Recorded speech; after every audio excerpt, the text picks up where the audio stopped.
Bip. Bip. Hi everyone. Oh, hello everyone. Good evening. Bip. Good evening. Good evening. Good evening. Hello.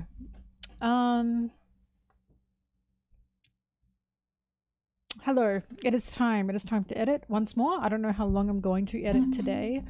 I'm quite tired. I haven't been here for a bit. Last time you guys saw me was chapter stream. It's been busy. It's been busy. It's been busy. It's always busy. So editing time. Editing time, editing time, editing time. Oh, I gotta get my music ready. Oh god, I'm dying.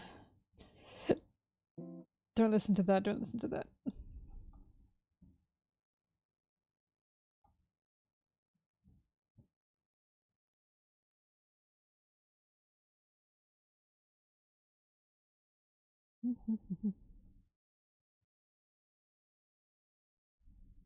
I'll play this.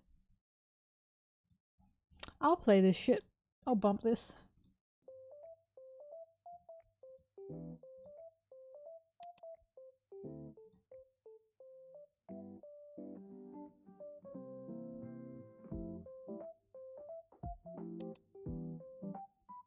Right.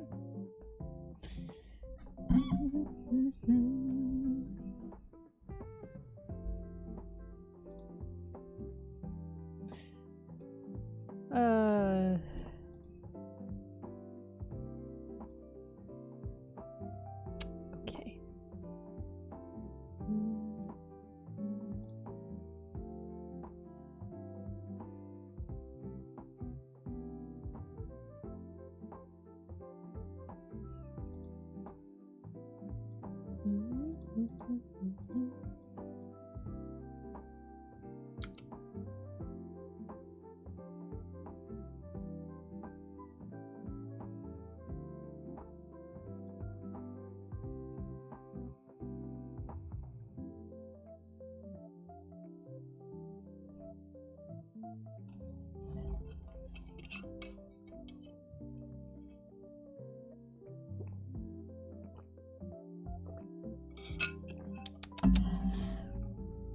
I need to call you guys something, because Mama Drork and Drork Show calls their fans... Listen to me, like I have fans. Calls their audience squishies. And I really like that, and I have to call you guys something. But the most is melons, right? Like, hi melons, but it sounds like I'm just calling all you a bunch of boobs. Makes sense, because you are all a bunch of boobs.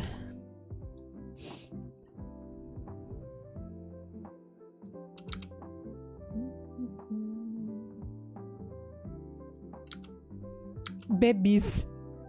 You're a bunch of babies. All you do is whine. Whine and complain.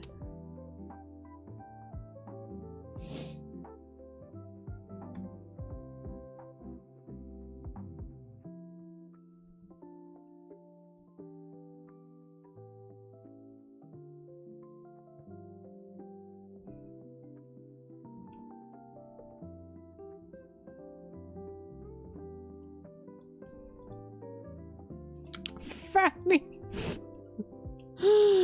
Not fannies. Oh my god.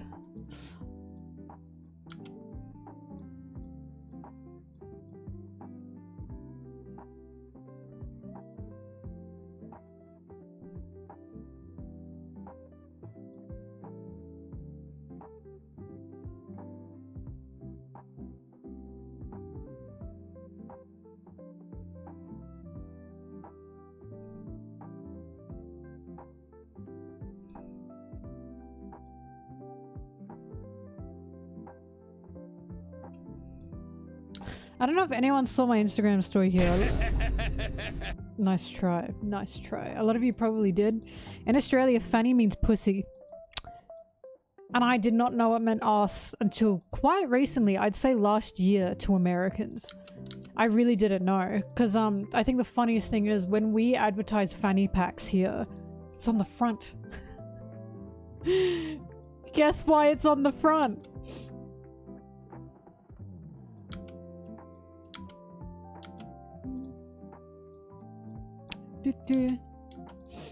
So every time as a kid I watched a show and it would say something like sit on your fanny or something, I'd be like, what? Sit on the pussy? Like, I'd be shocked sometimes. Like, I guess they just say it openly in America, I would think.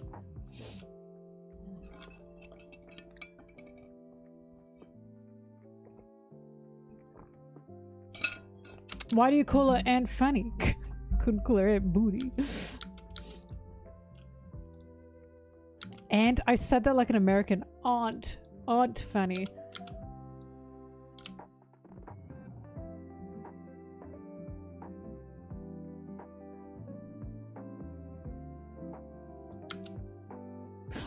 Wait, does spunk? No, spunk means that in America too, surely. Case, and that cannot be the case. That cannot be the case. Because I know spunk can mean like, whoa, you got a lot of spunk, like you got a lot of energy, right? I swear they also use it as like slang.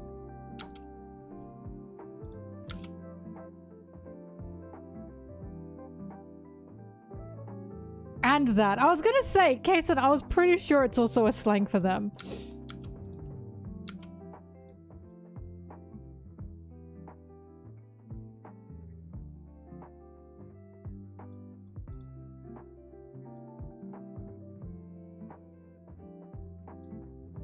I mean, another funny one is, for some reason this keeps happening to us with us and Americans.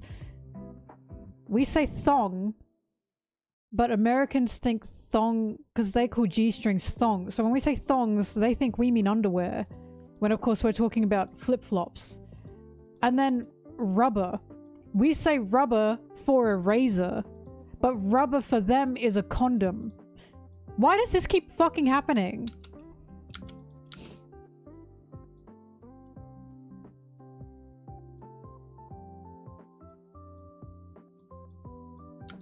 Eraser.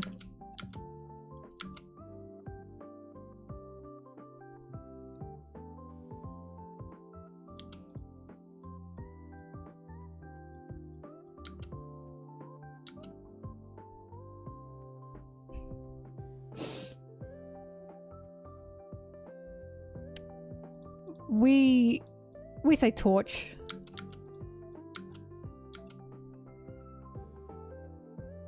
Eraser? Eraser? How the fuck am I meant to say it? Eraser? E-rasor.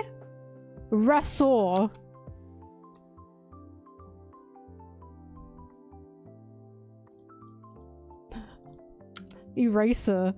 Eraser? I'm being bullied for my accent.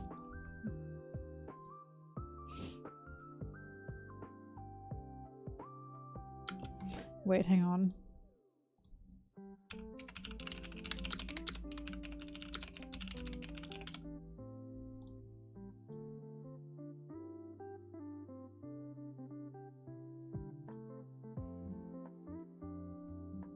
Eraser. Eraser. Nah. I'm not falling for this propaganda.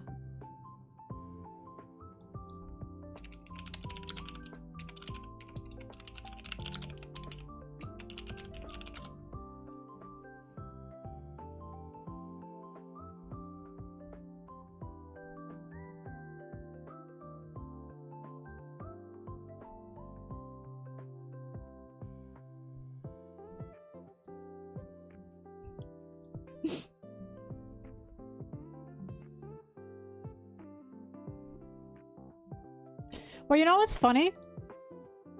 Realize in Australia is spelt with an S. In America it's spelt with a Z. You guys just took a bunch of S's and turned them into Z's in American English. What other words have you done that with? Realize. I'm trying to think of others.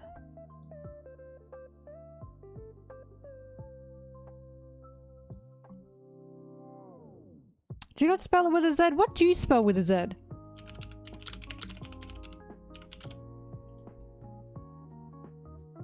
I literally just looked it up. It says realize with a Z is the standard American spelling. You do spell it with a Z.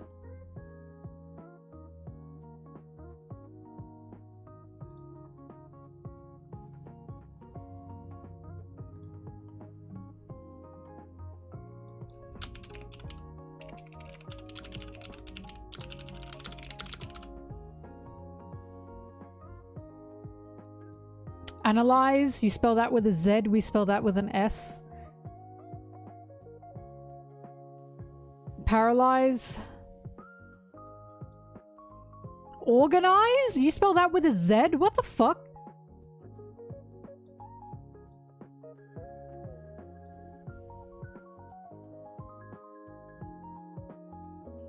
Cozy?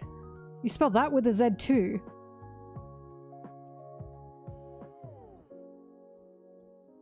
I mean, we spell pajamas with a Y.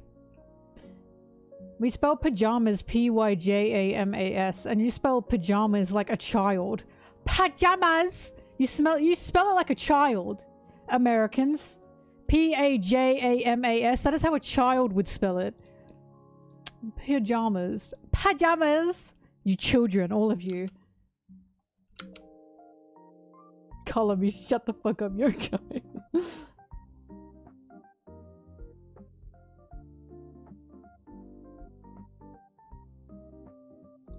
Oops. No, pajamas. P-Y-J-A-M-A-S. Pajamas. But of course, we also just say jammies. Getting in my jammies.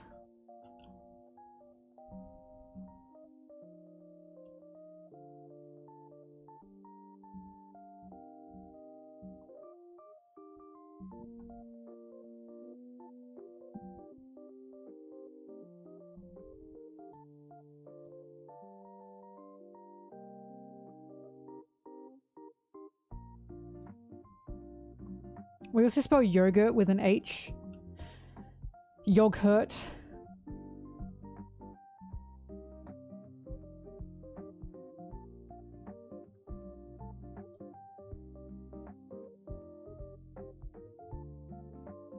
Getting jammies and say not night.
I will say something that pisses me off bad, because I always say this, America has basically taken the translation market, as in if there's any game that is translated, game or series or any media translated into English, America's the one doing it. So everything is in American English, even though UK English is used in the majority of English-speaking countries.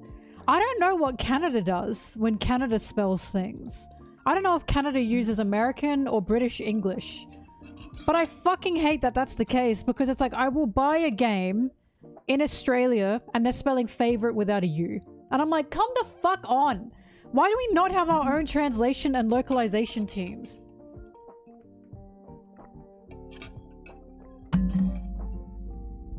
No, there are just some words that look ugly. Color without a U? What the fuck is that? Ugly as hell.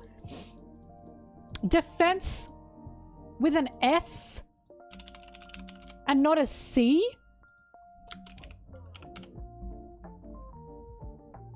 That's disgusting. What is wrong with you people?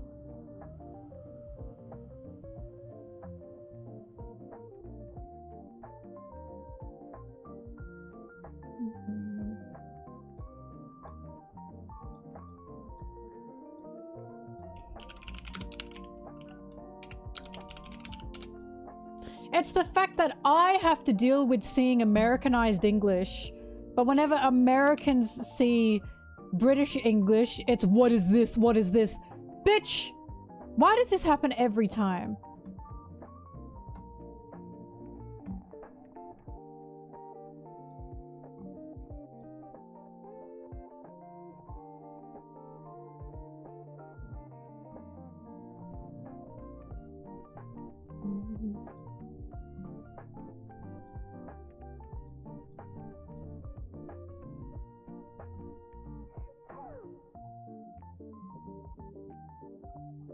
I know this because, I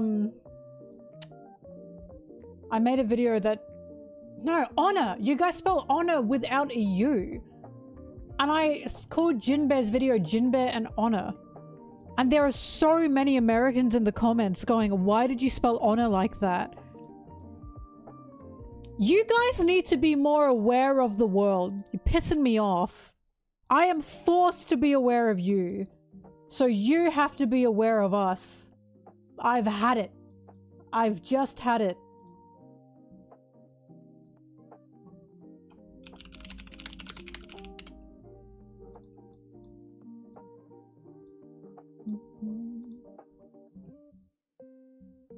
Sorry, Mel, you better be.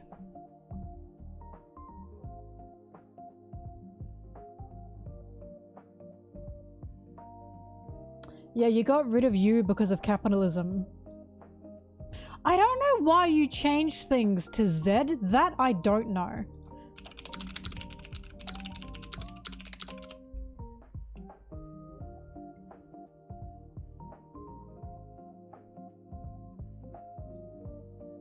Don't give me the AI overview. Holy shit.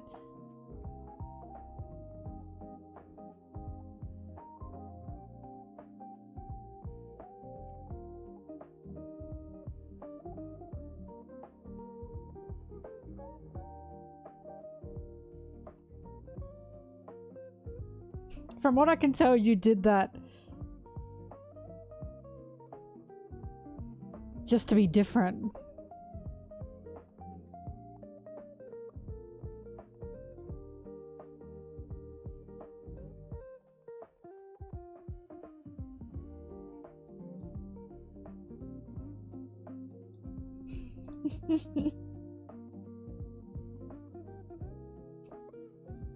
Actually, I was talking about this with a friend. Shoe sizes. Why the fuck do we all have different shoe sizes? There's USA sizing, UK sizing, European sizing, and then just centimeters. Why the fuck are we not all using centimeters for shoe sizing? America and maybe 3 other countries are the only fucking people that do not use centimeters. But centimeters can be nearly global. Nearly, I say. And it makes more sense because it's actual measurements instead of just 8. 7. You know what I mean? That makes so much more sense to me. I don't know why we don't all use centimeters for feet. And for shoe sizing. But whatever, I guess.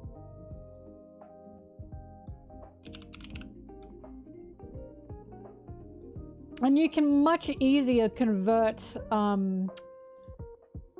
centimeters into inches as well. So like it's hard to fucking convert UK sizing into US sizing or US sizing into European sizing. But if everything was in centimeters, it's quite easy to then convert it into inches. You know what I mean? Just stupid.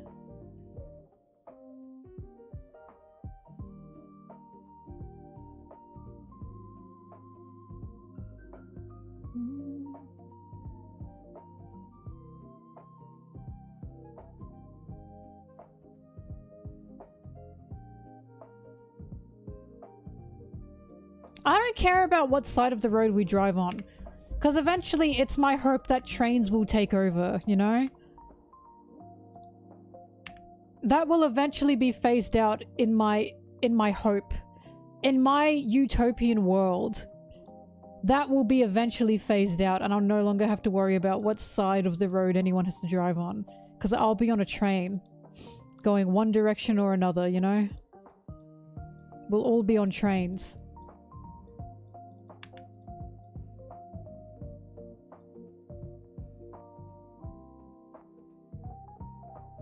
Exactly, Yanarina. It becomes the default English. And I'm now watching, like, British kids or Aussie kids or New Zealand kids spell mum with an O. What the fuck is going on? They're spelling mum with an O? Mom? We don't even say mom. We say mum. Ma. With an R. Mum. Stop it. Stop it right now.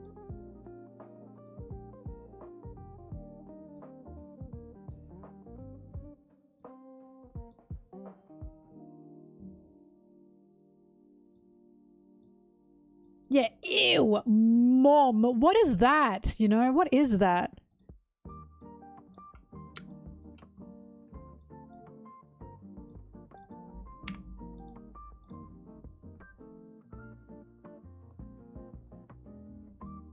American kids did start having British accents because of Peppa Pig, and that was very funny.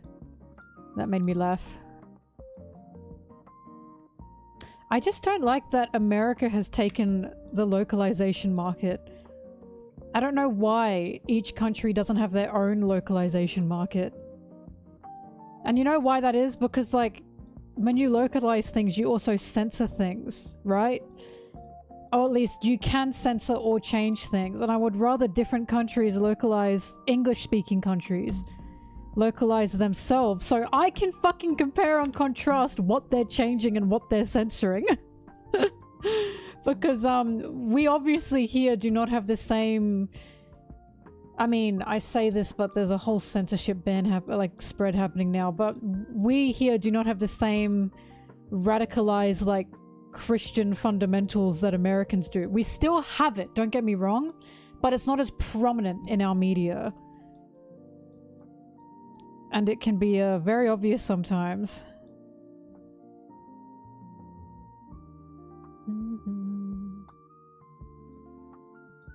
I think that looks right.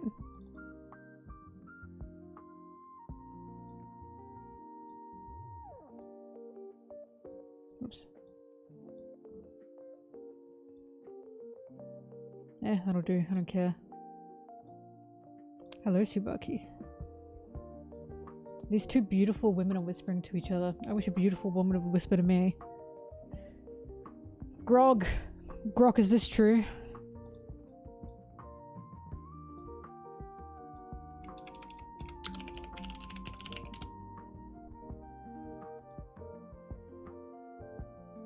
Nana and Pop! I do! I call my grandparents Nana and Pop.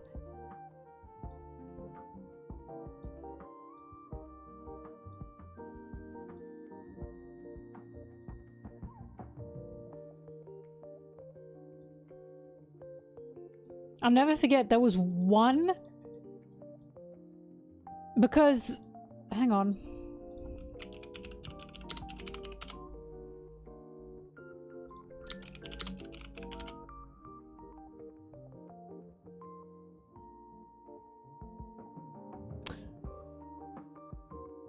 I actually don't know where Stephen Paul is from, because he translates One Piece, right? But there was one time in the manga when I was reading it, they spelt mum with a U and not an O. And I noticed. And I remember reading that on the stream and I said, Stephen did that for me. But I don't actually know where he's from.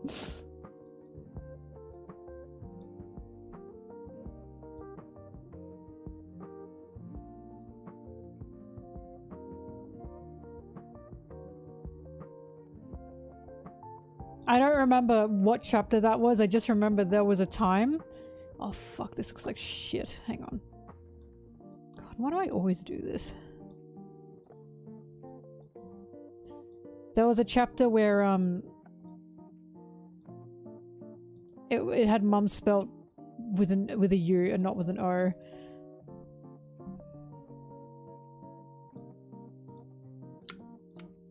And I went, yippee.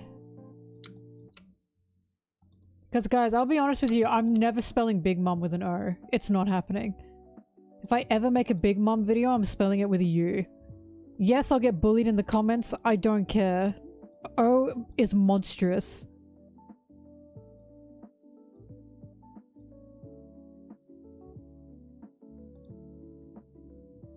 Kason.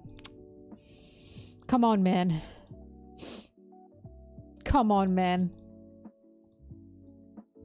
Don't let them get to you.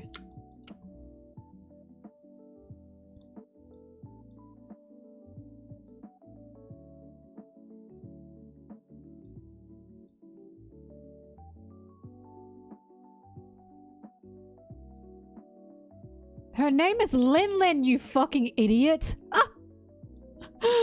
Wow, disrespecting her, Brigley says. Not actually knowing her real name.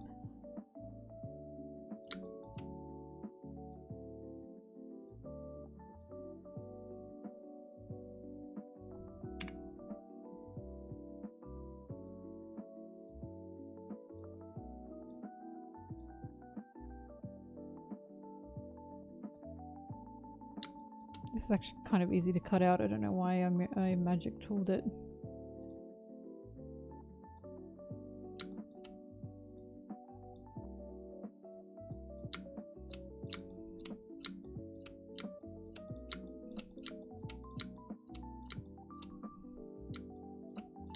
I don't think Linlin was short for anything, no.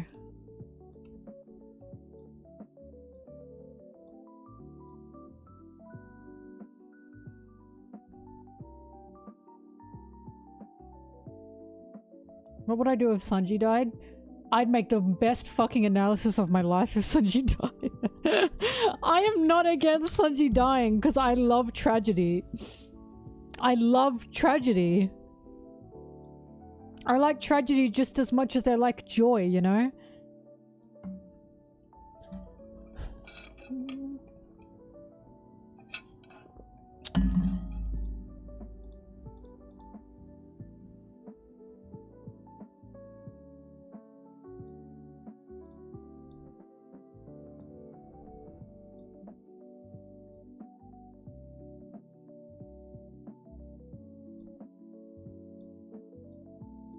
Like, I'm not someone who, like, bulls up and cries into a puddle when my favorite character dies. I go, Shakespearean.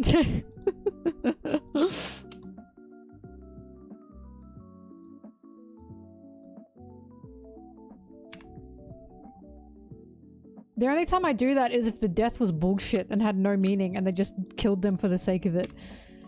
Because I think that's a weak, boring writing.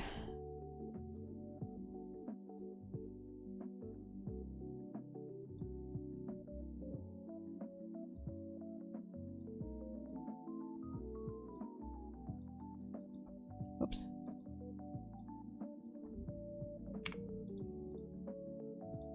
We're going to have to do some cleaning up.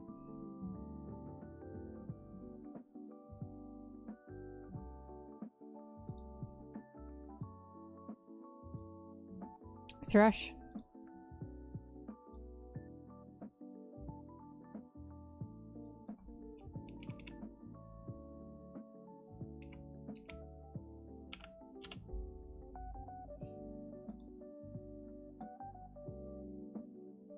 I mean, look.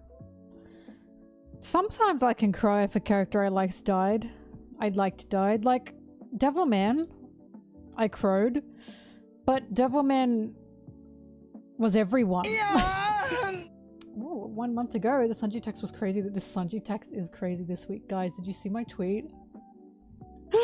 I literally just tweeted the panel of Shakky and said, it gets to a point. Fucking everyone knew what I meant.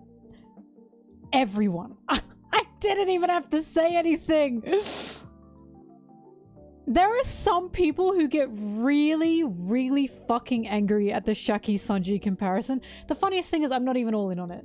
It is half a joke. You know what I mean? It is half a joke. I'm not super serious on it. But it gets to a point. You know? It gets to a point where it's like... does Oda know? Like, it gets to a point. So it's like, there are some people that are really fucking angry about the comparison. I don't know why. I really don't know why. I just, maybe because Shakky ends up with Rayleigh and tons of people one-to-one Zoro and Rayleigh, so they don't want it to be like, how do I say it, like subtextually gay in a way. Like, do you know what I mean? I really don't know why. It makes them so mad. Yeah, I read the Devilman manga. I've read a lot. I haven't read all of Devilman because there's so much out there, like all the iterations, but I'm trying to. I've read about, I think, 4 or 5 different versions. But like, again, I'm not going to ever make a video about this is why Sanji and Shakky complement and parallel each other. No, I do not think they're parallels. I just think it's hilarious that Shakky does have a bit of resemblance with Sanji in her attitude and in her character, you know? Like, it's quite literally the way she carries herself. It's very Sanji-like. It's incredibly Sanji-like the way she carries herself. It's just hilarious.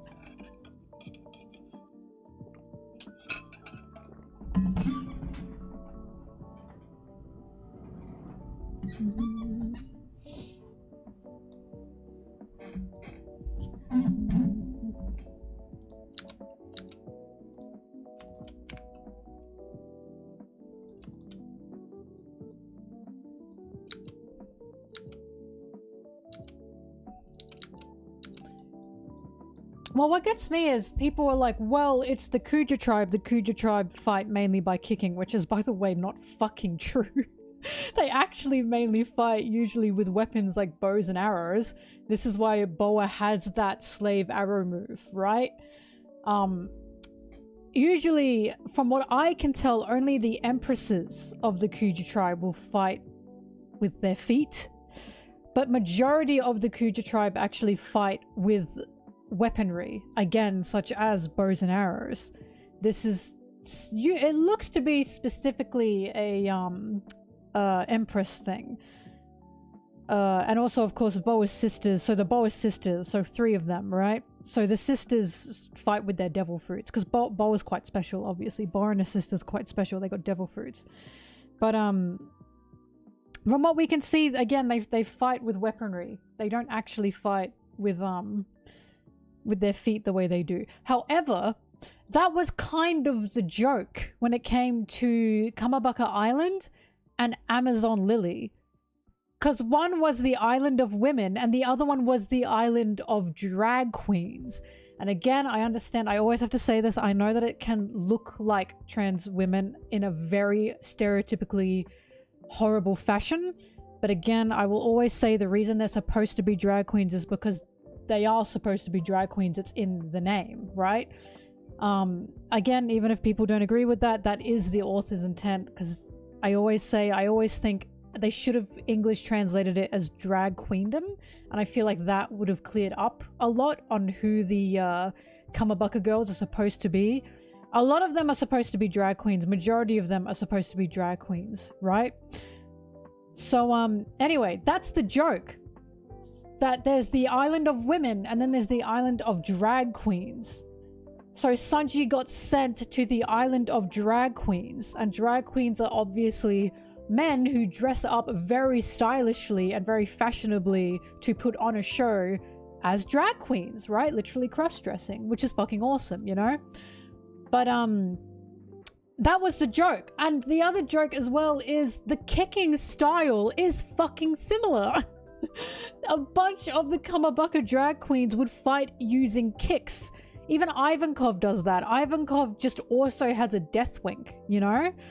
So that was kind of the thing, that you had the Amazon Lily Empress who would fight mainly with their legs, with her legs, the Amazon Lily Empresses who fight with their legs, and then you have the drag queens who are technically a different island of women who also fight with their legs. Like, again, this was supposed to be the joke, that they're supposed to be similar, but one's drag queens and the other one is not drag queens, right? And so it's like, oh my god, like it's just an Amazon Lily thing, and it's like, yeah, but it's also a Kamabaka thing. It's also a Kamabaka Island thing. It's, what is it, the Maiden Arts or some shit like that? It was like, which is why when you look at Shakky and the way she fights with her legs, it is not crazy to be like, but Sanji does that too. This is Sanji's fucking fighting style. I think the bows are the snakes they have, yeah. It's the fact that Shakky's also a smoker that is so- and she owns a bar. Oh my god, I've just had it.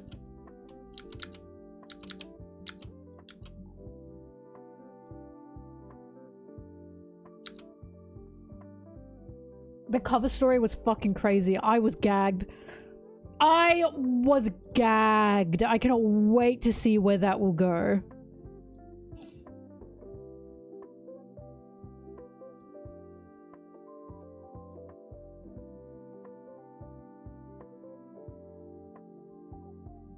We don't fight at the rip-off bar. That's the only difference between Shakky and Sanji. Shakky said no, no fighting here. Meanwhile, Sanji will throw the fuck down.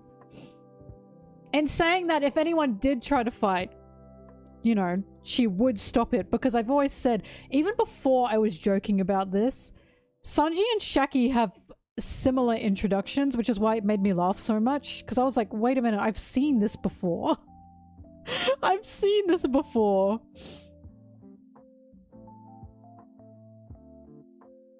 Here we go, I found it.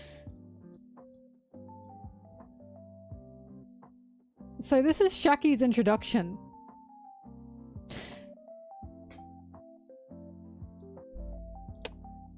Where have we seen this before?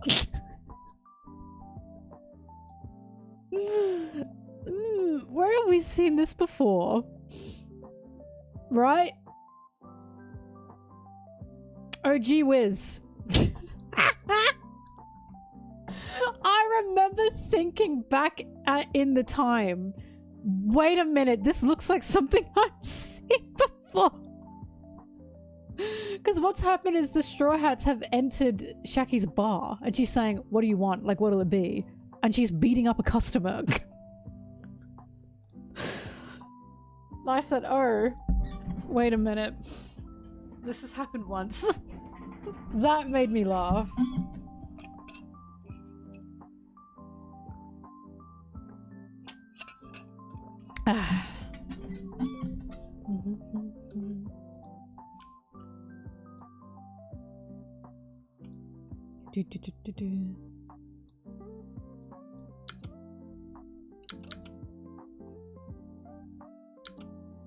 Actually, you know what I'm thinking?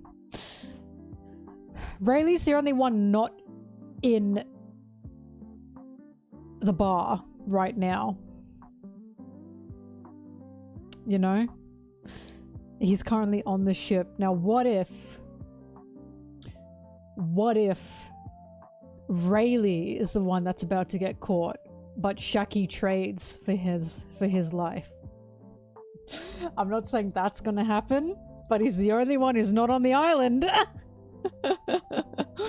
Ooh, I should write One Piece. I should pick up the pen.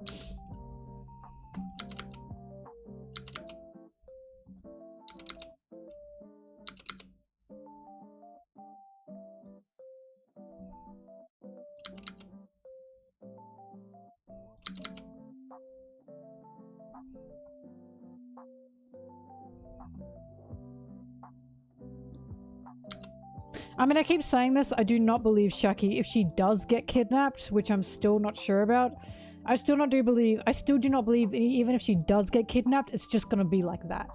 Like, I still don't believe that, because once again, Oda has said he doesn't like stories like that. So even if she does get kidnapped, I don't think she'll just A, sit there, B, easily get kidnapped. I do not think that will be the case.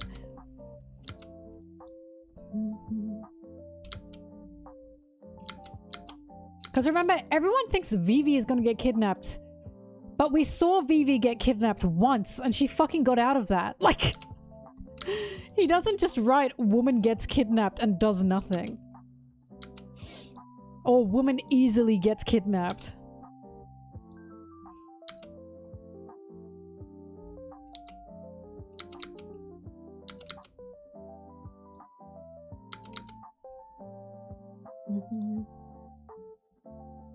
Our hero Weapon.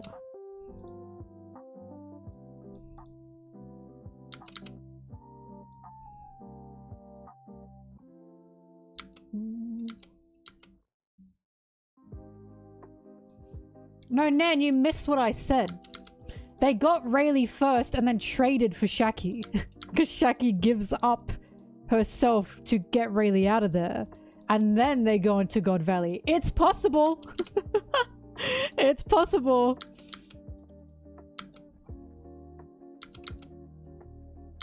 Trust me, guys. Trust.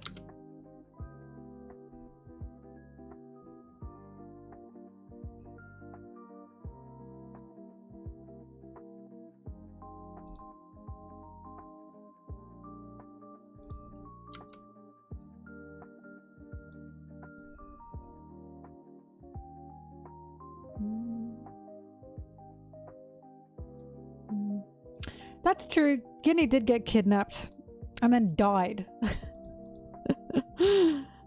That is true. But I think Guinea is probably the only exception there.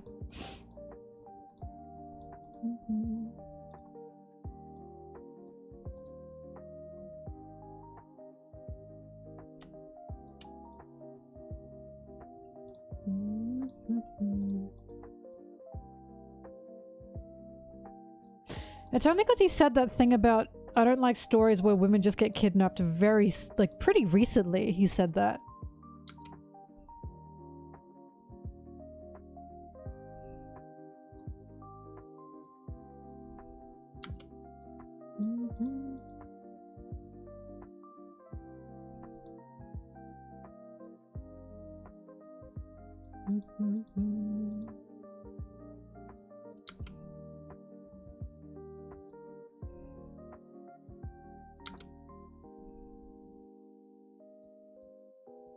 Or a way that he would handle it.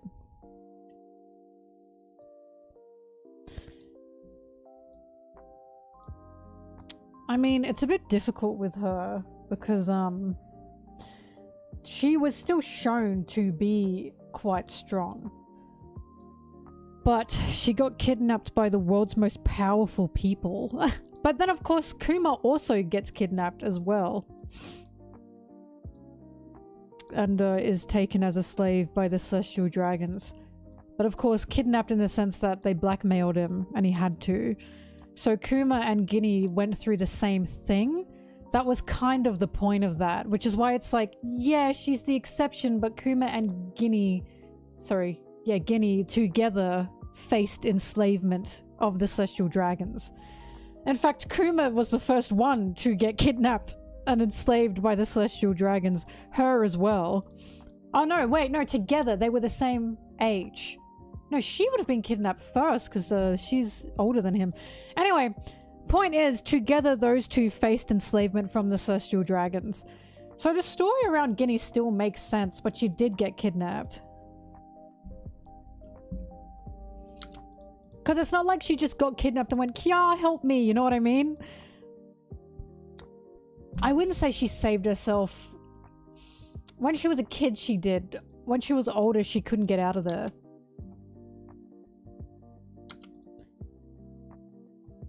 Yeah, enslaved twice. She was disposed of. She was. They were enslaved twice. Yeah, Guinea and Kuma were meant to have similar lives.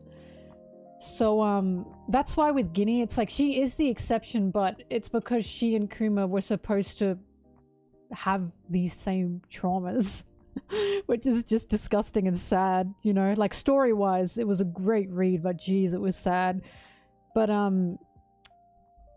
what I mean is, even if Shakky does get kidnapped, she's not gonna be like, yeah, help me, you know what I mean? He is, like, never written a woman getting kidnapped, either, like, just grabbed, and she goes, oh, there's nothing I can do, I need help. Then she's used as just a plot device with no character to push the plot forward for the men. Because Robin, right?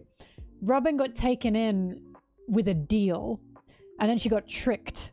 And she was actually willingly giving herself up because she wanted to save the Straw Hats. That wasn't her getting kidnapped. That was her making a deal, you know? But again, she got tricked, and that really fucked her up and pissed her off. And then Luffy is saying to her, like, the best moment in Water 7 is when he says, "So you want to live?"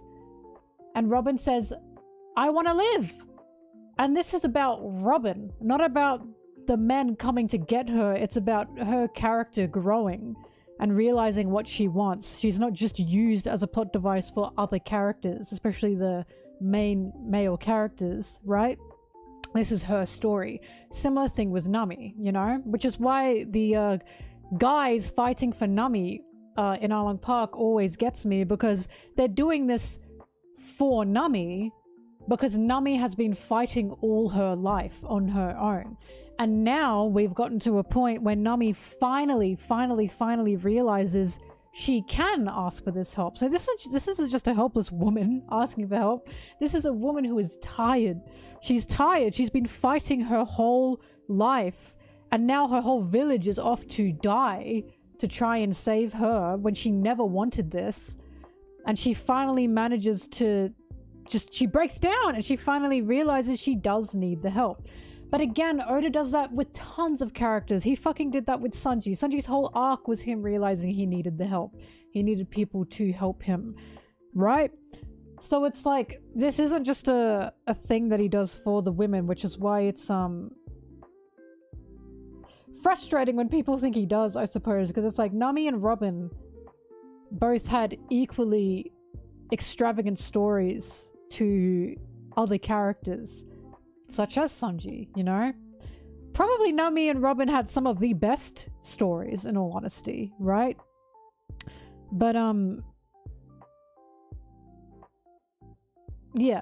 So, this is what I mean. Every time we see someone get kidnapped, because it's not just women that get kidnapped in One Piece, mind you. The entirety of Dressrosa got kidnapped. The king got kidnapped in Dressrosa, right? But every time a woman gets kidnapped in One Piece, they don't just do nothing. They adamantly fight, right? Or try to get out of there, or stay strong in their own way. Because Guinea didn't ask for help. She didn't try and reach out. And even when she was dying, she just wanted to say goodbye. She didn't say, "Come and get me, help me." She just wanted to say goodbye, which is fucking heartbreaking. Ace was kidnapped. All of Marineford was an Ace rescue story, exactly. In fact, who knows? Maybe God Valley is going to mirror Marineford in some way with Shakky and Ace. I say. Kobe as well got kidnapped.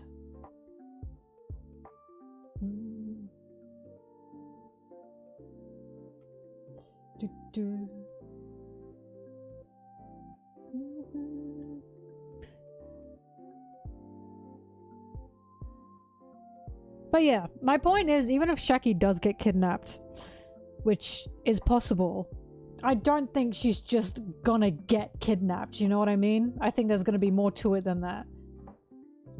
Because I think what people think when Shakky getting kidnapped is, "Yeah, help me," and it's like, I don't think she'll be doing that. She's quite a powerful pirate.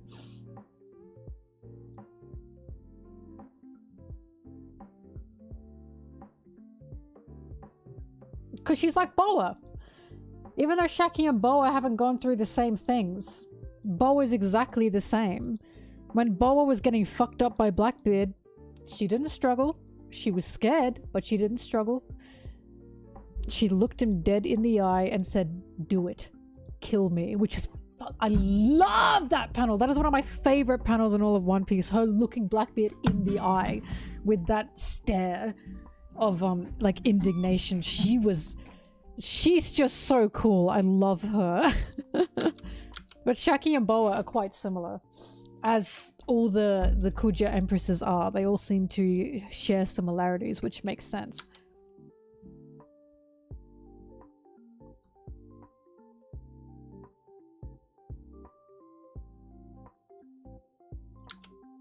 Okay, 1097.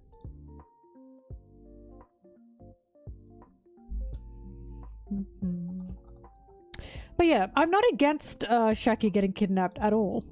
What I am against is her getting kidnapped and then being useless. Because that's an issue, you know? Because we've seen she's powerful. So I'm like, there better be a damn good reason for why she got kidnapped. If she does get kidnapped. But I trust there will be one because Oda's a good writer.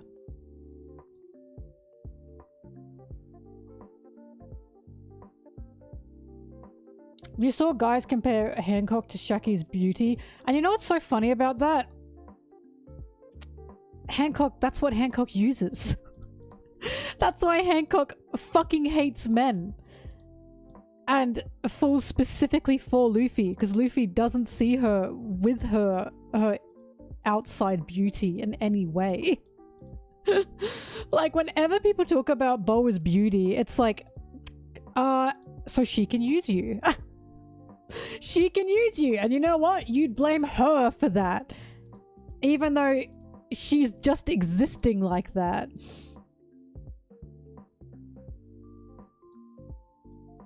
That's also, I mean, I have, oh, the spoilers are out. But that's why I made that video on Boa, because I like what she is. I just adore what she is. She uses her beauty with such a rage that is unapologetic. And she sees it more as a curse than anything.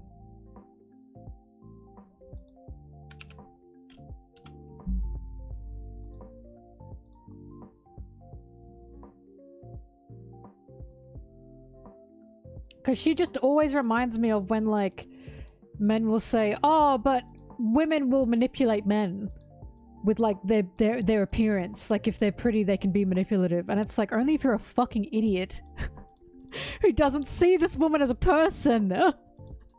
You can be flustered by a beautiful woman, don't get me wrong, I am constantly. But I can still tell if a beautiful person or woman is an asshole. Because I'm still looking at them as a human being, and no kind of appearance will ever trick me in that sense. You know? So it's like, this is why when it comes to Boa, like, that's what I see in her. That's what I see what a character is supposed to be. She's not treated like a human. She's treated like an object by everybody. And she says, fuck it. I'll use that because no one sees me as a human being, right? Because I remember in my Boa video, I said the whole thing of Boa is she is reclaiming basically what the world does to her. And she uses that as a power. When if people just looked past her beauty and saw her as a person and a human being, they wouldn't be manipulated by her. And the amount of comments I was getting that was like, oh, blah, blah, blah. But, as in, like, because I'm basically blaming the people that are only looking at surface level objectification appearances than actually treating, like, women as people, basically. Right? Because here's the thing. And I've seen this all the time. When a man is an absolute scumbag, but he's performative, as in he will use women to his benefit, guess what? Oh, well, those women are idiots. I see it all the time. Well, those women are stupid. How could they be with a man like that? But suddenly, when it's a beautiful woman who is manipulative, by the way, sometimes that doesn't even mean manipulative, as in some people would just say she's manipulative, even though a lot of the time she probably won't be. I'm not going to get into that. I'm not saying women can't be bad people. They can be bad people, but you know what I mean. But suddenly it's, oh, she's evil. She's evil and she's manipulative. And it's like, why is it always on the woman? Like, without fucking fail, it is always on her. Pisses me off. But that's why I like Boa so much, because I truly do believe Boa is just sick of it.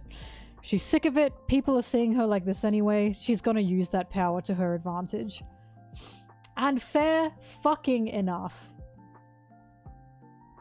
Fair enough. She's been through so fucking much. Honestly, it's a miracle that she's just not killing people left and right. I think Luffy and Boa is very cute. I think it's very cute. I know a lot of people don't like it for obvious reasons.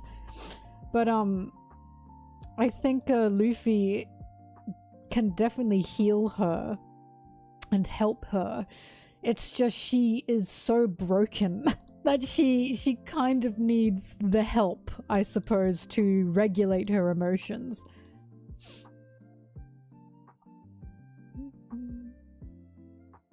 Exactly, Luffy does heal a lot of people.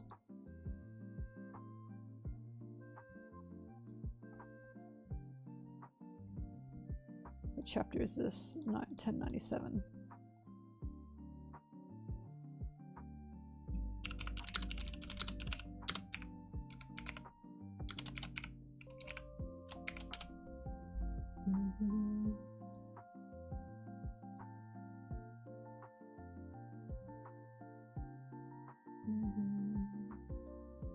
YouTube comments are showing on the stream. I can see it. Hang on, let me try something.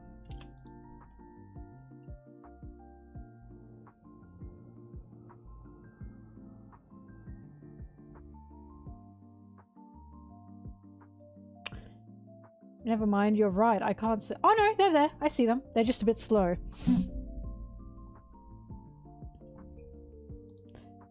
Like me.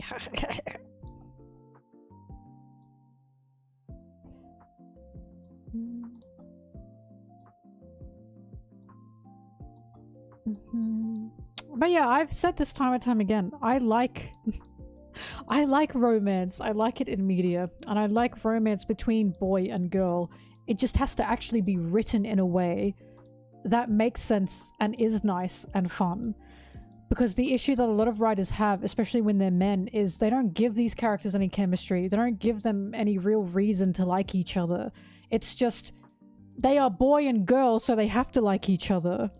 Which is really sad. So, the reason I like Boa or Hancock and Luffy is because it makes fucking sense that she liked this guy. She's been objectified all her life, not just by men, but by women as well. Treated as nothing but a doll. Everyone can be manipulated by her and used by her power simply because they don't humanize her. And then this fucking guy comes along, is not at all affected by her power. And even though she hates men and despises him and goes to kill him, he still does what he can to help her and her sisters and stops them slave marks from being seen. And Luffy says, I know you want to kill me, but I don't want to kill you. And I know that whatever's on your back is something that you don't want to show to these people. And that gets Hancock really bad. Because she's incredibly critical and doesn't trust people. She's incredibly skeptical. Especially men. She hates men. And even after that, she still didn't fully like Luffy. She still didn't trust him completely. And there was a point where she said to him, okay, I will either give you a boat so you can get out of here, or you can change Margaret back from stone. It's only one or the other. I won't give you both. And in that moment, Boa thought, or Hancock thought, he's gonna pick the boat because he's selfish. As in, she saw what Luffy did as he's just trying to gain my favor. He doesn't actually care about me or care about anyone. He's just trying to gain my favor. And then what did Luffy say? He bowed, said, thank you. I can get a boat on my own. Thank you for changing Margaret back from a rock, basically. And that shocked her.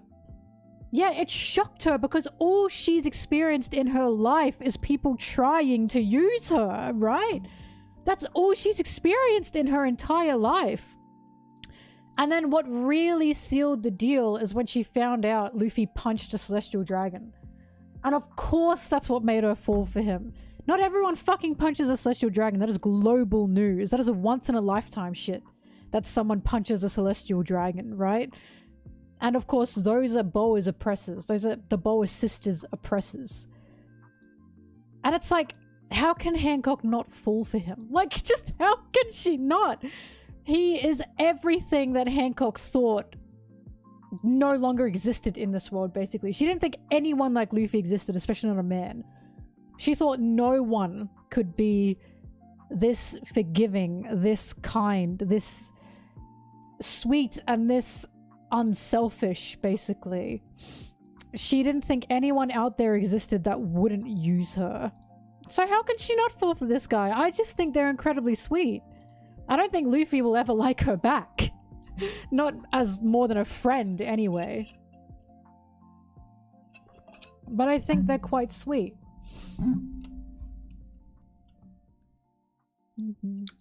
One of the best scenes as well is when Hancock's telling the story. One of the sisters starts like screaming because she's so traumatized by it. And Luffy says, "You don't have to tell me. You don't have to tell me." Like, oh, that scene means so much to me. It's just such a showing of maturity from Luffy. He's basically saying, you don't need to tell me why you attacked me. I can see it hurts you. I don't need an explanation for it, you know? It's just such a good scene.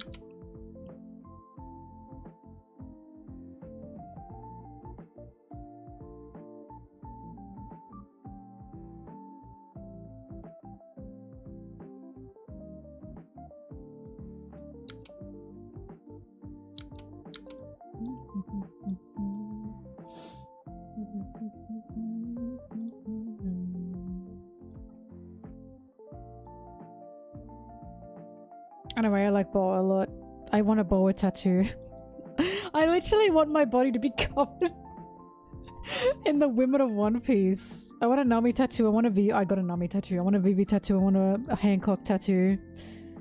Shirahoshi one day. I'm sorry, I love Shirahoshi. I really fucking love Shirahoshi. She means a lot to me.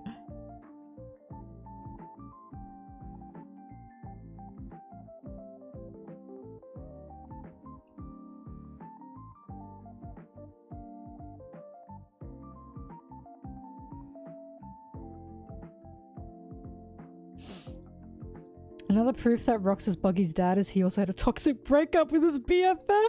Oh, fuck. Rox was spitting. He was spitting in that part, wasn't he? Oh, also, little Loki is so cute. Little Loki is so cute. Shut up, you old hag. Do you want some juice? Yeah. He is so cute.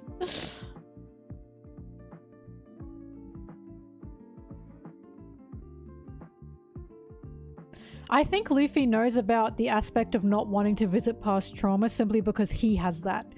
He literally gets thrown in a forest at Amazon Lily and he thinks, wow, this is like when Garp would throw me in the forest all alone as a kid. And then he went, fuck, I don't want to think about that. And then he ate some mushrooms to get high.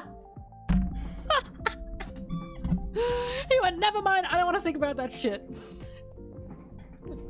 It's funny that that happens on Amazon Lily as well.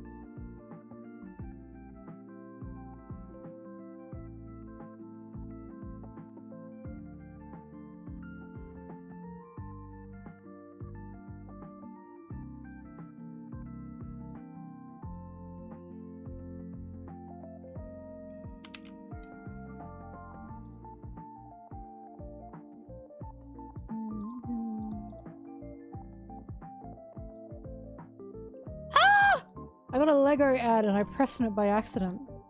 Lego my ego.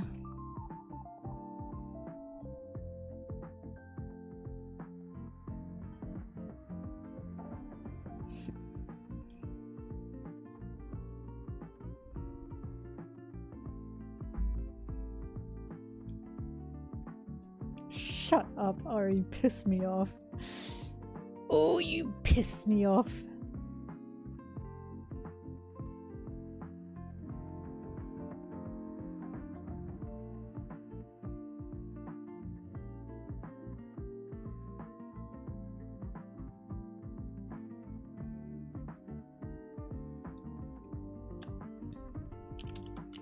Kuma, Guinea.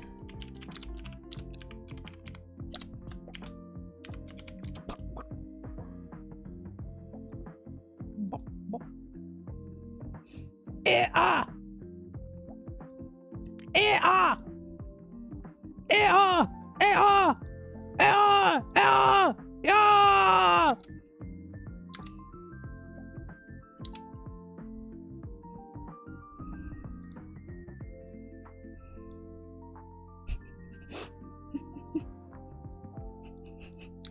Why am I the only one that knows this? No one follows me on Instagram here and it's so obvious.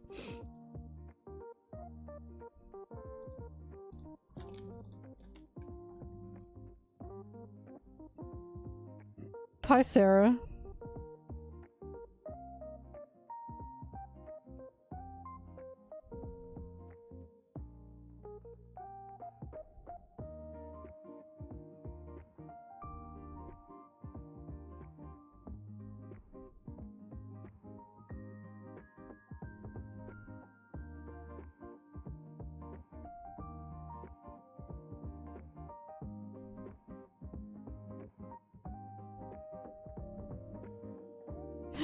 I'm trying to find when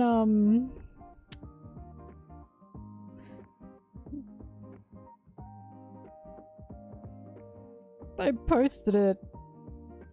Oh fuck, it's long gone. Oh wait, it would be in my story archives.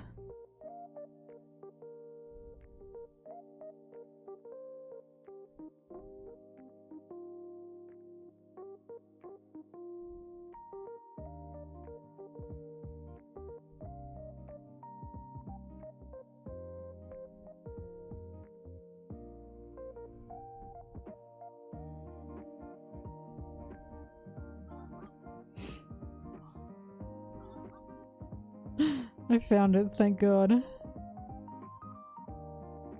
I have to download this. One day I need to use it as a something in one of my videos.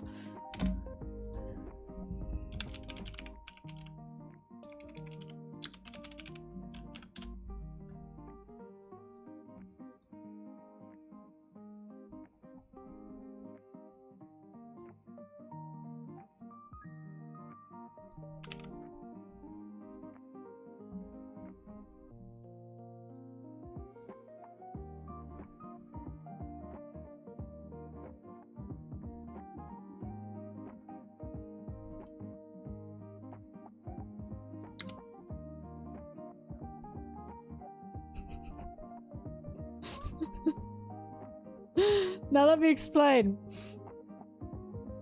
Before we begin this clip. In Superman, the Superman movie, right? The new one. He's shouting 1A. You don't need to know why he's shouting 1A, but he's shouting 1A. This, however, is the French dub. And I think Tsubaki is still here, but 1A in French is like un A or something. And he says it over and over and over again. So here, hang on, here you go. Ready?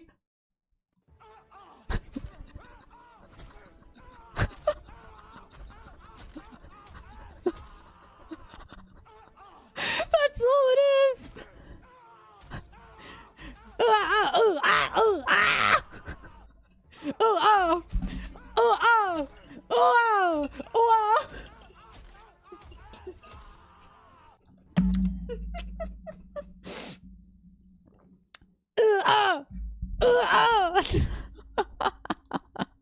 That's all it is. Now it's my... I cannot stop saying it now. Ooh ah! Ooh ah! Ooh ah! Ooh ah! Ooh ah!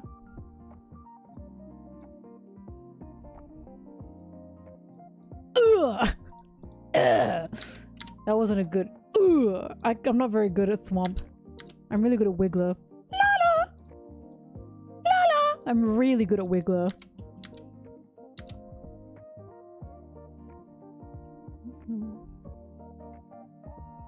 Also, Zim, I know you've been here for a bit, but hi, I didn't get to say hi.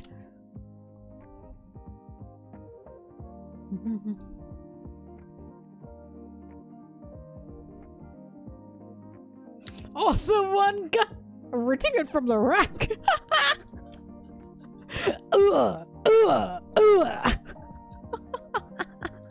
I know the guy. Fuck, I know the guy. Oh god.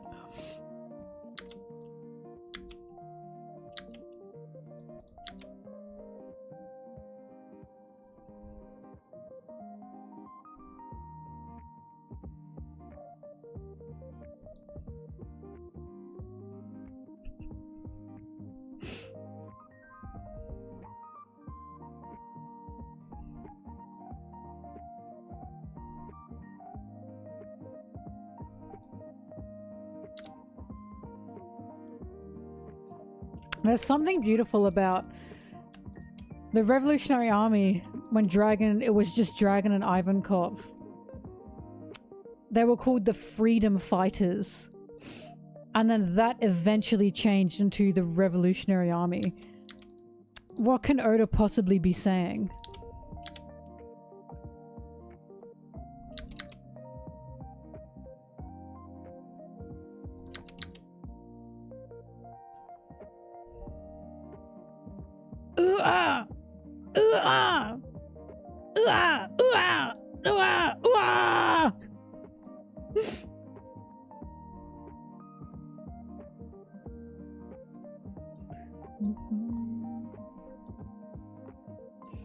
How do I go for...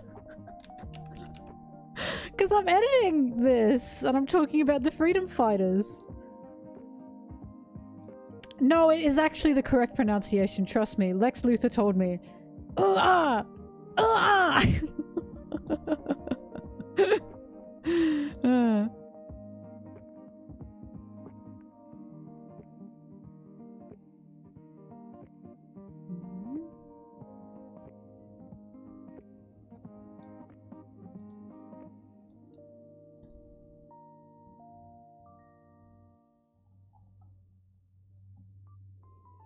I don't know what's happening with YouTube chat, but I think some things that some of you guys are typing are not going through. Like, in the chat itself, in the YouTube chat itself, not in my text box. And there's nothing I can do about that.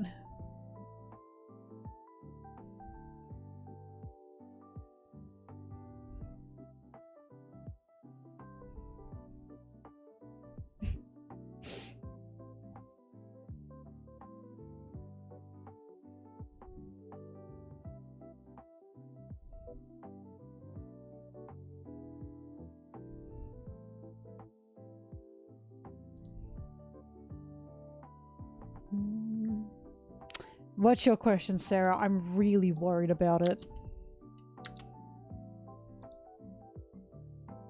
Sarah scares me when she's like, I have a question. I'm scared.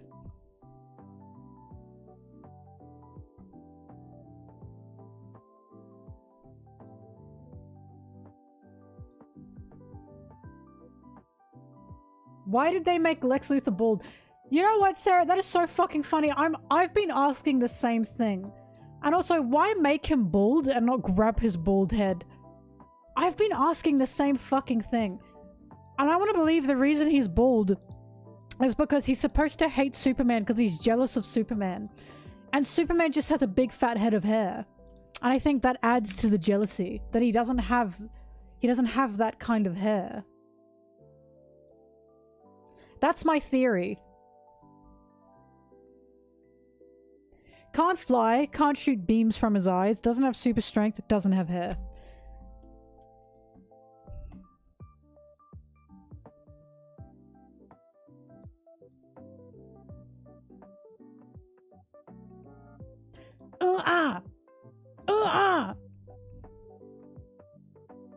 I agree, Sarah. The whole time I was watching that movie, I was waiting for Superman to grab his bald head. And he just never did, and I was really upset about that. Instead, he used the engineer woman like a battering ram. Which was crazy work.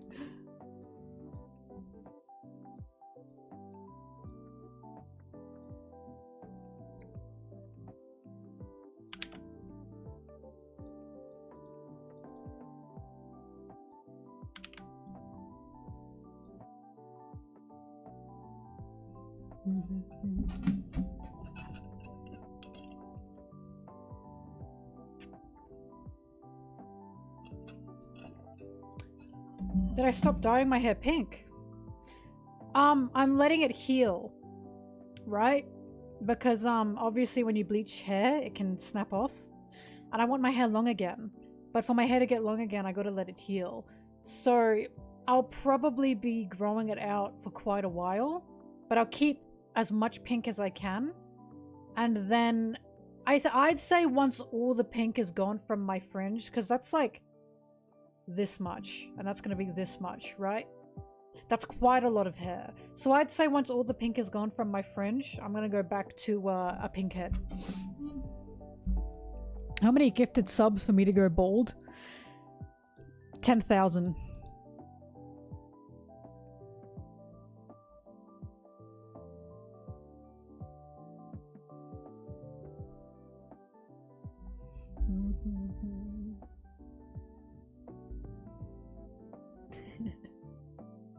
Hold on. How much would that be money-wise? How much would 10,000 subs be money-wise? That's gotta be... Because that's definitely over $10,000, right? 100 grand. Yeah. Okay, 10,000.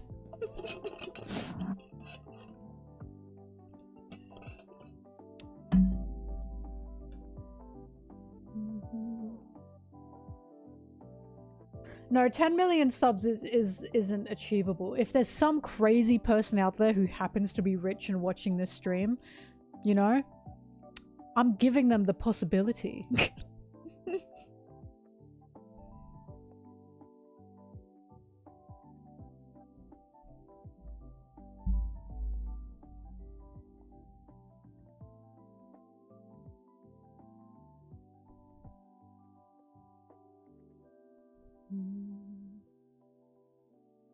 $79? 79 grand? Alright. 79, it's only $79.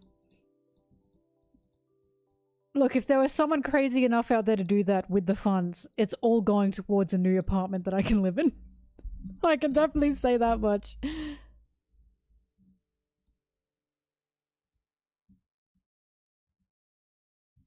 So I'm waiting for something to render. I would just put on a wig, exactly. So it's not a loss for me.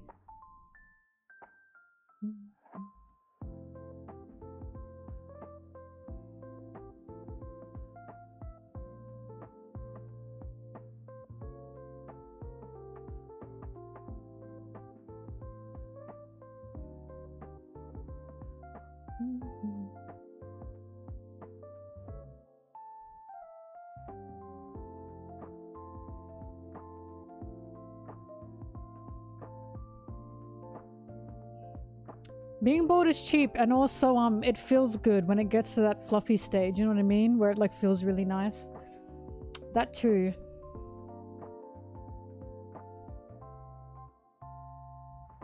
My wallet.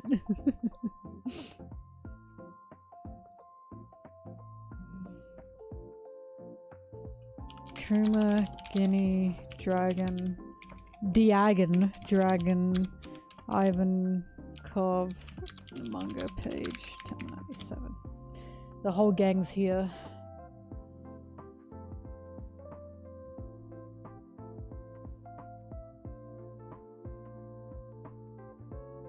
Hi.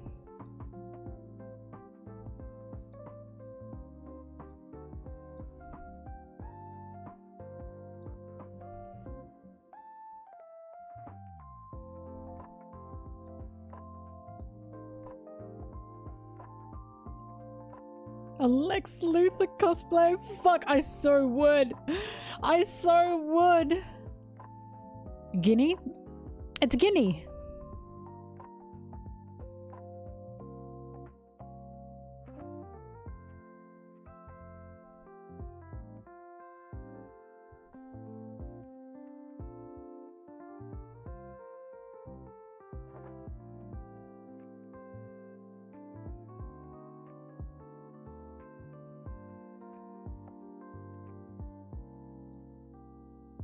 Hello, hello.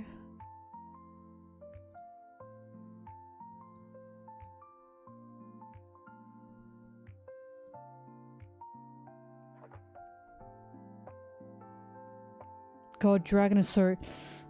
God, I love Dragon. Last chapter as well, by the way. I'm the people who saw it. I'm sure you could tell, but... Oh, just yummy. Yummy characters. Fuck. Oh, look how much I fucked up here. That's really embarrassing. Yummy, yummy characters. Roger, Rayleigh, Shakky, Gaban. Oh, just nothing but delicious characters.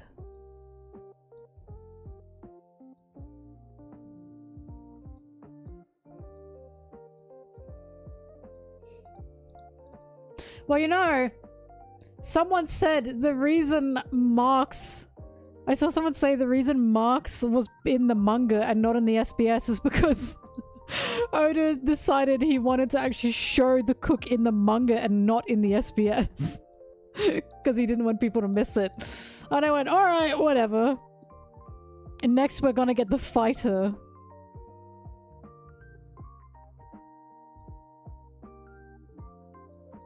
It is so funny they're called Marks, though.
Oops, I missed one.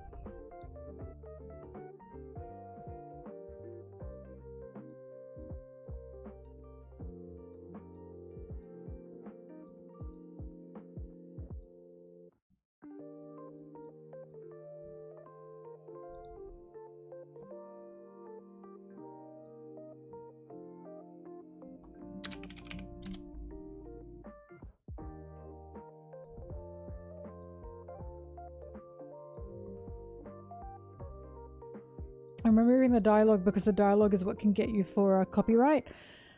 And also the dialogue in this chapter is, or in the page I'm using is the unofficial translations, and that's even worse, as in that can get me in bigger trouble.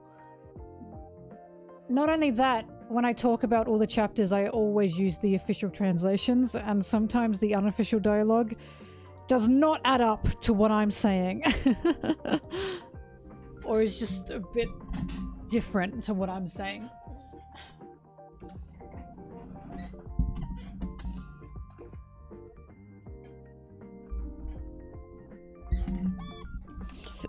No!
pressed the wrong button.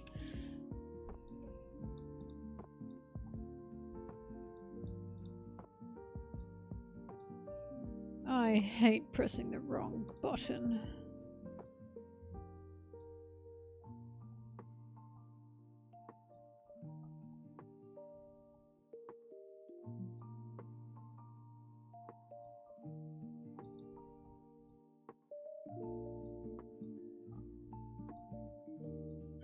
Oh, this lines up perfectly. Good, good, good.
I don't think Sanji's into feet, but I think Zoro is.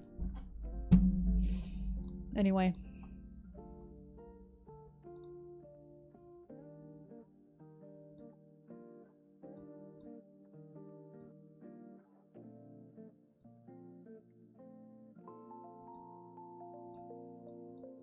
I wouldn't say Sanji is into feet. I just say he's into every aspect of a woman. You know what I mean?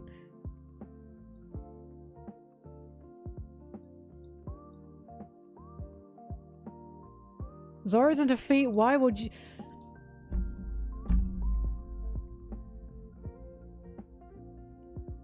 Because why the fuck does he want Sanji's feet in his face all the damn fucking time? He's the one that starts the fights. Most of the time. Fucking freak.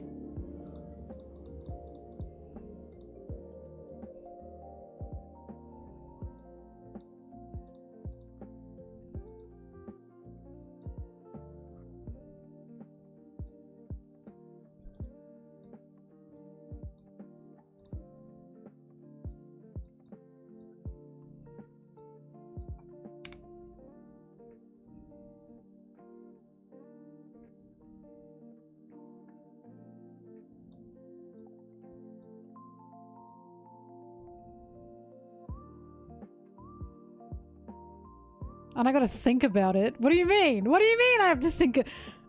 It's good that I'm thinking about the things I'm saying.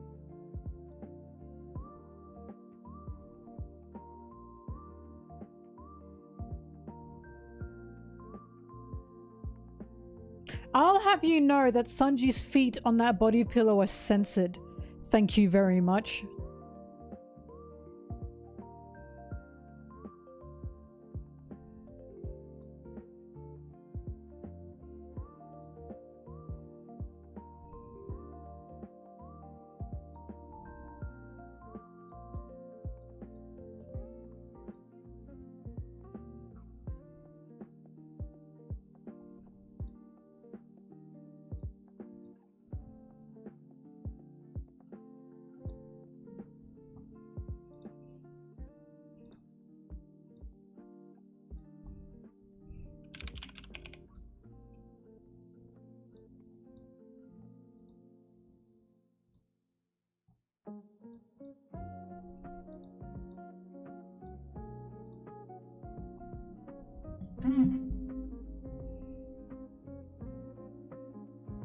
I mean, Shanks is obviously into clowns. That's just a no-brainer.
I don't like mention of Shanks. Buggy, is that you? He annoys me. Buggy D Clown, are you in my chat? Sarah, have you been Buggy this whole time and you just haven't told me?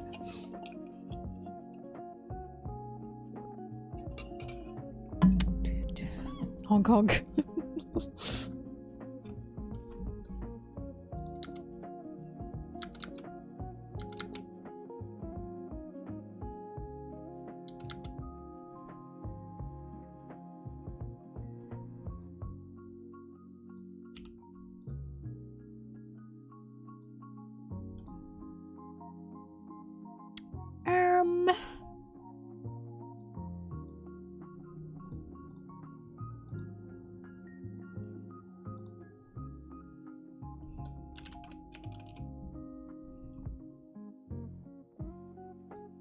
Potty horn.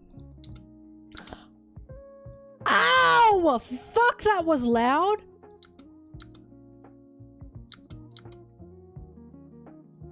Jeez.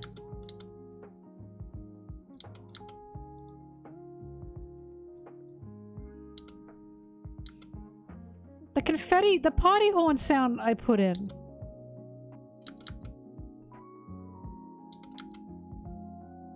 It deafened my ear holes.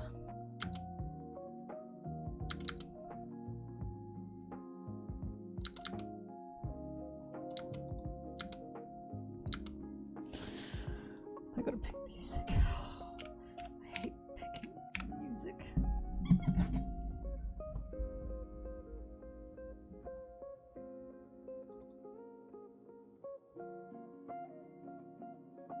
That's just horrible.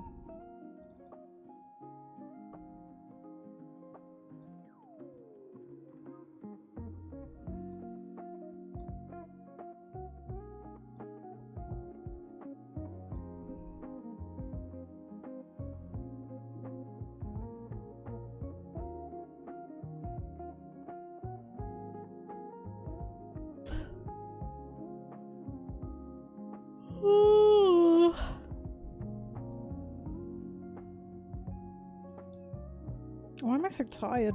What is happening? I had a big eep.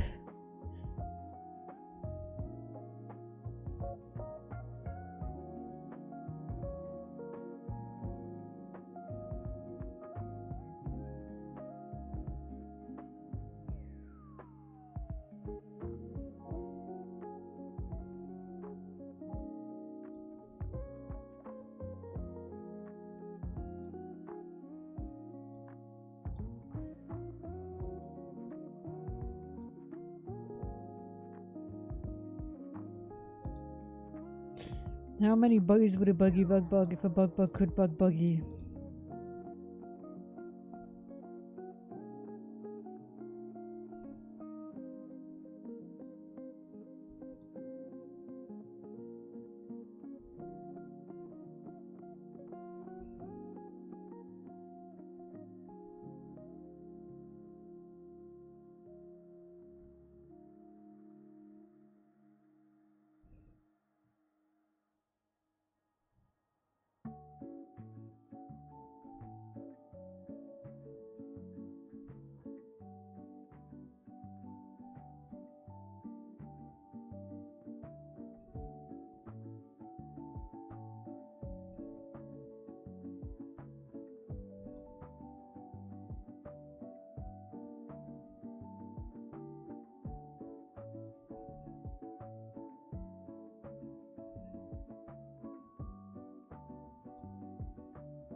Glazed Jam, get out of here. I'm so tired! He never cracks any emotion anymore. Man wakes up yelling, booze! Shut up! Yes, he does! I'm so sick of it. Where has this come from? Never cracks any emotion anymore. The only time he fucking laughed with his soul was before Mihawk. He never laughed like that again. I've had enough. I've just had it. Stop with this misconception. It drives me nuts. Oh, he's not emotional anymore. Yes, he is! Yes, he is! All this man fucking does is fumble around, drink, go to sleep, and make fun of Sanji. He's very expressive. It's just Glazed Gem. I'm sorry. I hear that all the fucking time, and that's how I know people are not paying attention. That's how I know. Because they think, oh, sorry to emote so much pre-time skip. He only did that pre-Mihawk. Guess why? Because he didn't realize what a fucking moron he was before them. He genuinely didn't realize how, like, insane his goal was until then. After Mihawk, he doesn't go anymore. Because he's like, whoa, I'm fucked. Like, it wasn't pre-time skip Zoro. It was fucking pre-Mihawk Zoro. My god. And even before, and even after that, in the time skip, he emotes fucking plenty. He's very expressive in the time skip. Zoro is just so silly in the time skip. Like, Dressrosa is his silliest, stupidest fucking arc. He's literally pouting and stomping his foot when Luffy didn't tell him about the Colosseum fight. He's incredibly expressive. In fact, every single time they have a banquet, I literally had the Punk Hazard chapter before, he's smiling and laughing. Every single time they have a banquet, he's smiling and laughing. He does it all the time. It's like, I've just had it. Why does everyone think pre-time skip Zoro was like the happiest goober ever? He fucking wasn't. He just wasn't. He's always been like trying to look serious, but he's actually an idiot. That's like the whole thing of Zoro. But he's never been like smile to smile, like ear to ear smile to smile, ear to ear smile. He's not Luffy. I will kill this misconception in the ground. I hate it every time I hear it. It makes me lose it. That Zoro doesn't emote anymore. Yes, he fucking does. The beginning of Wano, he was walking around having a good time, eating sushi, making a face because, oh, he's too hot, and then he keeps eating it. Ah! I've had it. I've just had it. He saw Luffy in Wano and went, what? Like, come on.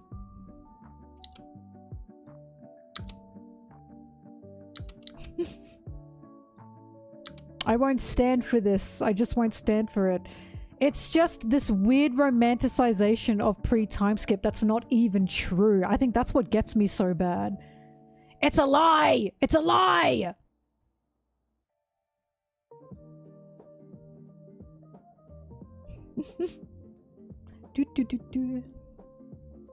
No, the sushi was had wasabi in it. And he went, ah! But then he'd keep eating it and he'd go, ah! Because he's a fucking moron. I love him. Oh my god. I stand by he's gotten dumber in the time skip. I will stand by that. He truly feels stupider in the time skip. Dressrosa was, like, proof to me that he's, like, and Wano is proof to me he's gotten stupider. I truly think Mihawk battered the brain cells out of that man.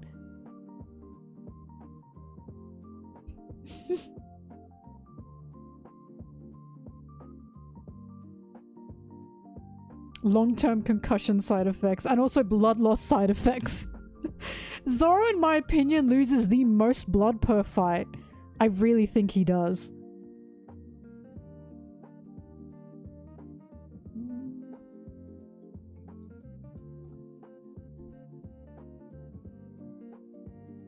And drinking? Holy shit.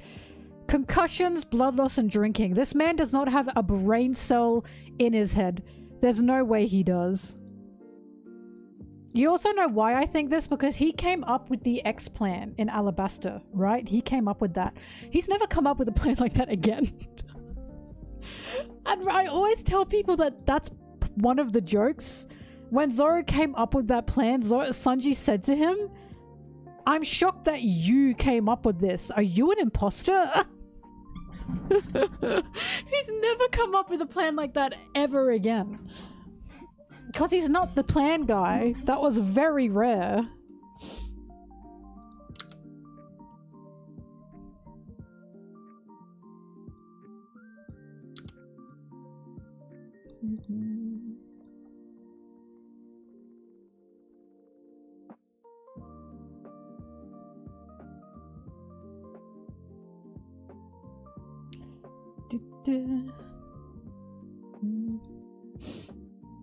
Hockey man. There's no such thing as a goddamn hockey man.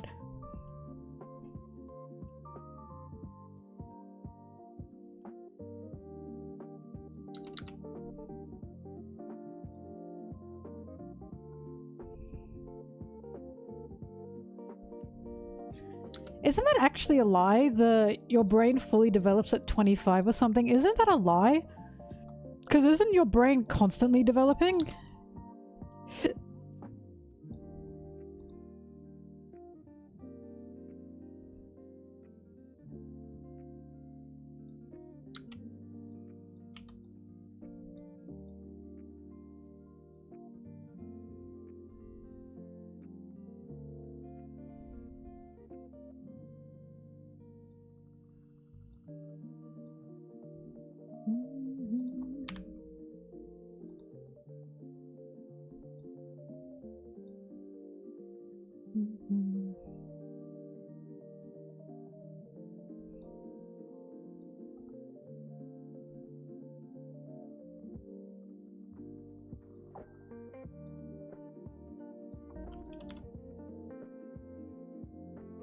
Not sure if their brains will ever fully develop.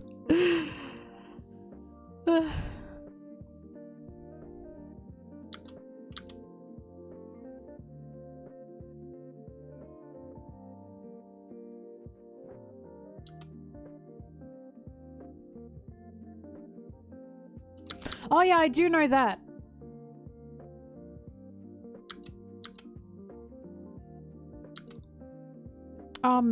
Critical thinking is an ability you can lose. Sarah's told me this. And that's why sometimes when people get older, they start getting... I don't want to say stupider, but like, do you know those boomers that they seemed quite liberal in their youth and then suddenly they've turned a bit conservative? It's because they've lost their critical thinking abilities. And you have to, like, genuinely train your critical thinking abilities.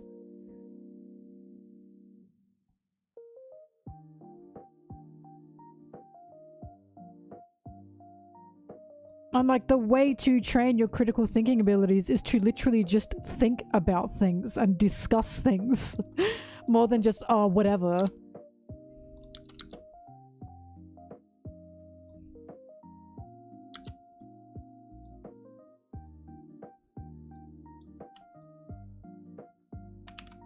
Sarah, you told me that, didn't you? The critical thinking thing.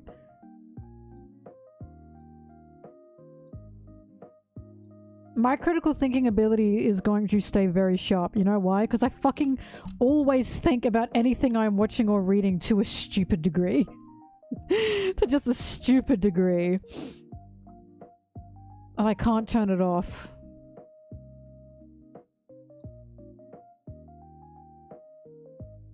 And this is why I always hate that, like, it's not that deep.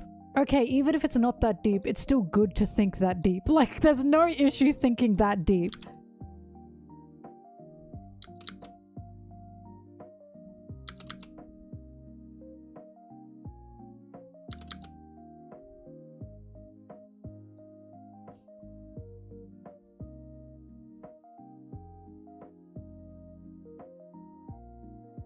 Oh yeah, writing your own things and typing out your own words also helps critical thinking, which is also why AI and ChatGPT is just awful.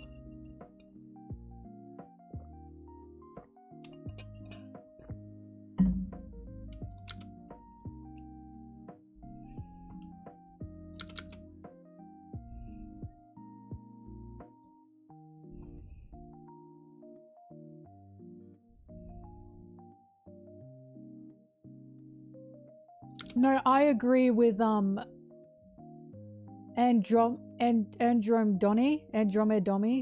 sorry. Don't watch my videos, your brain is shrinking.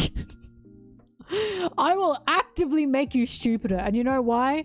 Because I will make you like Sanji. It will not be a debate. I'm not letting you debate it. You will not use any critical thinking here. You will only obey to my propaganda.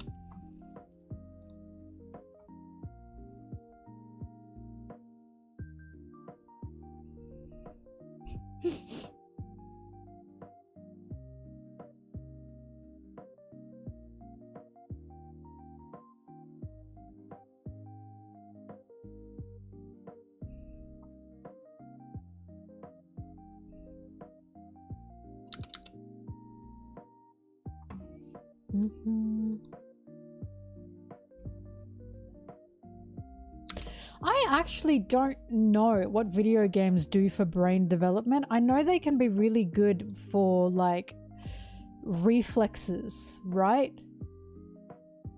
But brain development wise, I think it depends on the game.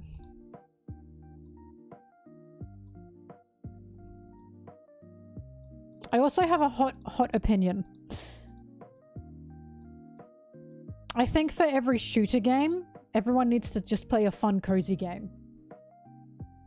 As in, every guy that plays, like, Call of Duty they then also have to play a fun, cozy game. We need like an angry emotion meter for the men that play like shooting games, especially like online shooting games. And once that hits 100, they are forced away from that game and they have to play the fun, cozy game. Pokemon can count as fun and cozy if you play it as it's made and not like a Nuzlocke. I only say this because I've seen the rage that video games incite in some men, like the shooting ones. And I just think that cannot be good for development. Like emotional development. It really doesn't feel good for it. It feels like an anger outlet that goes nowhere, you know what I mean?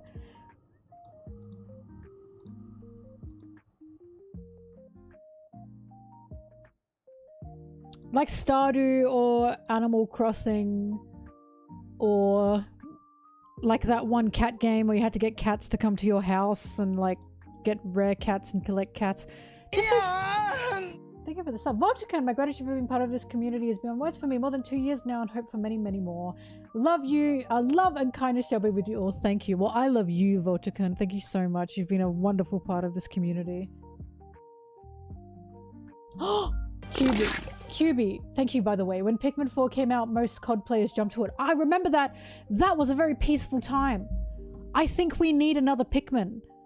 I didn't play it, but I remember how many people, like, played Pikmin and mentally started to feel better. Or, like, started to do things in their life and think, well, I'll make the Pikmin noise. I remember that. Like, I don't believe in video games cause violence. I don't believe that. I think what I do believe in is when video games is the only thing you do and the only video games you play are like aggressive competitive games. Those will just not help you if that's all you're doing. Especially if you've had a long, stressful day and you sit down and play a competitive, high-energy video game. If you are not emotionally, like, healthy, that's gonna make you feel fucking horrible. I've seen it in action, right? You need to play a nice, cozy wind-down game.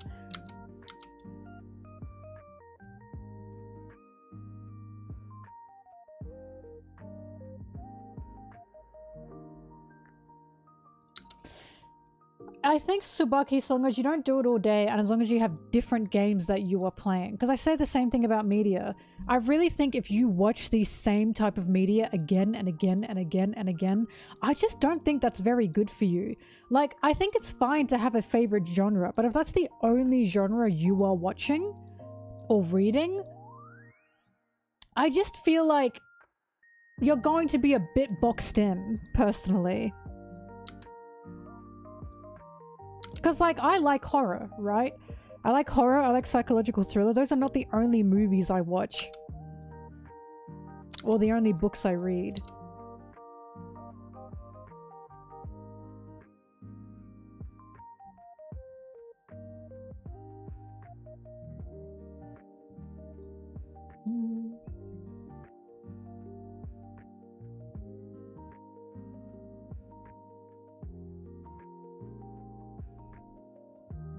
Not played Dream Daddy, but I do know what that is. What in the Tumblr 2014?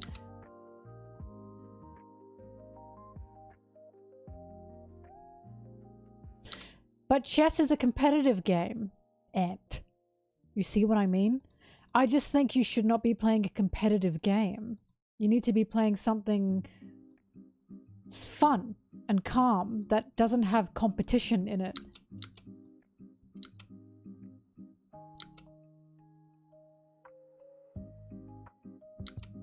I've not played Date Everything, no.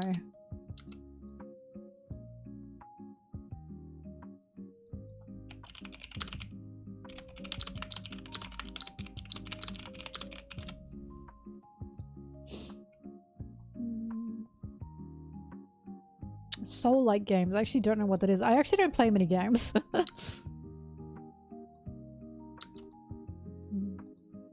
But like, I play Marvel Rivals, right? That's pretty competitive and high energy. I don't get angry at it. I just go, aw, if something bad happens, right? Or if I'm on a losing streak. And you know what happens if I'm on a losing streak? I log off. And I do something I like watch a video I like, maybe read some One Piece, watch something else, do something else, write, just do something else.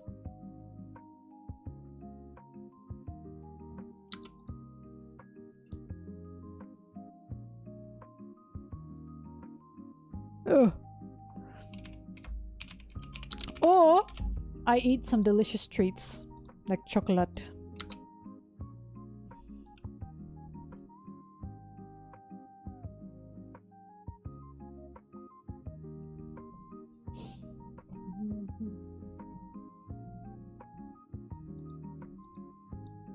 I really like Breath of the Wild and Tears of the Kingdom. Even though I haven't finished Tears of the Kingdom, they are cozy games to me, even though bad things can happen.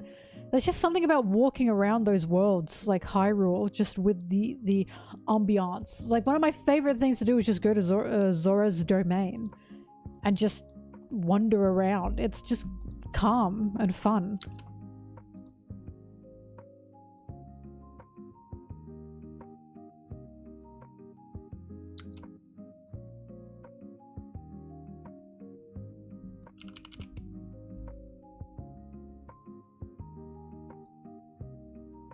They can be cozy, but then you run into something and go, ah!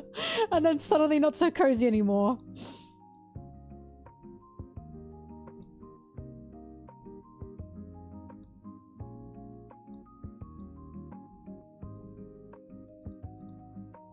I don't know, it's just like anything, you know? It's, just, what's the word I'm looking for? Just, like, don't do it all the time, you know? It's about, oh, someone help me here. Like, it's like moderation. Thank you. Yes, it's moderation.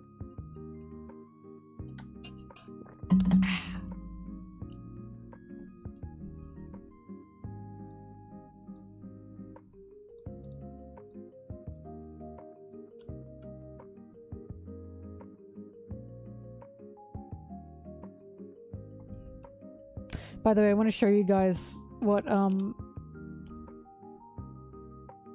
why the hell does it look like that? Hang on, give me a sec. What is going on? Wait, I'll show it to you soon. For some reason, it's just, messing with me.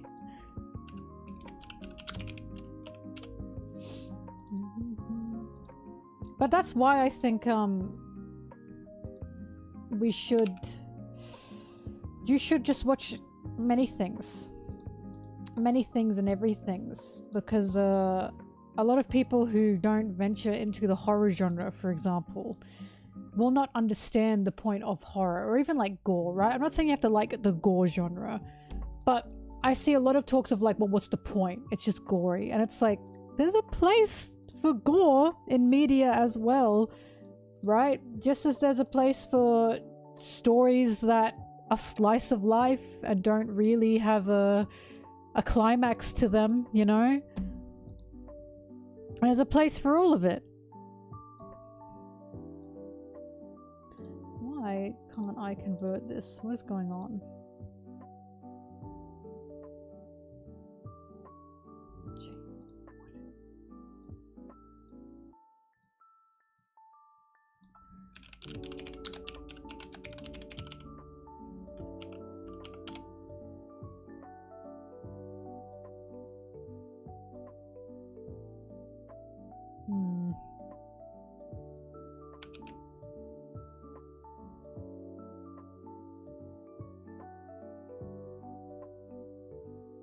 Sorry, something's happening with this file that I'm looking at.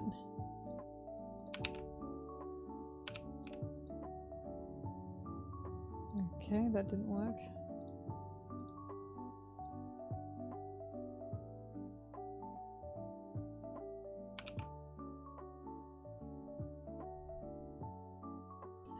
Well, I'm gonna have to download it as it is. Oh shit! Thank you, Nino. That scared the shit out of me. Happy birthday. It's not my birthday, but thanks.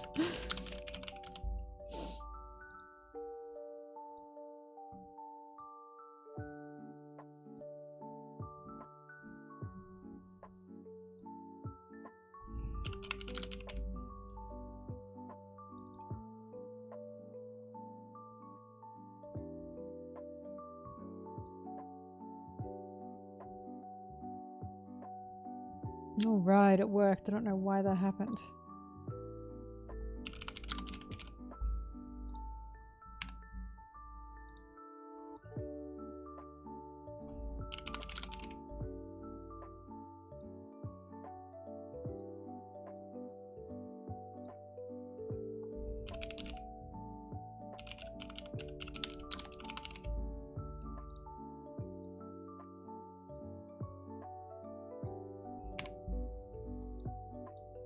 Alright, this is what I want to show you. Look at what,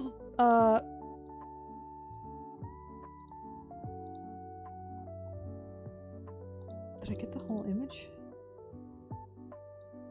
Yeah, I did. Look what the artist Lonely Pumpkin made for me.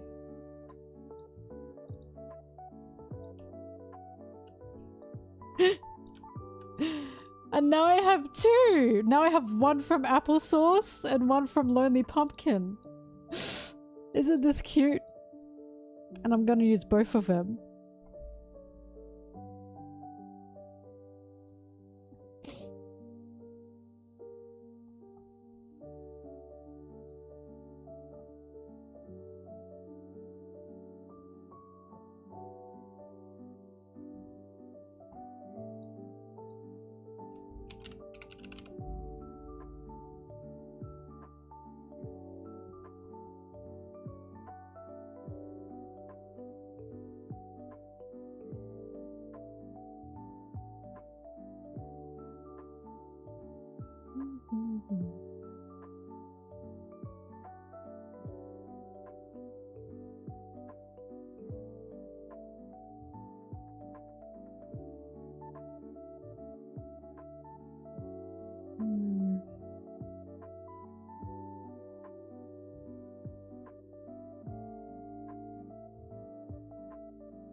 Why can't I find it? Oh, Doppy jump scare.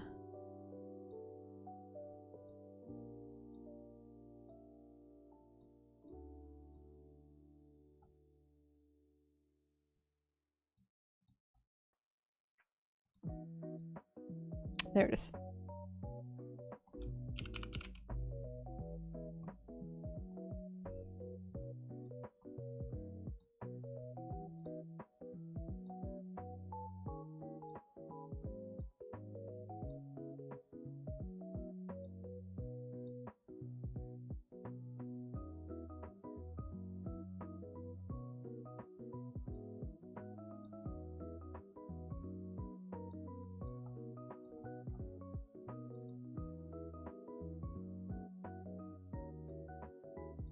Oh.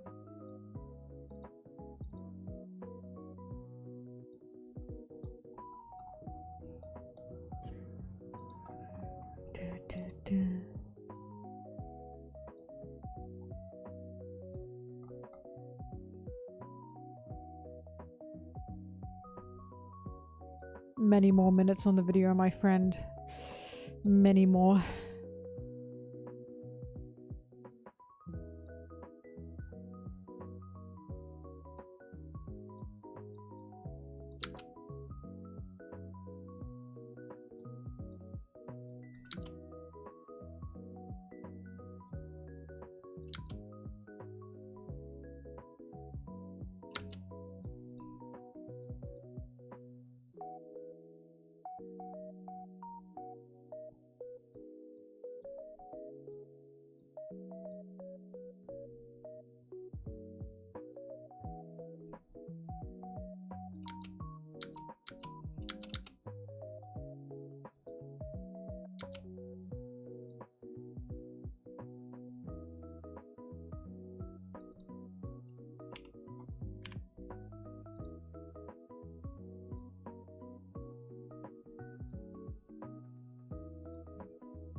The hell?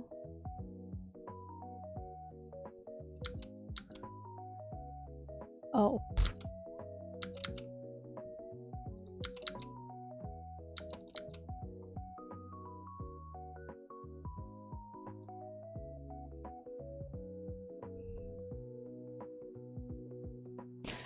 Don't talk to me about the chapter review. That's gonna be a fucking monster. It's gonna be a monster! And I know, okay? I know. Ah.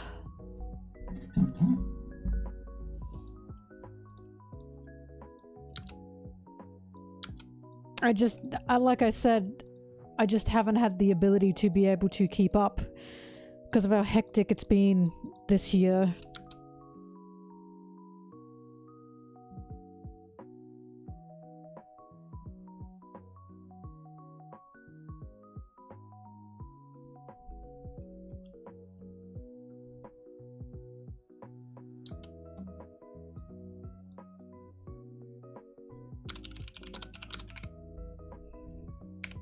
Yeah, I'm gonna still do the chapter reviews like I want to.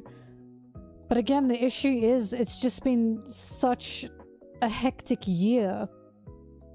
And it still is, that I just haven't had the time to even do my regular videos, let alone my review videos.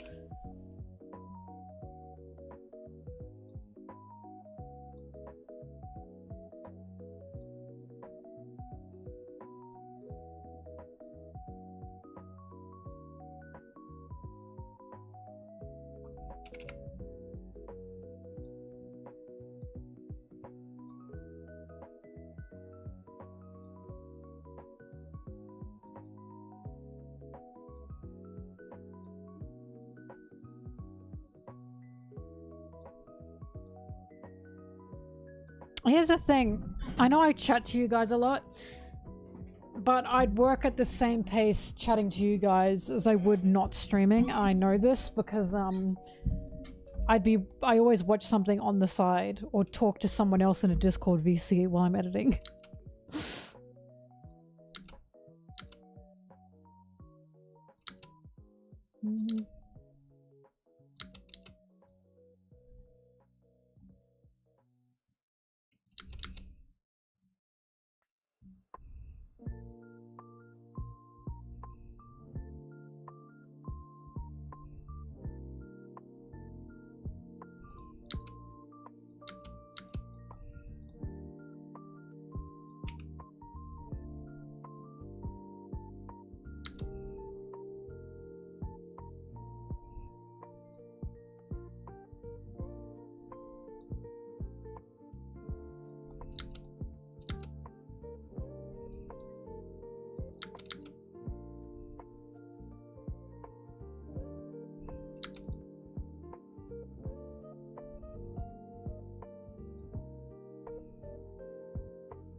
What is this?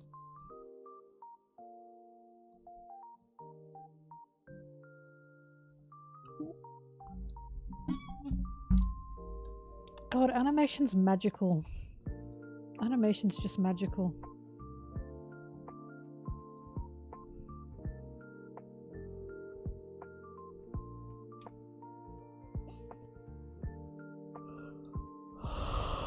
Oh my god.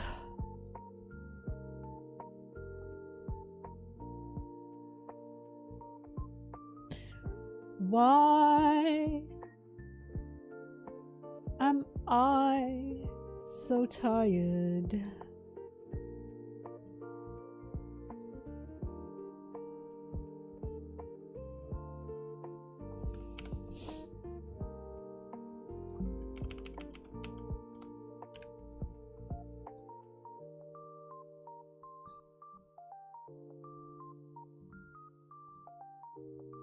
Reading Skype here. I love Wiper. I love Wiper. Love him, love him, love him, love him. Love him, love him, love him, what's and what's.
My eyes hurt. My glands hurt. Oh my god, I'm suffering over here.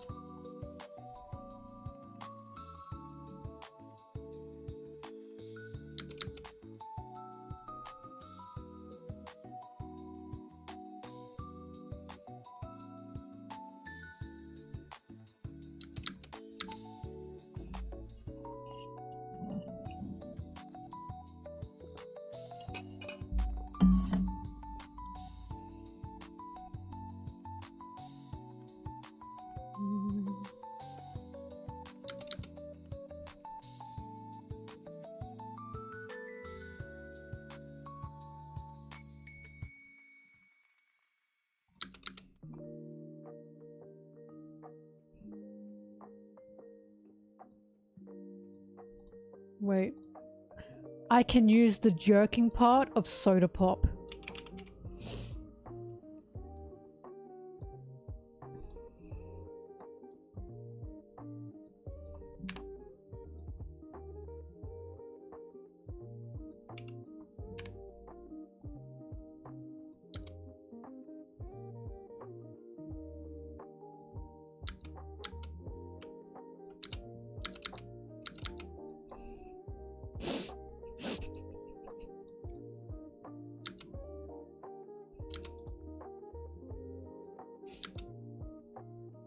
What's not to get?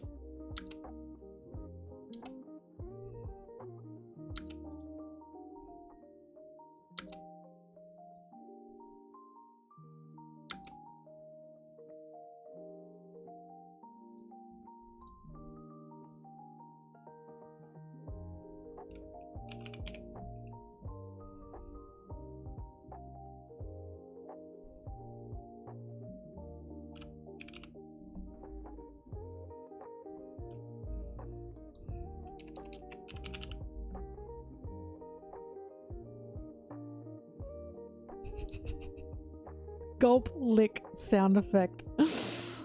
Let's see what this sounds like.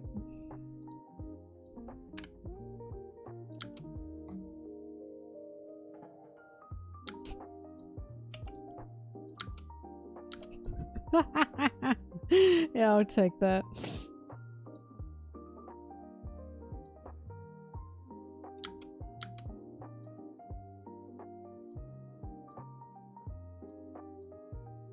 Don't worry, you'll hear it. You'll hear it in the video when it's released in a million years.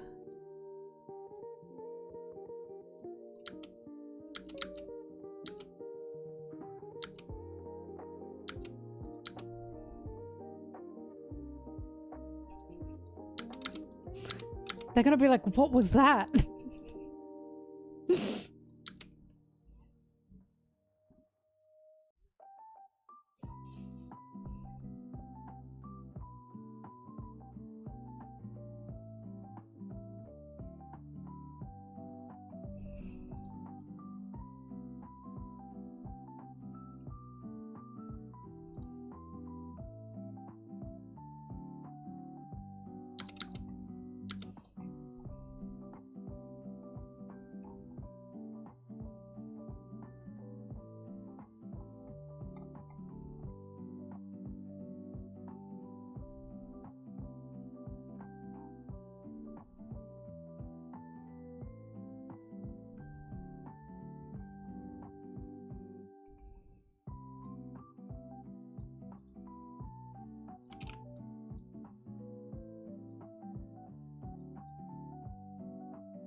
Have I told you guys? I think I've told you guys. Every time I make a tweet that gets explosive reactions, as in the reactions are malicious and angry and rude and condescending towards me, every time that happens, and it happens like in a large way, I gain followers. And I understand now that there's no such thing as bad publicity when that shit happens. Because the thing is, I think what's happening when that happens is one side of people are reacting negatively in such a big way that the other side sees the original tweet, which is what I've said, you know? And they both agree with what I'm saying and also feel bad about the fact that I am being attacked for whatever the fuck I said. So they follow me. Like, it's literally getting pushed into the algorithm when that happens. That's what I think is happening. Because it baffles me, and it's like, I'm not purposefully trying to rage bait, by the way. My crazy takes are not like ridiculous. It's not like Zoro's weak. Like, it's not like shit like that. It's not purposeful rage baiting. It's literally just the last one I can think of is, I just personally don't want to see Nami pregnant. Like, that was the last one I can think of that made people go fucking nuts and get mad at me and just say some horrible, horrible things. And that made a ton of people follow me. And I was like, what the fuck? They love the free block list I provide in the comments. That's true. I've seen that before. I've seen people go free block list in the QRTs with some of my tweets. The Wappo one was so fucking funny. Okay, but the Wappo one was me purposefully pushing misinformation, disinformation. That wasn't rage baiting. That was how many people are going to believe this. This infactual piece of information. That one was funny. That one was so good that Arta had to message me and say, look, I just need to know if you actually got this from somewhere or if you're fucking around.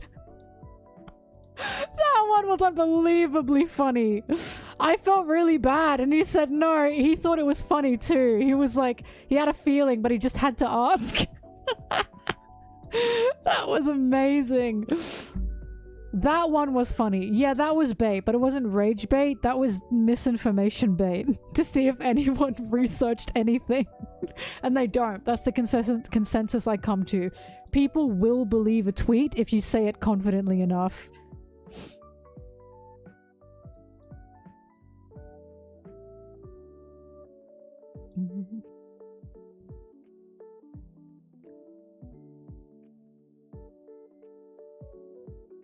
Repost is prohibited?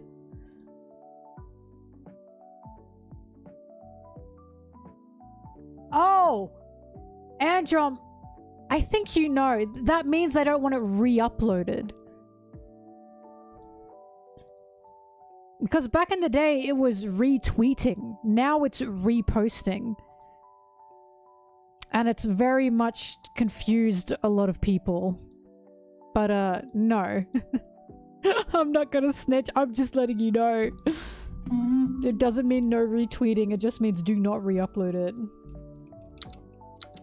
It's also a Tumblr term, because Tumblr's reblogging. Yeah, Elon fucked the whole system up, that fucking bastard. This is why I'm never gonna call it X.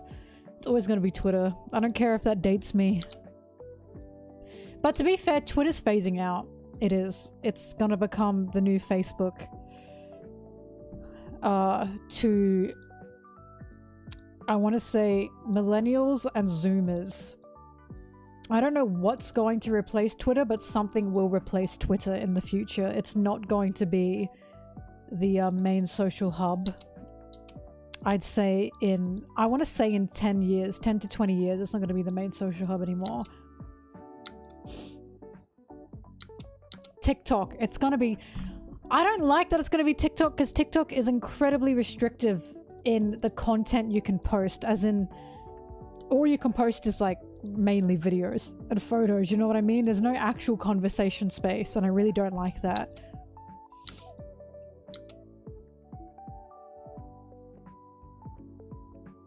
Unfortunately, I'm stuck to Twitter because so many people still use it, and I just have to consider my social media presence.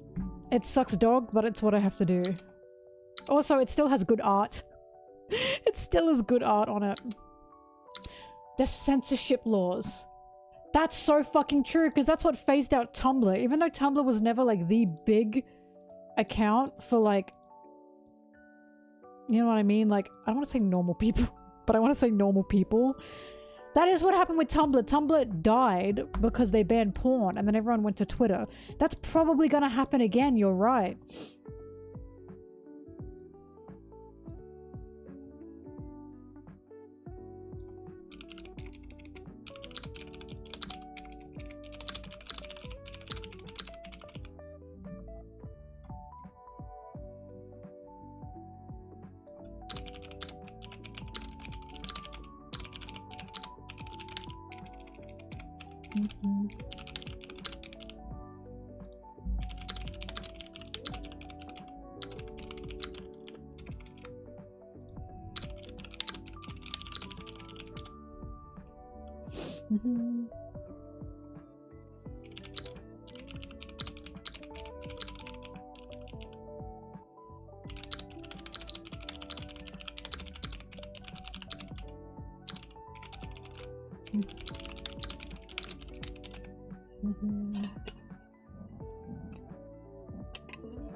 Forums.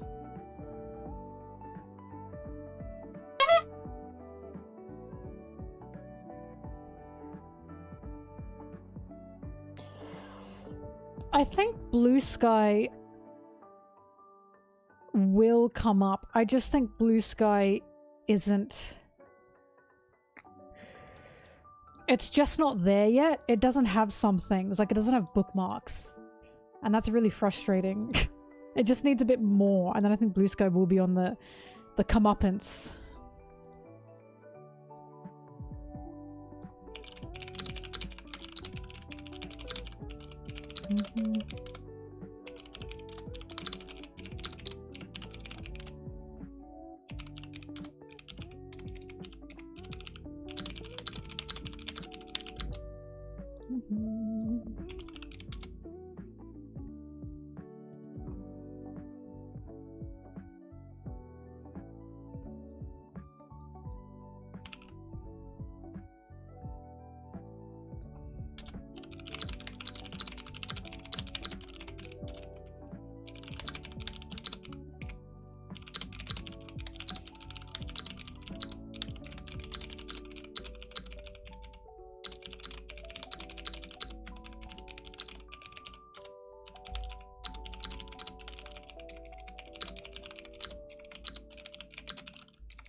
Sorry, my good friend Anna has just awoken, and I am saying good morning to her because I'm a good friend who says good morning to my friends.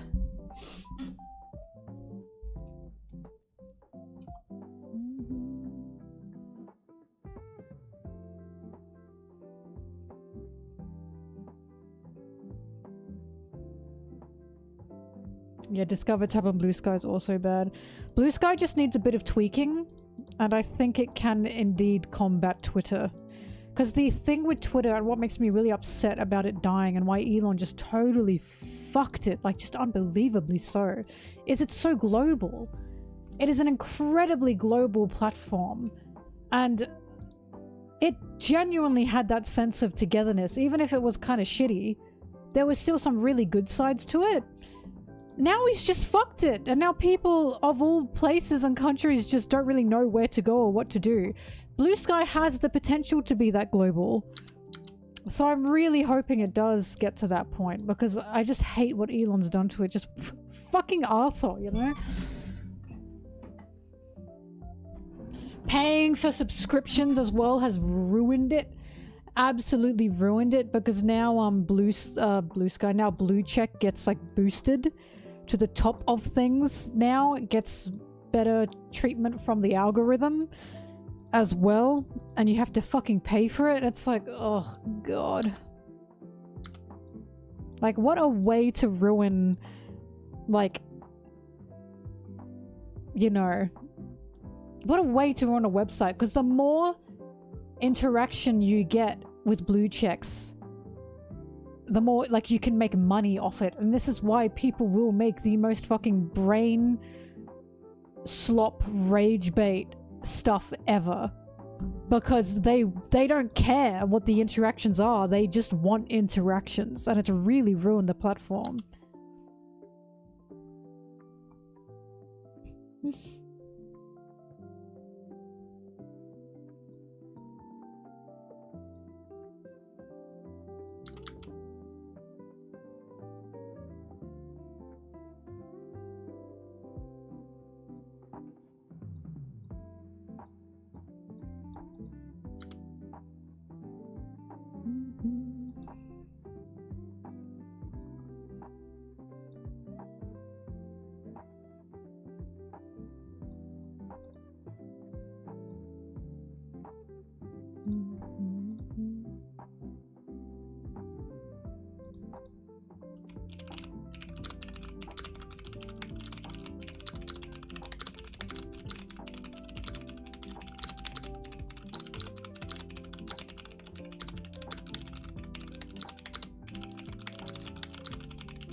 What is rage bait or full stop? Twitter. Ah, checks out.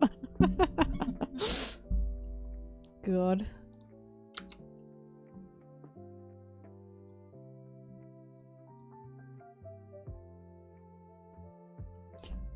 Wait, sorry, real quick. Sarah's here and it's made me think about it. And I just have to, I have to talk about this because I cannot stop thinking about it. And I think many people are sick of this topic, but I just need to say it. Did we see the stuff with H3H3? Ethan Klein? Did we see that shit? Did anyone see what happened there? I'm sorry, I just can't stop thinking about it. The newest thing. The newest thing. We basically, it was was it a Reddit or a 4chan account? It was Reddit, wasn't it? They found his old Reddit account from like, what was it? I think 12 years ago or something? And it was just a bunch of disgusting, 15 years ago, it was just a bunch of disgusting jokes, right? And just horrible, horrible shit. Like, he was making a bunch of, like, pedo jokes to an insane degree. Insane degree. And what gets me... Yeah, he was still an adult. He was older than me when he was making those jokes. And what gets me is... his apology wasn't even an apology. Because first of all, he said... they found this by illegal means. It is not illegal to basically trace someone's footsteps online. Mind you. That is not an illegal thing to do. So he's like, they found this illegally. And it's like, you know, cry about it. And then I just can't get over because it's the worst response I've ever fucking seen. It's the worst response I've ever seen. He basically says, everyone used to do it. And I'm not ashamed. And then he ended it with something crazy. I forgot what he said at the end. But it's like, no, mate. Not everyone used to do it. And if they did do it, they were like 13. You know what I mean? They were 13 online without a frontal lobe. At 28. You should not be making these disgusting fucking jokes and thinking they're funny. Just insane shit. And then he says he's not ashamed, and it's like, I think you should be. If I ever got caught out for an old account where I made some disgusting jokes at 28 years old, guys. He was older than me than I currently am right now. You can fucking bet I would be ashamed, because I would be. I fucking would be. Like, it's one thing to make these jokes when you're like 13 to 14 years old. It's another thing to be 28 and make these jokes. He's just genuinely gone down the deep end. Like, I just can't get over it. I can't get over it. Exactly, Rashanas. That's why everyone is like, what the fuck? I'm sorry, I keep thinking about it because I can't get over that everyone did it. That's what people say when they're trying to avoid the topic. Oh, everyone did it. Everyone did it. Bitch, no the fuck they did not. No, they do not. What are you talking about? No, I heard about it because of Sarah. Sarah told me. Also, he was trending and I pressed on it and said, what now? I regret how I was 5 years ago. I'm not saying I was horrible, but I certainly wasn't as mature as I currently am. Like, I just can't get over it. It's just insane. It really is insane.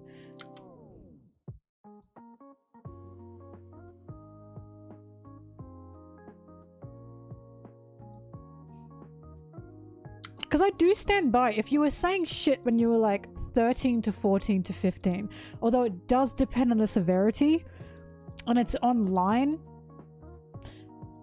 I think that should be granted a little more space. Just a little more, you know? Because it's like, kids can grow up in awful places and your critical thinking ability has not really developed yet.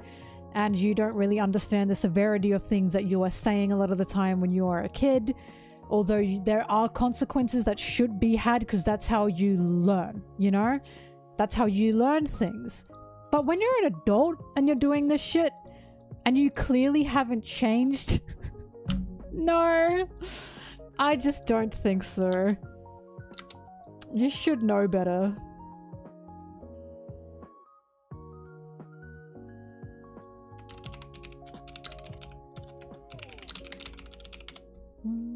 Anyway, I just have to bring it up because it just cracked me up so fucking bad. Also, I keep forgetting I'm law age right now. I'm time skip law age right now. And you know what? I think I'm doing better than him.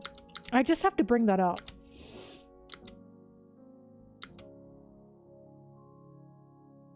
Buggy D Cloud. No, I am not ashamed of my L and not bitter at all. Yes, I am a bum. Law's 26. Law's as old as I am. Well, if we go by... Where did it say that Law was 26, honestly? I guess we could defer that from... I think we found that out from the manga itself. I'm 26, and apparently being 26 means I'm pushing 30. And it's like, no, I'm mid-20s. I'm not late 20s. I do not believe. But anyone who's like under 20 will think 26 is pushing 30, won't they? I'm nearly there. I'm nearly at old people status, and I can't wait to be. I can't wait to be as old as Hancock, you know? And Robin. Who the fuck says that? Kids online? Literally kids online. I've literally had what clearly are like 20-year-old to teenage boys trying to mock me online, and they say I'm pushing 30 because of something I enjoy. I've had that happen already. And I'm always like, I mean, even when I'm 30, I'm still going to be doing this. So I don't really know why that's an insult. People age, you know? Crazy, I know. What's wrong with being 30? Good fucking question. I don't know. Apparently your life ends at 30.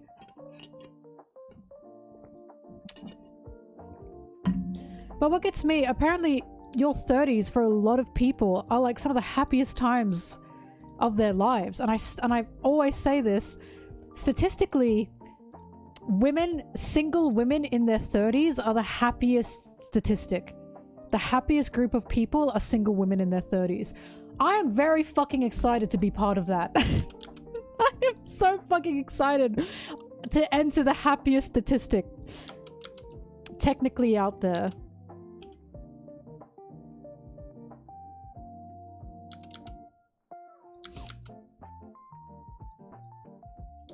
I'm already quite happy now. I'm still stressed, but I'm quite happy. I'm gonna be over the moon when I'm 30.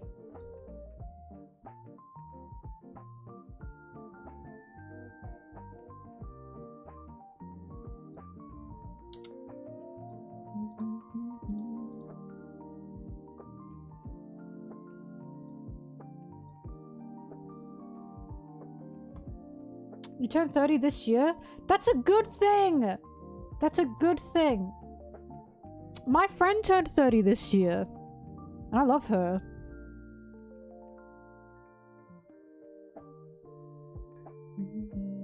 Yeah, the 1900s. Technically correct.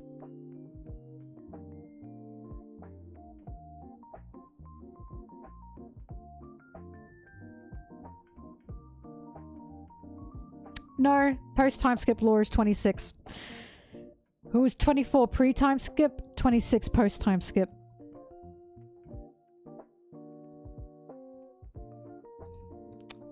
He's as old as me!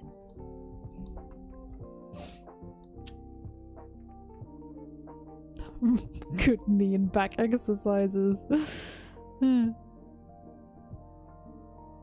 I'm as old as the sands of time.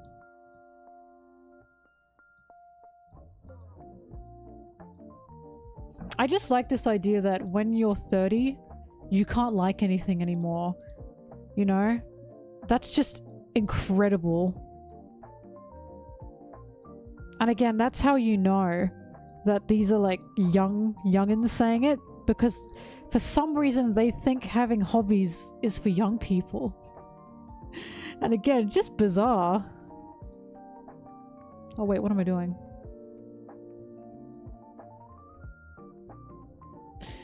And I always say, people who are older in their 30s to 40s, they are the people that are making these fandoms what they are and creating these fandom spaces for like events and upholding them, because people in their 30s to 40s have the most disposable income, especially if they're single or without children.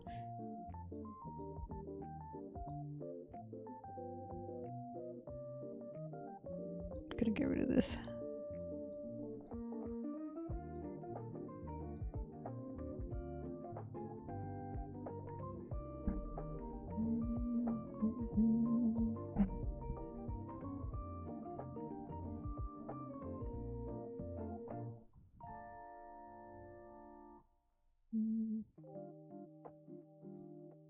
But see, the reason hobbies are so important to have as you get older is because a bunch of people obviously work 9 to 5. Everyone works a 9 to 5, and you need something. You need something, or you're going to hate your life and go crazy.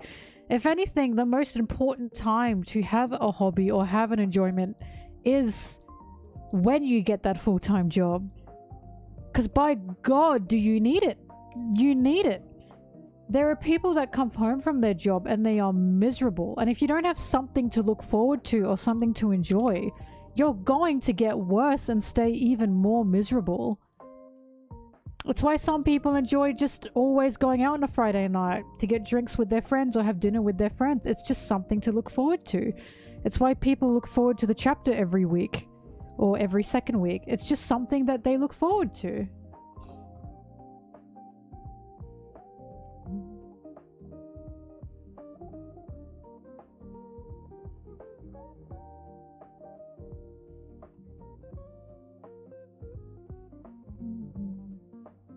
Your hobby's dunking on me. Shut up.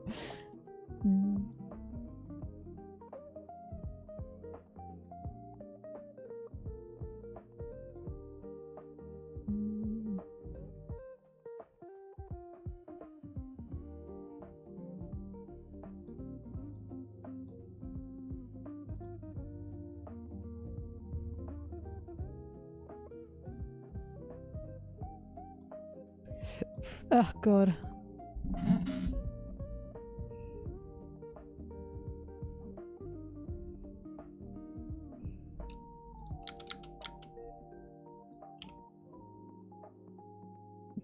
Maybe if Shanks had a hobby. I love how interested you are in Shanks, Sarah. I like how you've retained this information to this extent.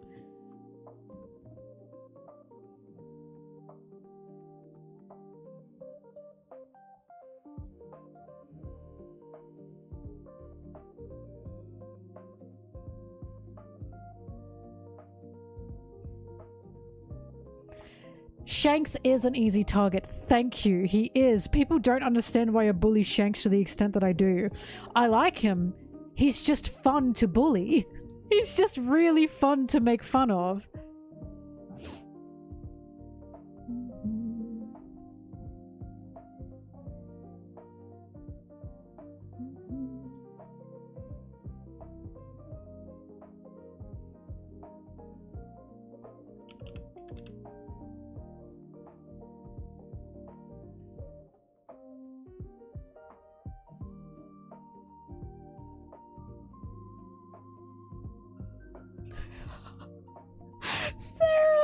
Sarah had no chance to redeem himself. He's naturally stupid.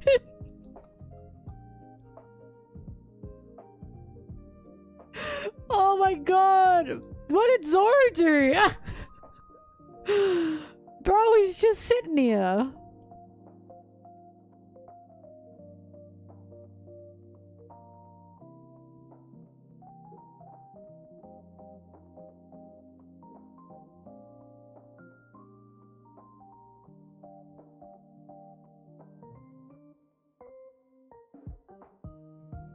Actually, you know what? You know what? 1097. Alright. Let's go have a looky-loo.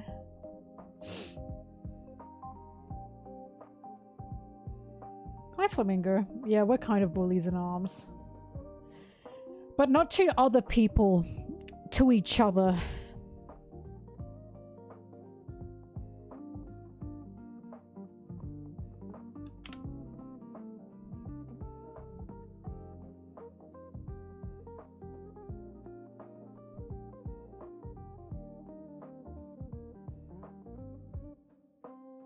Oops.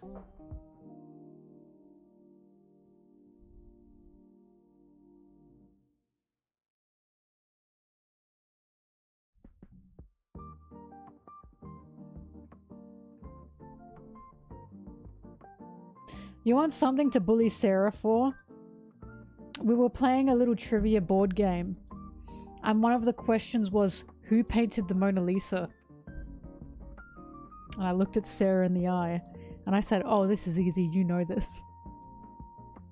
And she just stared at me.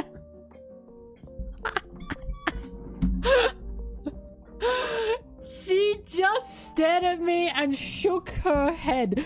And I said, seriously? My parents were there and my dad reprimanded me for being mean to Sarah. He was like, just because she doesn't know it, you don't know things. You didn't know some things, which is true. But I sure did look at you. Now you'll never forget it, Sarah. Gavinki.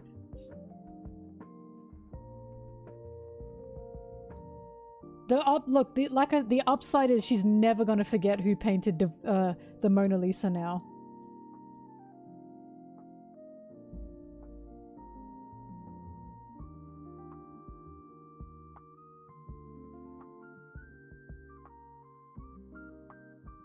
I got in trouble.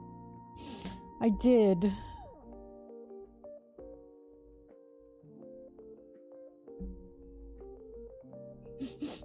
My dad is sweet.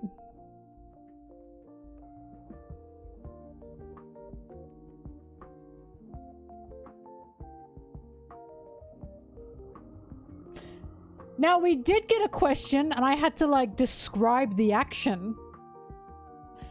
And all actions have like ing at the end, right?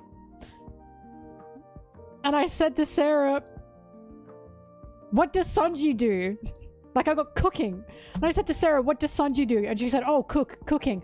And then she said, stop making everything about One Piece. I was like, damn, bitch! It's just the first thing that came to mind, and I know you knew it. Damn. I couldn't help myself.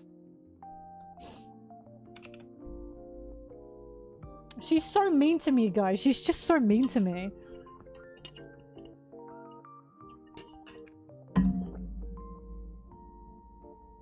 You knew, but you couldn't handle the pressure. I could feel it. I could feel you blanked. That's why I went, seriously?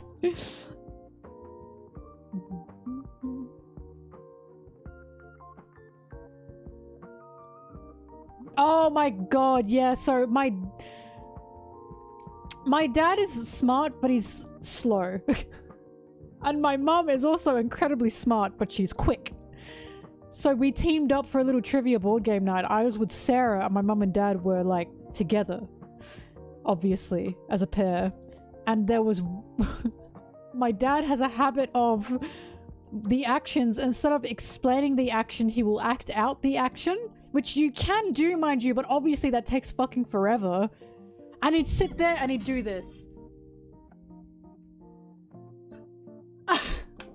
He'd look at it for fucking ages. And then he'd go, and he'd think about how to do the action instead of just talking. And eventually it made my mum go insane. And she yelled at him, just say something! Just say something! You're taking too long! Or he'd be insanely slow at putting down the cards, because you look at cards. Right? And he would, like, slowly change them or slowly, like, shift them around. And it was driving my mum up the fucking wall. Because it was timed! Moving your mandible, that's what it was. What was that one again, Sarah? Chewing, wasn't it? My dad got the action chewing. And... or was it my mum that got it? I can't remember, but one of them got the action chewing, and one of them said moving your mandible, and immediately chewing. Sarah and I looked at each other like, what the fuck? How couple core is that? They've been together for so long and know each other so well that moving your mandible, chewing. How in the fuck, like, how in the world did they get that? It was insane. I've never seen, like, that is such a couple thing. I just will never forget that, because Sarah and I looked at each other like, what? What? Because I would have said, when you, like, grind food in your mouth with your teeth, oh, chewing. Moving your mandible is crazy work. I'll never forget that one. My parents are lovely, but they're as insane as I am. I always tell people, if you ever meet my parents, you'll see why I am the way I am. Sarah can vouch for that.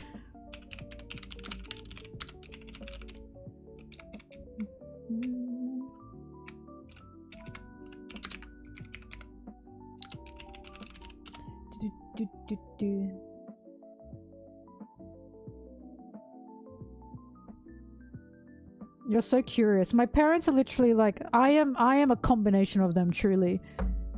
I am really a combination of them.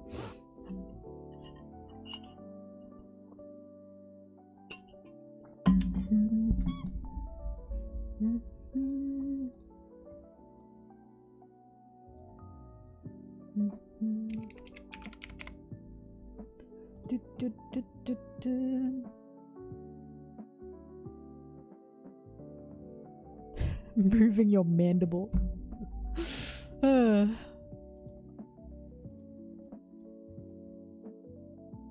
Actually, because I saw my parents on Saturday, and my mom said the word gaslighting, and my dad went, oh, because he doesn't like the word gaslighting, for because people have been using it wrong, in like wrong ways, right? Like they will victimize themselves and say, you're gaslighting me. But my mom said, as a joke, you know, you're gaslighting, and my dad rolled his eyes, and I said, Dad, that's gaslighting. And then he went, bah! Whatever! Dad, you're throwing her opinion out. That's gaslighting. Bah! Winnie the Pooh. My dad is a man that says, oh bother. This much is true.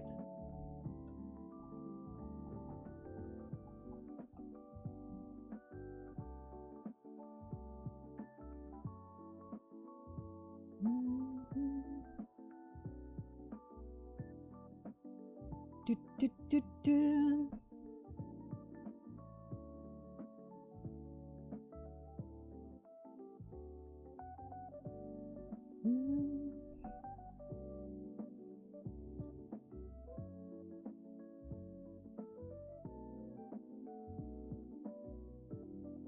Do, do, do, do.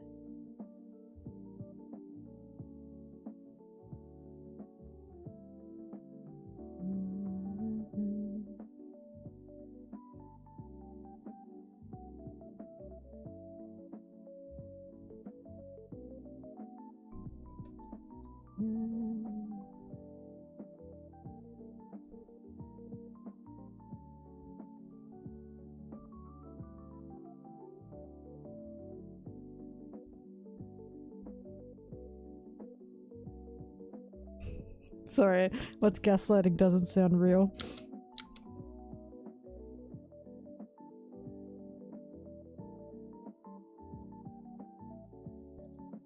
Sanji is a victim of misogyny. Yeah, why not? Fuck it. Fuck it, why not? I mean, he was a soft emotional boy that wanted to cook in a man household, so why not? I can twist that into what I want it to be.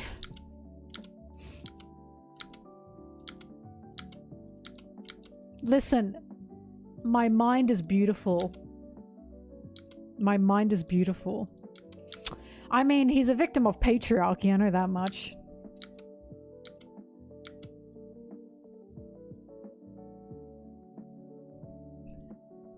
Did I say he's a victim of misogyny? Did I really say that? I was arguing that even though, I was arguing that Sanji is insanely fucking confusing because he's like both a misandrist and a misogynist.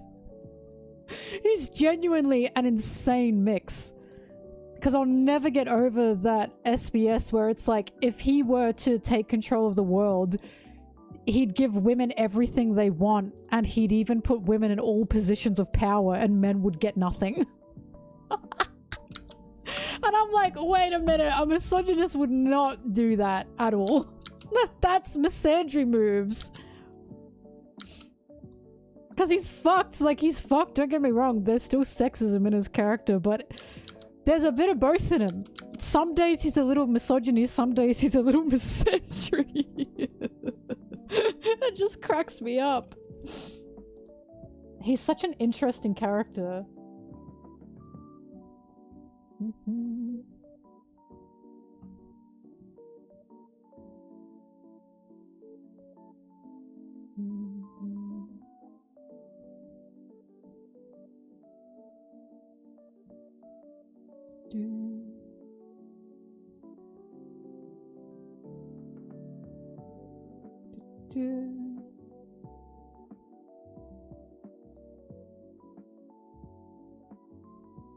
Well, here's the thing, Sanji's still written by a man, right?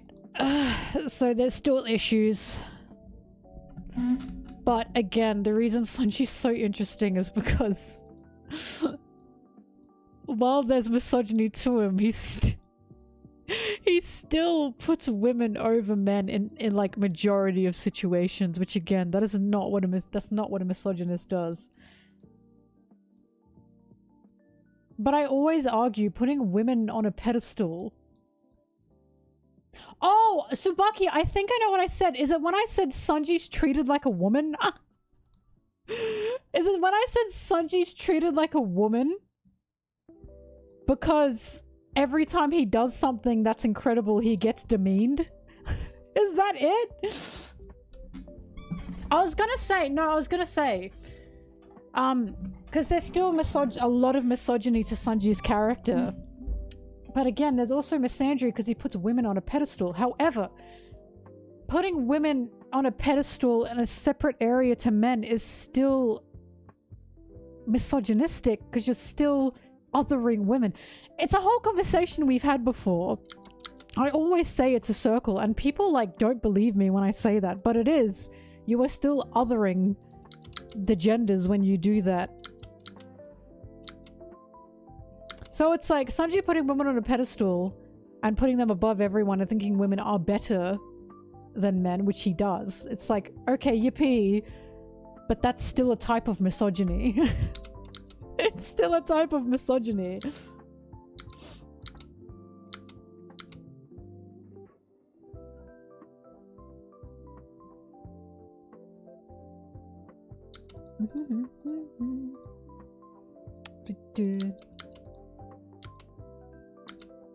But I just can't get over that SBS. You'd put women in positions of power only, and only women would get benefits in his society. Men don't get anything. He might be so real for that.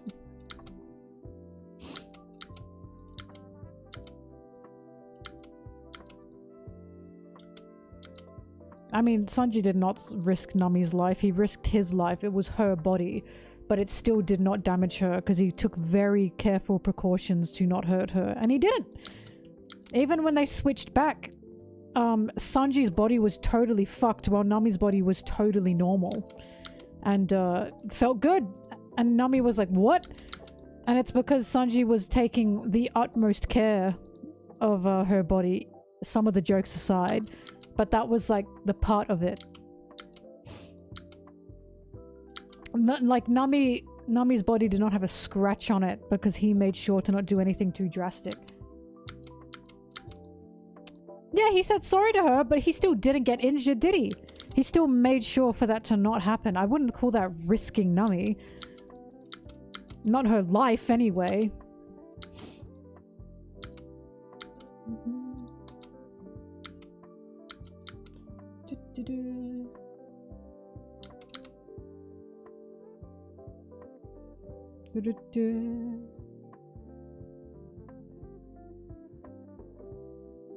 I gotta piss so bad. I'll be back.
She's back.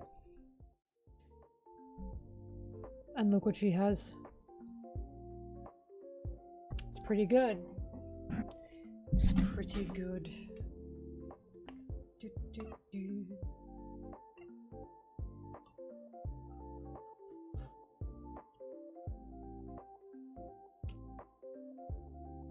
Oh!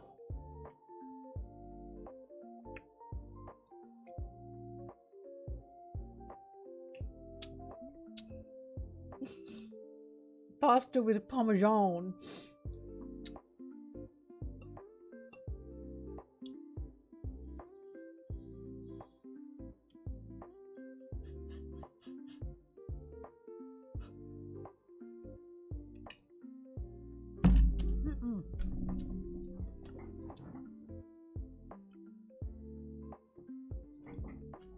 Nom nom.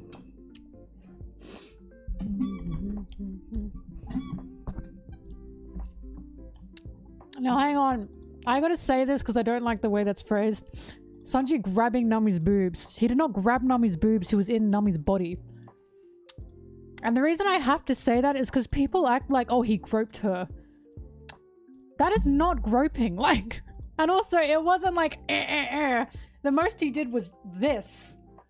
And I hate that because a lot of people are like, look what he did to her. And it's like, those are her hands in her body. I do not believe that to be groping personally, but other people have a different opinion of it. Because it's not like he does that when he's in his own body, does he? I just think that's a bit ridiculous. It's a poor joke at most, but it is not groping. At worst, I suppose. It's a poor joke. Because I remember someone said, Sanji groped Nami. And I was like, when the fuck did he do that? And then they showed the punk hazard. I was like, that is not fucking groping. The anime did make it a lot worse. That is true. I remember that.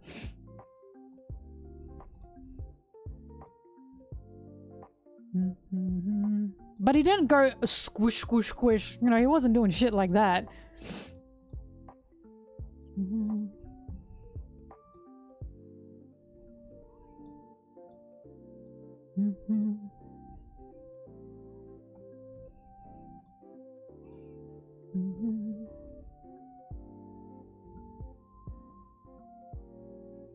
Flamingo, I did point that out. I did indeed point that out.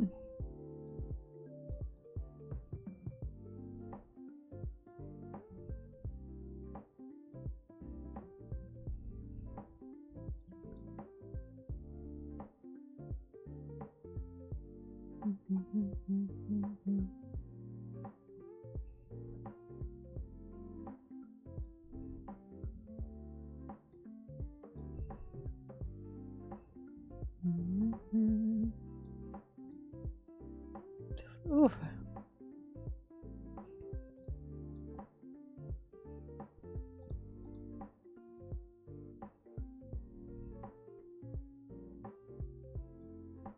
Boobs and rivers. Welcome to the stream.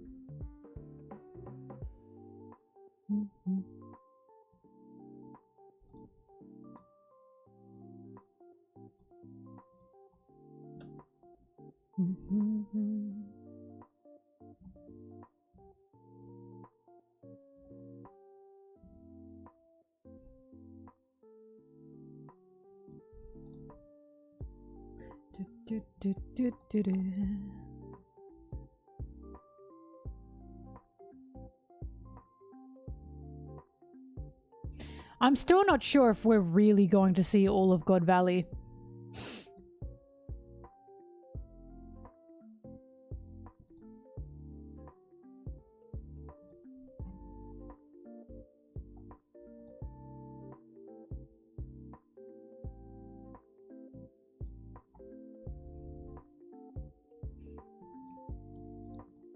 The Revs don't get any screen time because they're doing other shit that we don't need to see yet. The Revs are quite literally meant to be a bit more of a quiet force. But also, the Revs are now coming more into play, and the reason they're now coming more into play is because they're actually moving now. They were saving people quietly beforehand, but Dragon even said, didn't Dragon say it? We're not going to move until the Holy Knights move. The Holy Knights are now moving. We're now getting more on the Revs. The Revs, in my opinion, are Oda's closest kept cards. You know?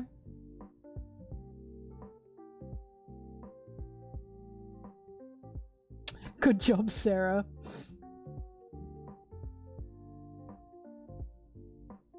But I think Oda's been holding the Revs quite close. And I think the reason he's been holding them quite close is because Dragon is Luffy's dad. And Dragon is also Garp's son. And I think there's going to be a lot revealed with the Revolutionary Armies. With the Revolutionary Army. We already got tons revealed about Kuma and Egghead. The new saga has literally opened with one of the leaders of the Revolutionary Army and their story, Kuma, right? So I think there's going to be a lot more to the Revs now. I just think, like, the previous story, we needed to know the Revs were around, but we weren't allowed to know the intimacies of the Revolutionary Army.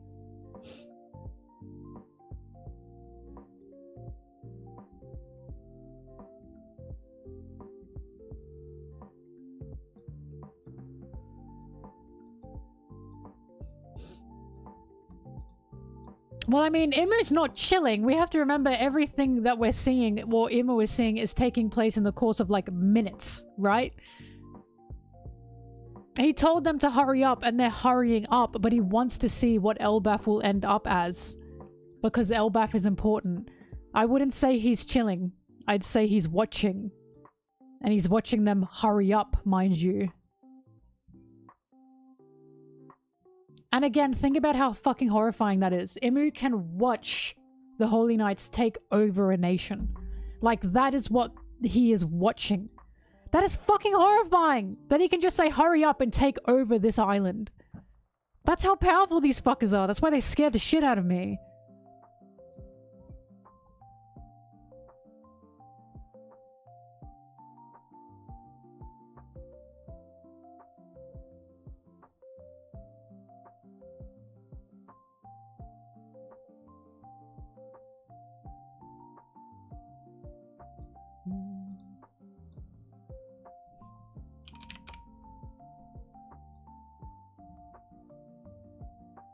Well, also, they just need the Holy Knights.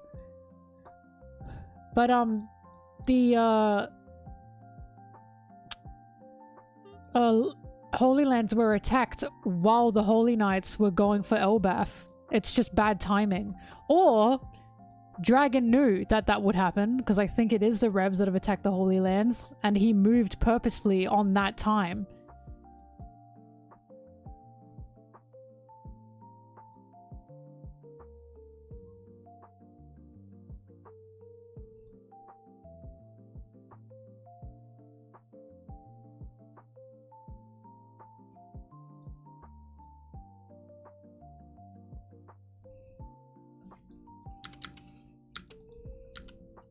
Mary Joie is how you pronounce it. After getting bullied endlessly for it, I now know how to pronounce it.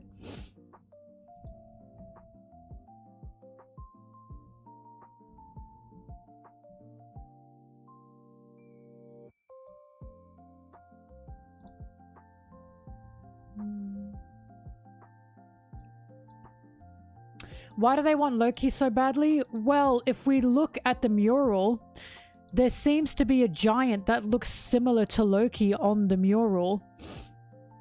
And I think Imu knows something.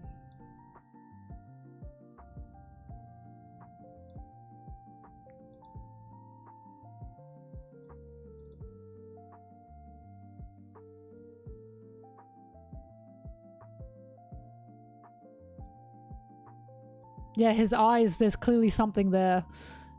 His eyes are going to be important for something. They're definitely going to mean something.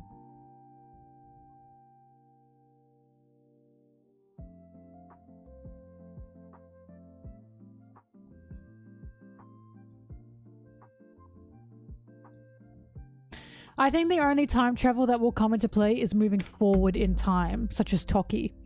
But I think it's incredible what Oda's done because you can only have one devil fruit per person, right?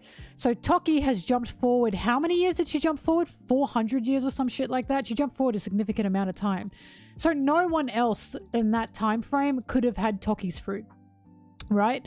How many years Toki has lived, no one else can have that fruit. So even if we do have woman jumps forward, the girl who leaped through time, haha. Even though we had a woman who jumped through time, no one else can possibly do that apart from her, and apart from her sending other people there, because no one else could have possibly had that devil fruit because she had it.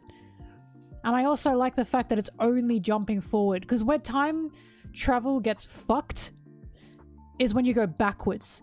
I fucking hate that. But the fact that he's limited it to no, you can only go forwards is...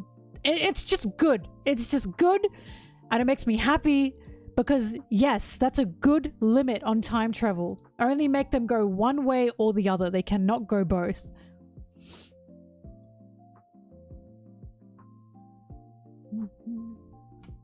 And only knowing the past but not the future is a very One Piece thing as well.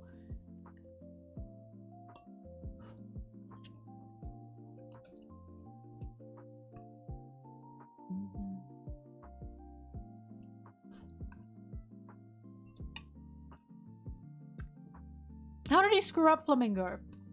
What do you think he screwed?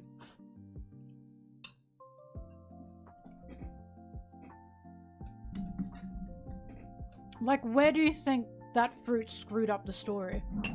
Whoops.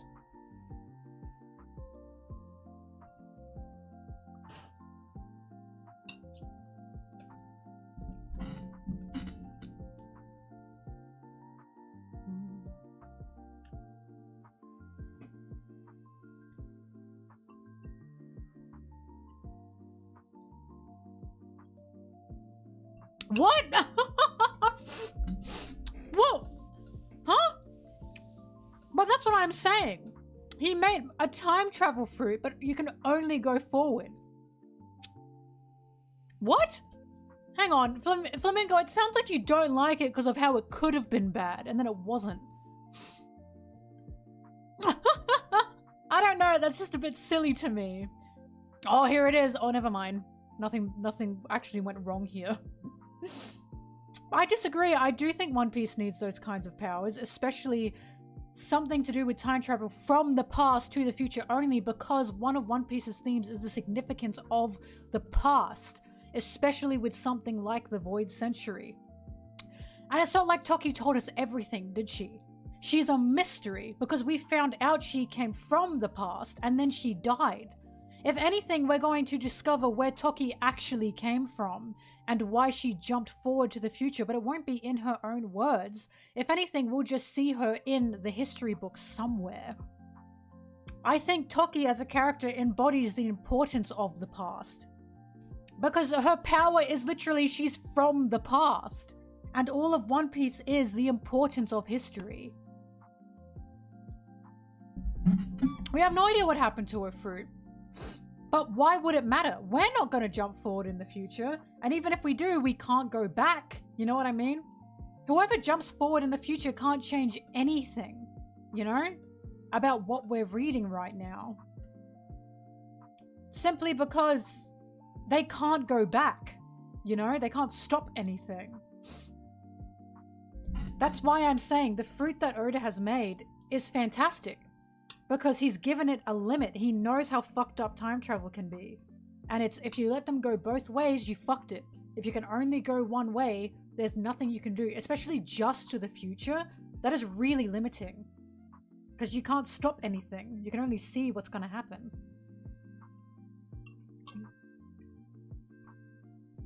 Because going to the past, you can change things. But going to the future, you can't. That's the future.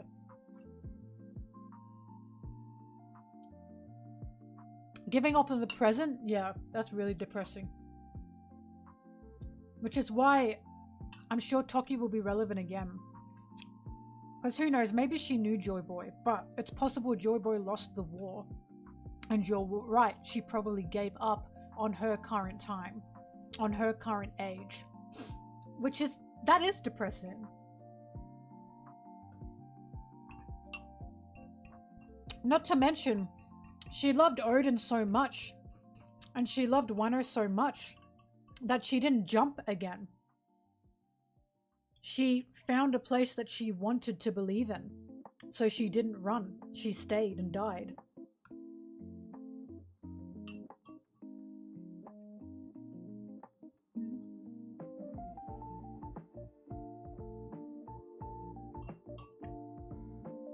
I think Luffy's going to destroy Fishman Island, as in he's going to liberate them.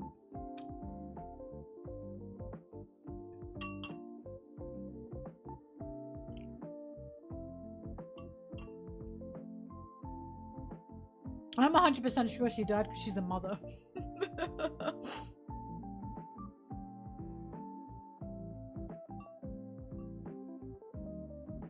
I think there'll be no need for Fishman Island anymore once Luffy liberates the world. Because the fishermen will no longer have to live at the bottom of the sea in fear.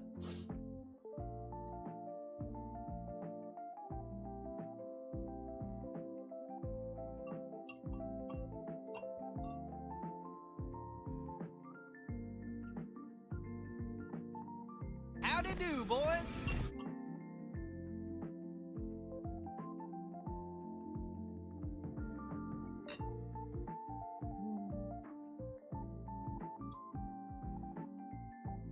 Who's gonna be the world's princess?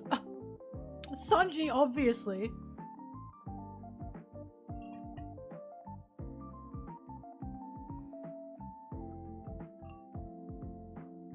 Who's gonna repair the Noah? I know you're thinking, Frankie.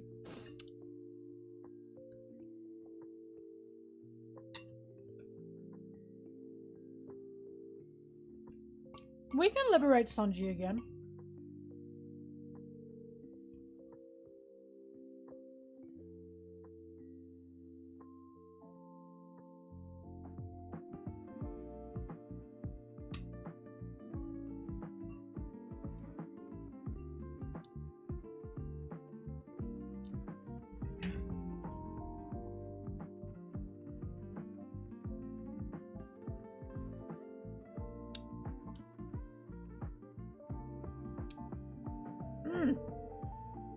Sorry, I'm an animal.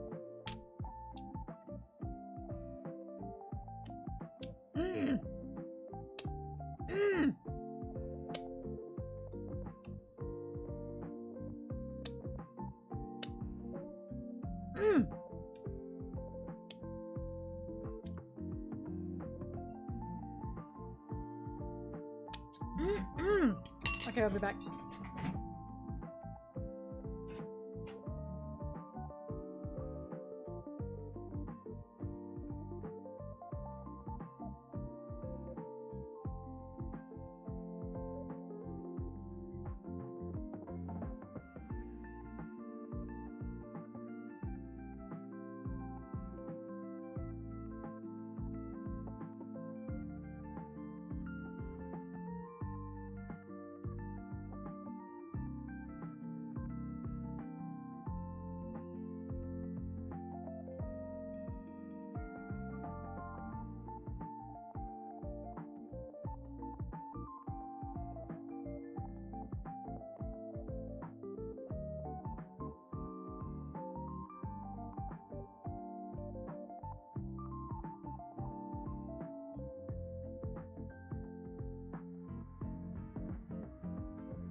Alright, she's back.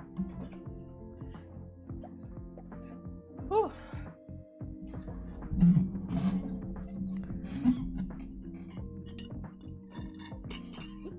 Crocodile's secret with Ivankov is that Crocodile was the previous Amazon Lily Empress. Duh. And Ivankov transed their gender.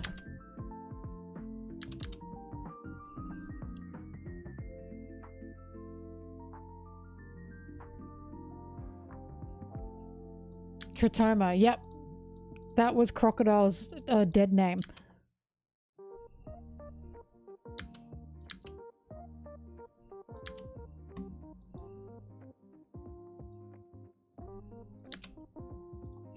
This is like kind of a crack theory, but if it's true, I will laugh.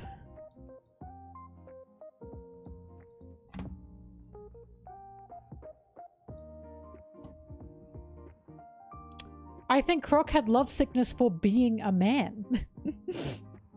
I think lovesickness wasn't romantic love. I think it was a different kind of love, a self-love, you know?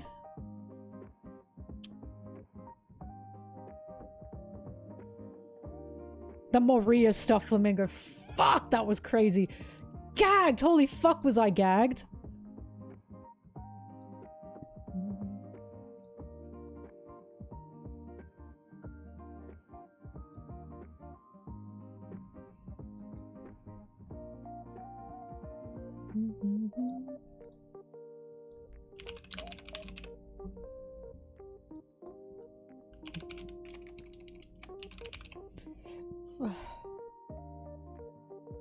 I love One Piece, man. Fuck, I love One Piece.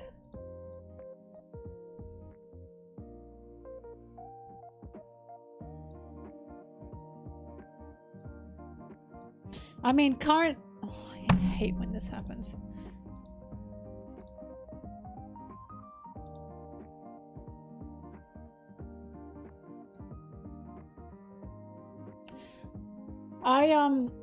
What was I saying?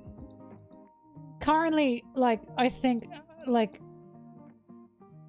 Moria's story is also going to be metaphorical. As in, that grave that we're seeing is who he used to be. And who he's buried and given up, because now he's a depressed madman, right?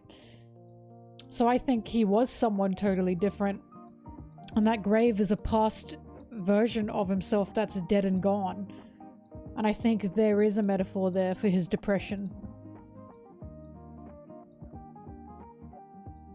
I feel so smart saying these things. You know why? Because I know you guys are thinking, this is why I follow MelonTeee. For these kinds of analytical discussions about One Piece. Oh boy, my brain is so big.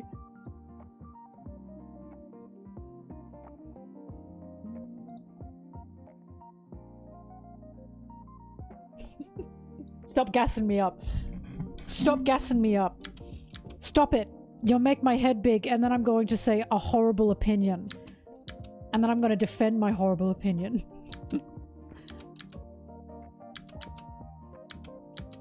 Next, I will make a video on why Shakky perfectly parallels Sanji. And I'll get mad at anyone who disagrees with me.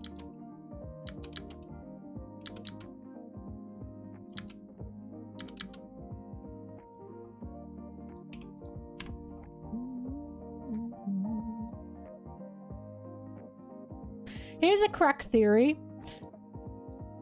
Sanji's mom, Sora, was originally from Amazon Lily. And Judge kidnapped her.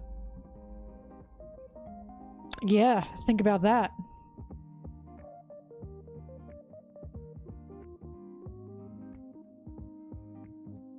But I get that. I just made it up. Just made it up.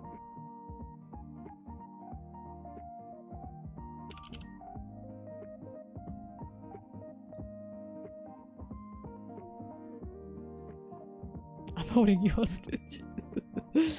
Everyone's from Amazon Lily.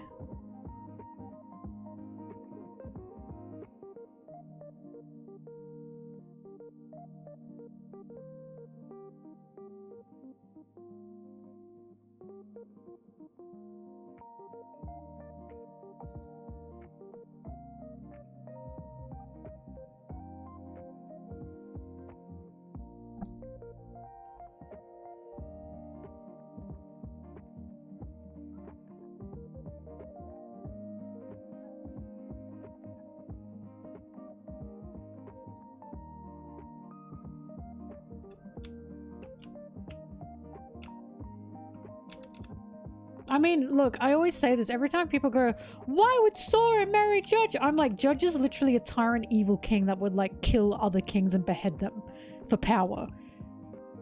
Do you really think Sora was there of her own free will? Like, didn't seem like she was to me. Seemed like she hated that man.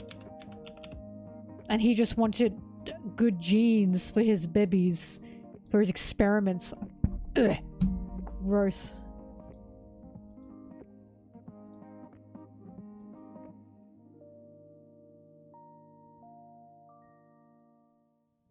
Oh, there is that theory that Sanji's got a bit of Skypiea in him, isn't there? I forgot about that.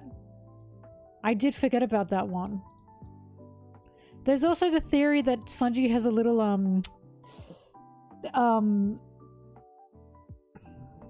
what's King again? Lunarian in him. Because of his flames.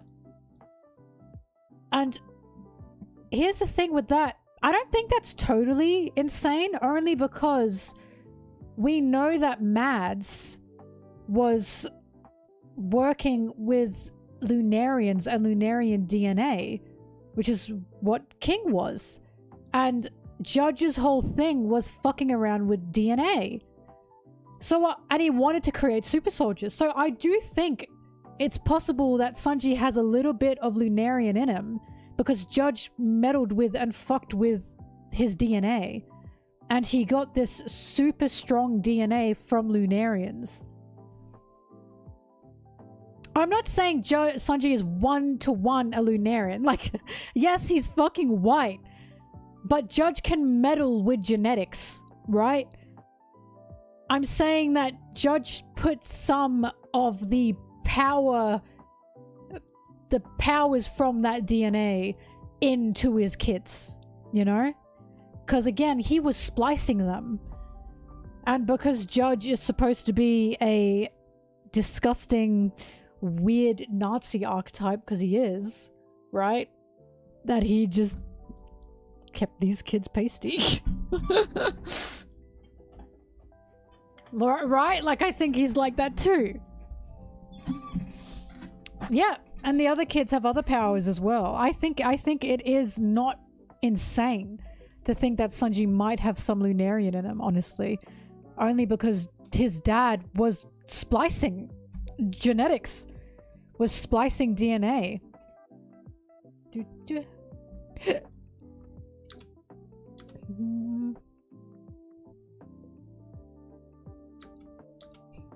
I guess so, Flamingo. But yeah, I never thought that theory was totally fucking buck wild crazy. Just because Sanji's dad was the DNA splicer. Like, he was evil genetics man. He was literally steal other people's genetics and take the most powerful parts of them to make super soldiers, man. So I really don't think it's that crazy. I don't, like, even if it's not true though, I'm not gonna be like, pfft. Like, I'm just saying, that one I can see the line of thought. Are the Lunarians the only dark-skinned characters in One Piece? Hello, Skypiea. The Shandians? Question mark.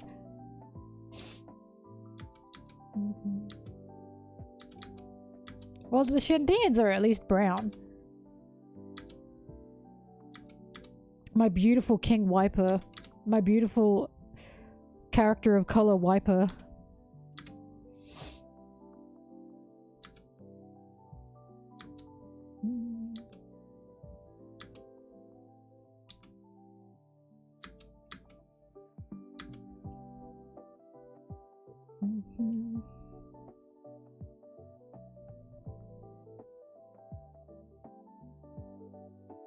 No, the Vince Smoke siblings definitely have private parts, and you want to know why? Because they're royalty and Judge wants his blood to continue on. Because he's a freak.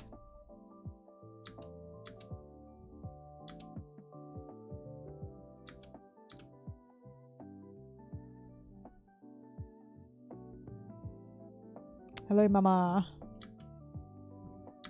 Oh yeah, what Wit did to Usopp is crazy. And everything else looks good, which is what sucks. And it's like, oh, really?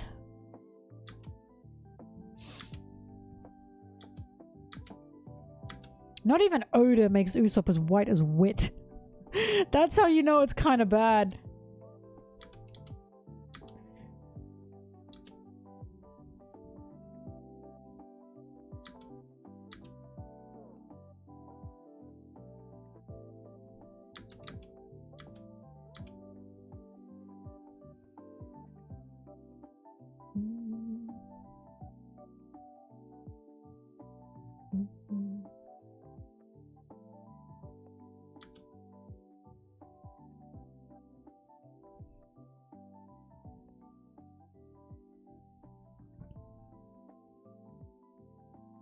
This song isn't working. Oh.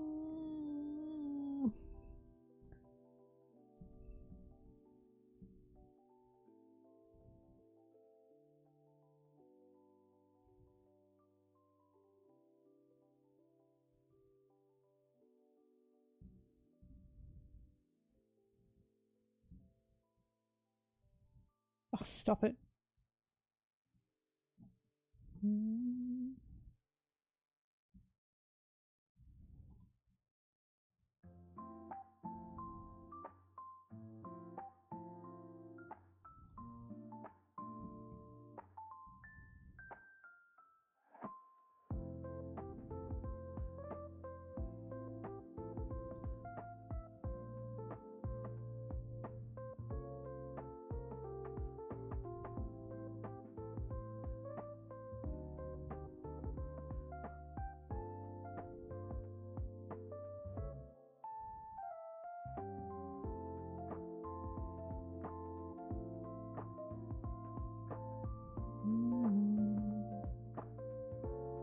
Oh, Flamingo, be careful.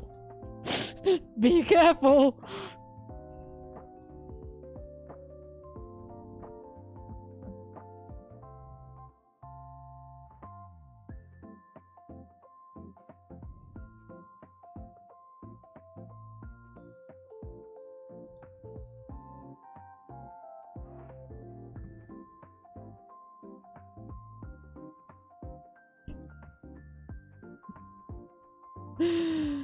It's look, you can't say those jeans and then say the lips. When Usopp has those lips. Yeah, that because it comes off a little bad. It comes off a little bit bad. I know what you're trying to say, but just be careful with the way you word it.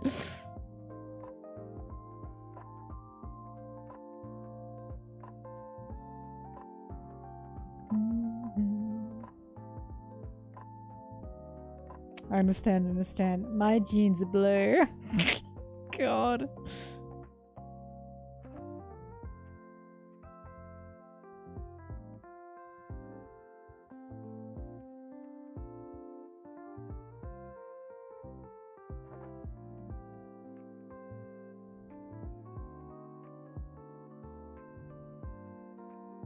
I hate looking for music. God, I hate looking for music.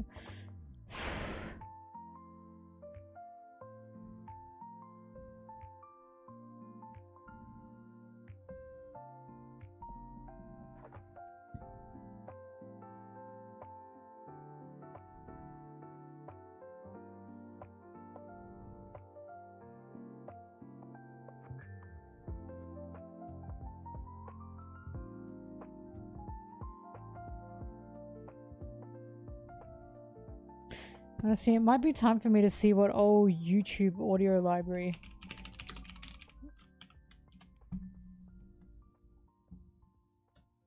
has, because no doubt it's updated.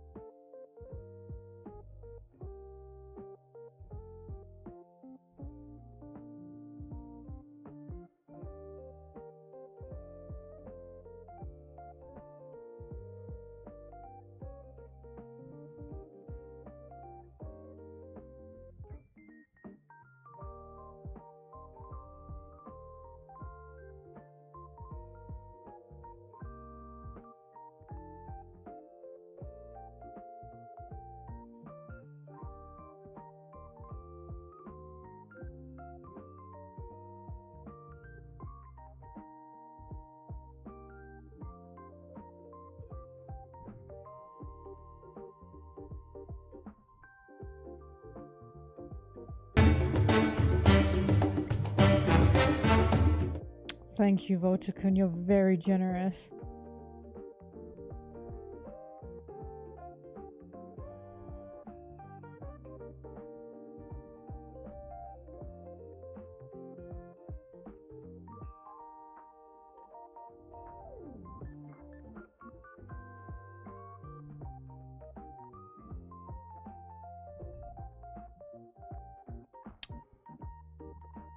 Sorry. I have to pause the music for a bit.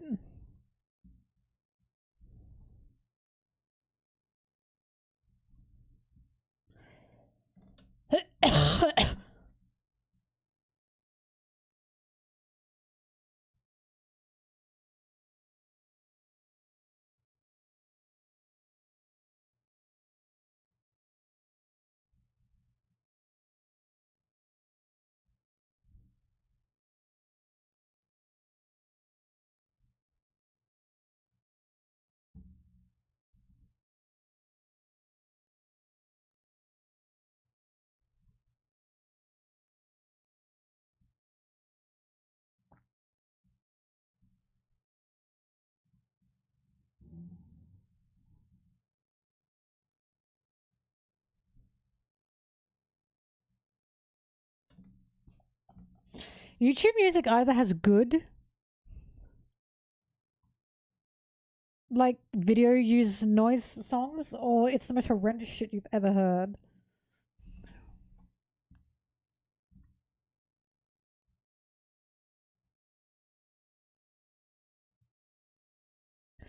I think this one's good that I'm listening to. I know you can't hear it. I know it's annoying, sorry.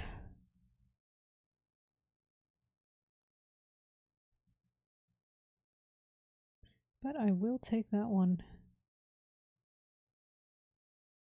Hey there, Delilah, what's it like in New York City? I'm a million miles away, but girl, tonight you look so pretty, yes you do.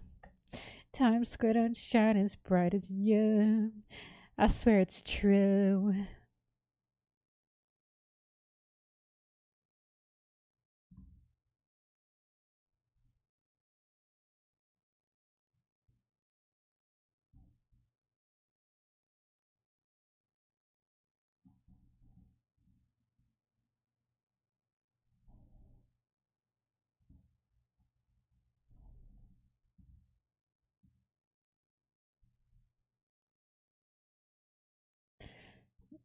Now, hang on.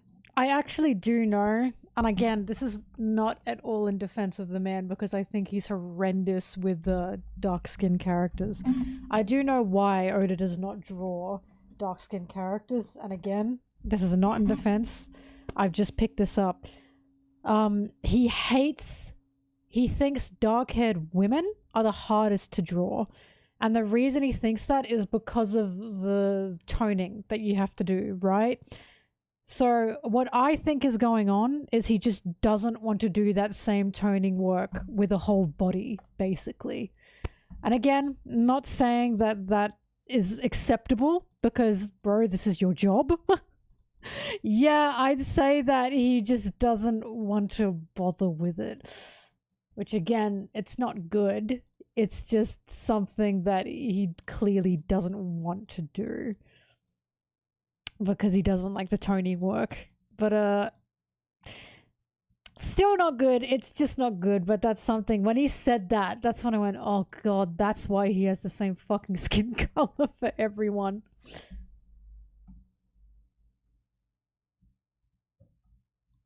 And it's also why Robin is not in a lot of color spreads as well, because he finds dark-haired women hard to draw.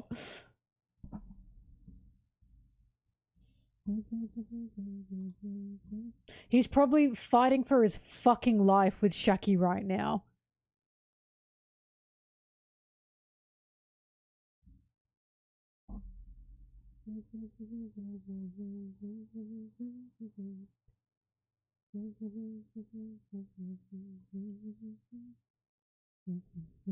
I'm talking about her hair. Like I said, dark-haired women.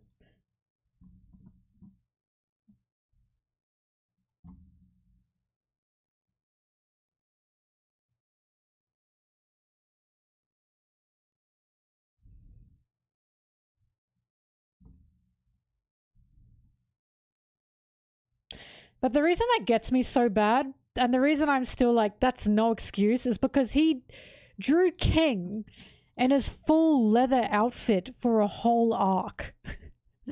And it's like, I'm pretty sure he can extend that to skin color, but what do I know?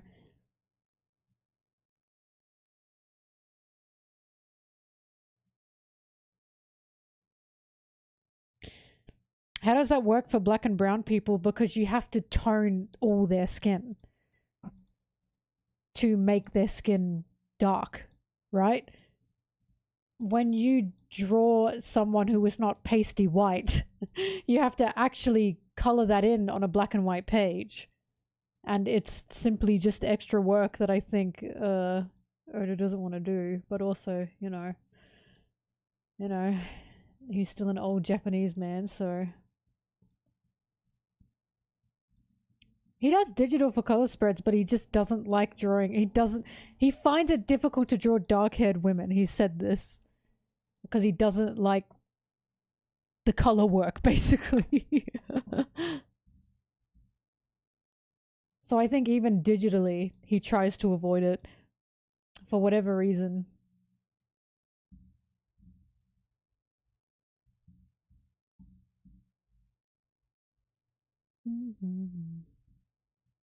Look, I'm just saying what he said about drawing dark-haired women, and I'm applying that to, I think that's why he doesn't go full out with skin tone either, which again, it's not an excuse.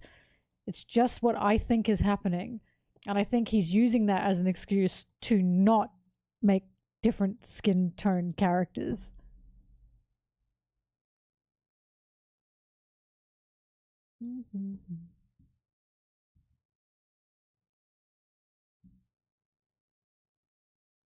But also, I think drawing Haki is probably easier to draw than hair, personally.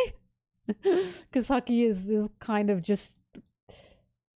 There's not much reflection, I suppose. Hair is a lot more difficult to deal with.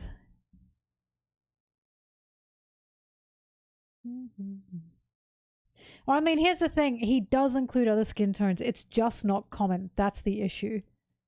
It simply isn't common.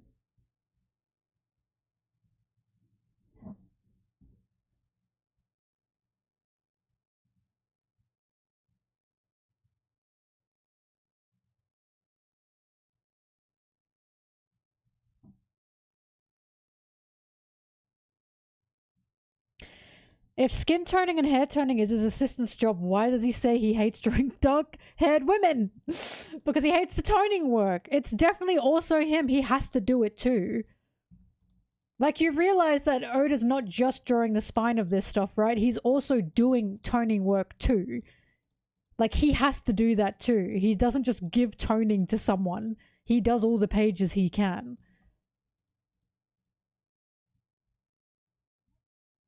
Like, he doesn't do the storyboard and the outlines and he's done. He also does all the work he can.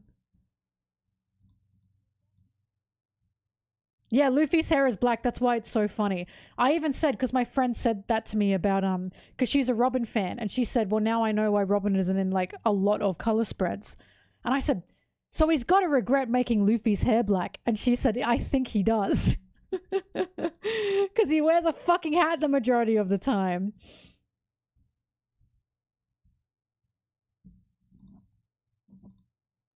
But again, it's not an excuse. It's just something I saw. And I just think he just doesn't want to do a whole body. But again, it's just not an excuse.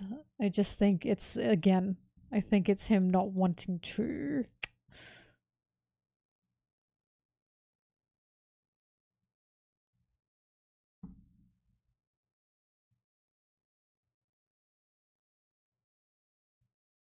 This is why I always say, I don't know the guy.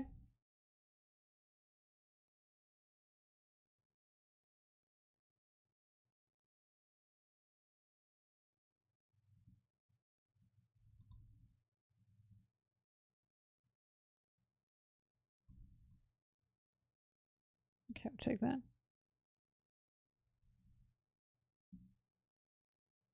Okay, I'm finding some bangers today.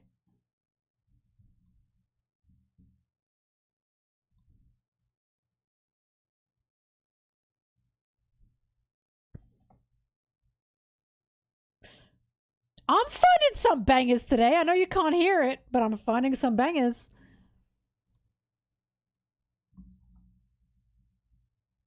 I'll fucking take that. I can definitely use that at the end of my Kuma video. Sounds very futuristic. And you can't hear it.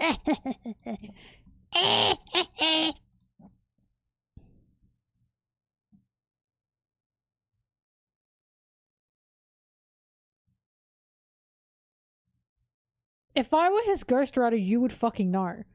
Because Sanji would have been turned into a woman by now. Not just in Kamabaka, but like how Law was gender bent. That would have happened already.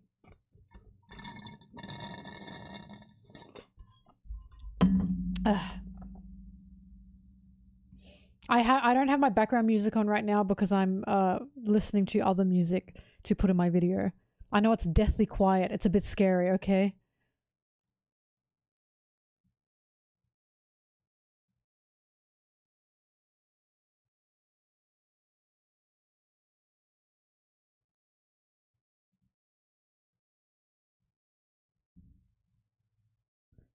I'll take that even though it's kind of bursting my eardrums, but who knows? Maybe I can find a way. I have some crazy shit in my audio folder for like music.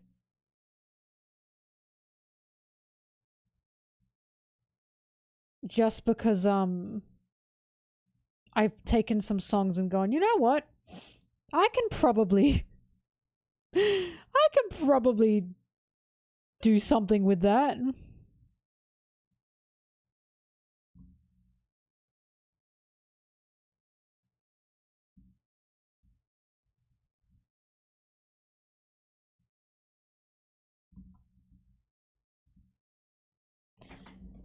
Ow, my bumhole.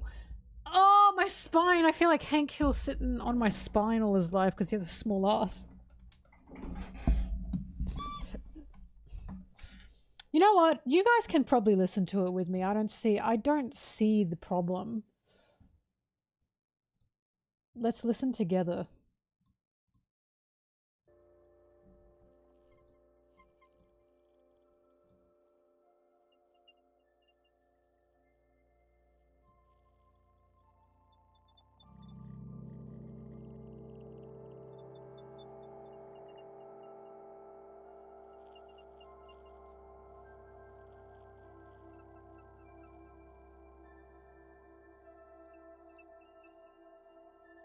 This sounds Adventure Time. Sorry, I skipped.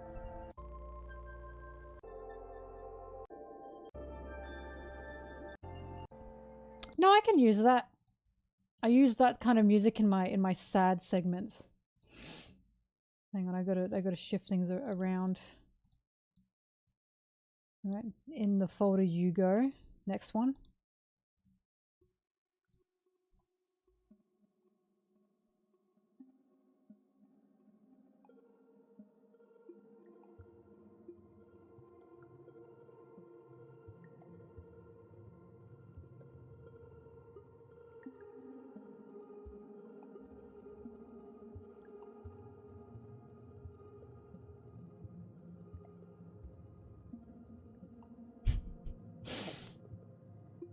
It's a bit disorganized.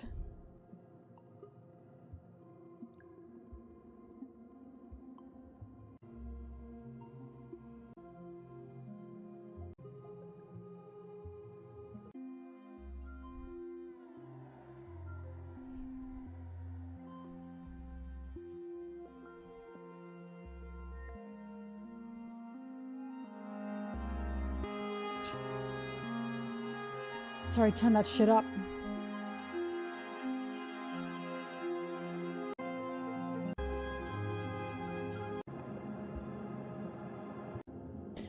I don't really know when I'd use that, but I'll save it anyway, because who fucking knows? Maybe I'll make like an incredible video one day that will require this music instead of the slop I currently make.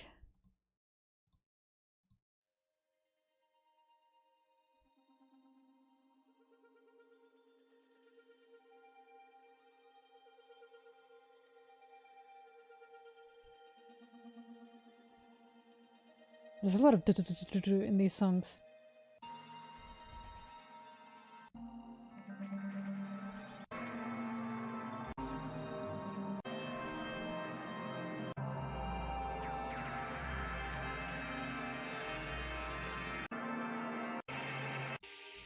Yeah, no, I don't like that one.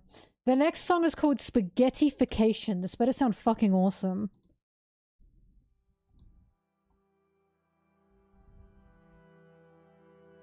You cried while watching my videos, my slop? My slop, guys? Oh, this is sounding promising.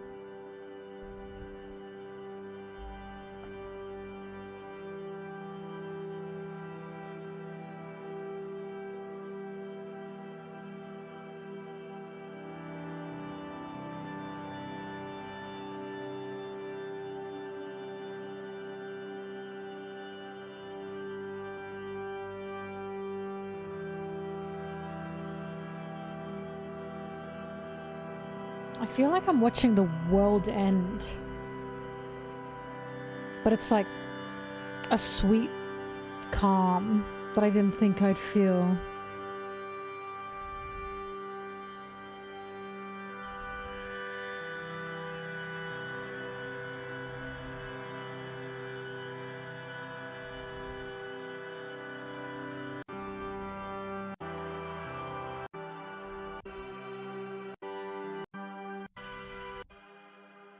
Oh, I'm definitely taking that one. I can definitely use that one on a lot of shit. In fact, I can probably use it for the Kuma video.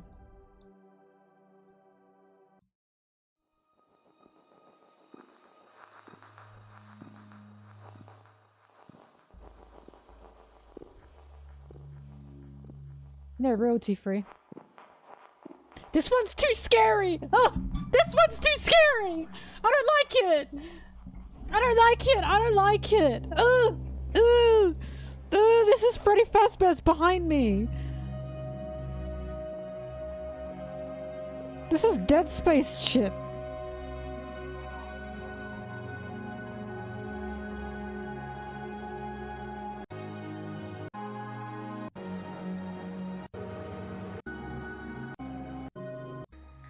It got better, but that's too scary. I'm not gonna use that.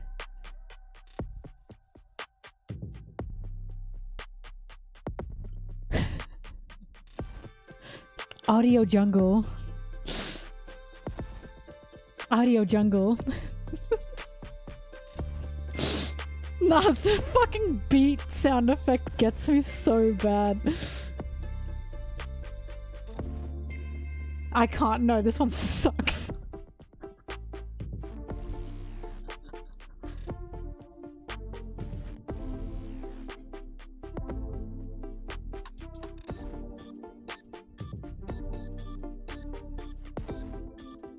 Nah, this is that. Boop boop boop boop boop boop boop boop boop boop boop boop boop boop boop.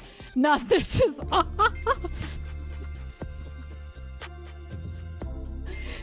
You know what's sad? It's got the ability to sound good, but the fucking cheap beat noises is killing it. No, can't do that one.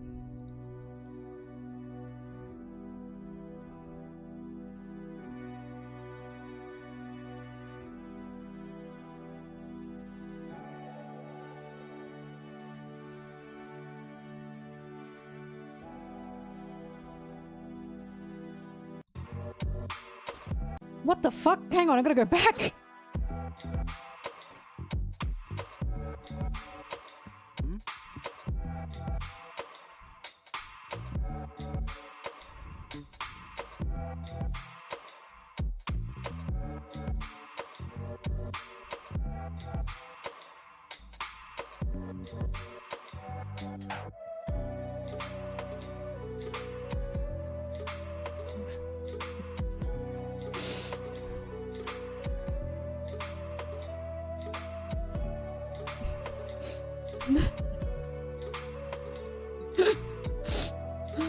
Human music.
Nah, this is poop.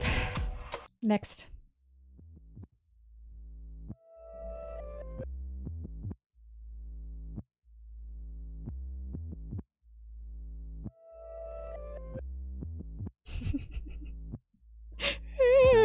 Oh! This sounds so... like video game.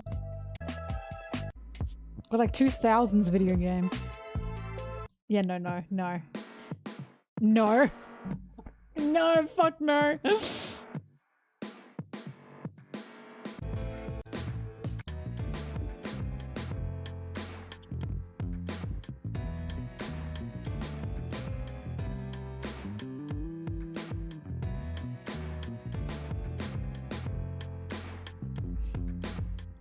Yeah, no.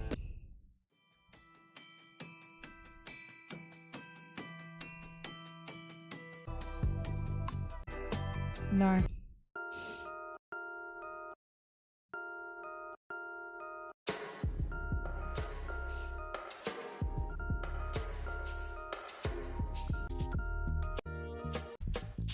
No.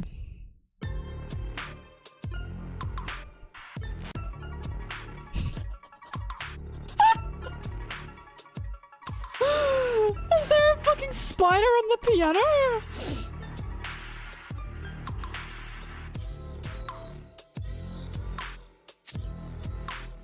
What was that?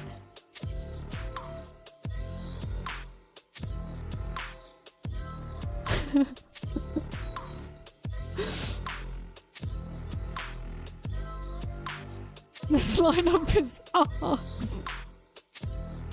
I can't, man.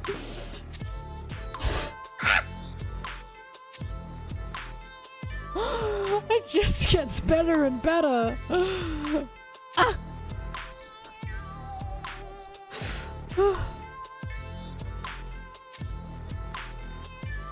There has to be another instrument.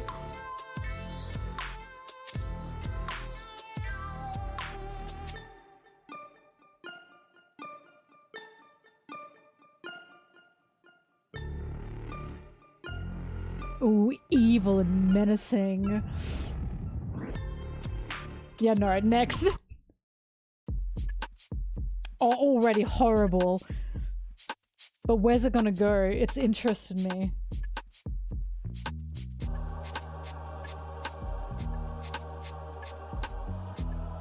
It might actually not be horrible. I might have judged it too soon. Yeah, wait a minute.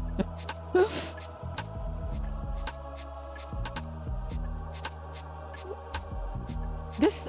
Actually, I could probably use this.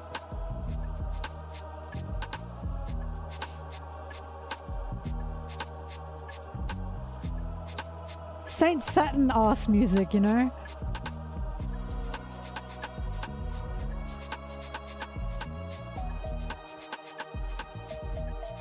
Well, now it's getting penisy.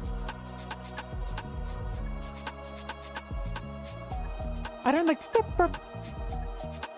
I can do without that. But it's not bad!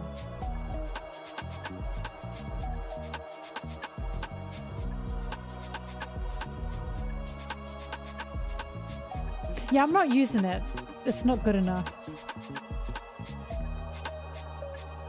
They have only the fucking trap beat one there.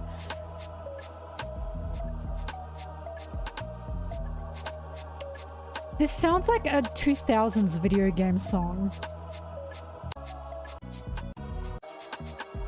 Not horrible, just could be better.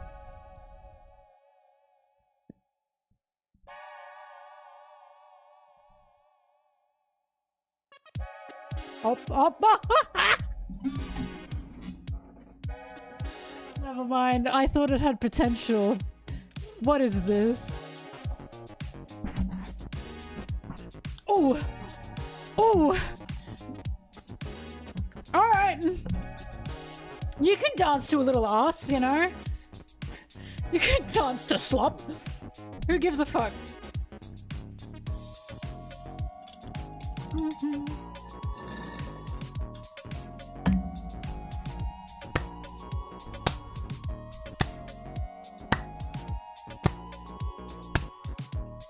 Feel like doing a bit of a white people dance to this one.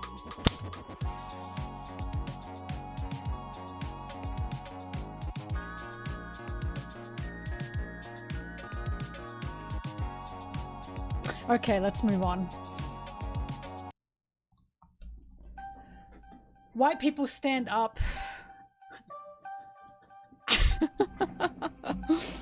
Ooh, scary.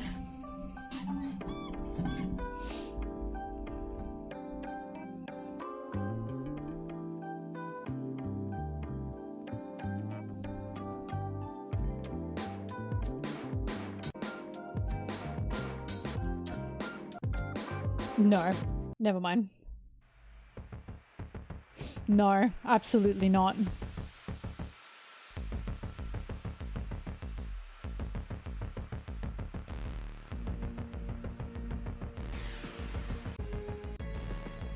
Absolutely not. How does Taylor Swift dance? She dances, she's like the stiffest dancer I've ever seen. She's got these kinds of arms. It's like actually kind of scary. I've never seen someone so stiff. She may possibly be the whitest dancer I've ever seen in my life. And I'm saying this as a white woman. She does like a move, I forget what it is. She like sways her hips and she goes... She's so stiff, it's genuinely upsetting. Oops. Weird. Like you can tell dancing is not her strong point. No.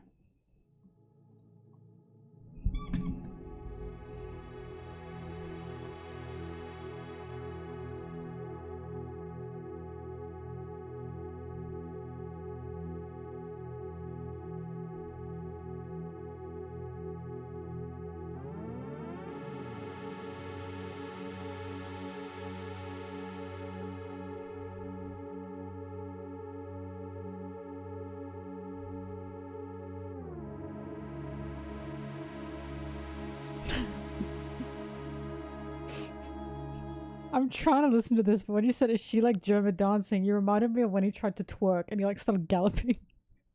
Anyway. Hang on, I'm gonna skip.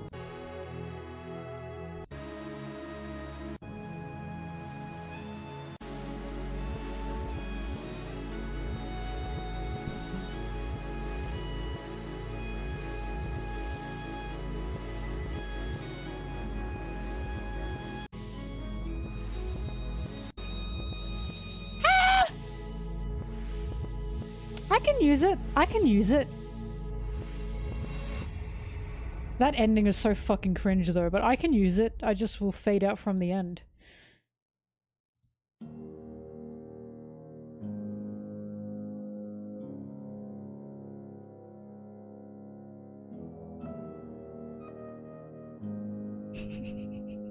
Music for evil and devious people.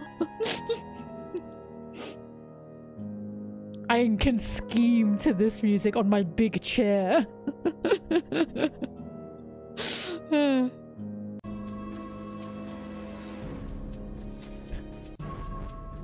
Wub wub.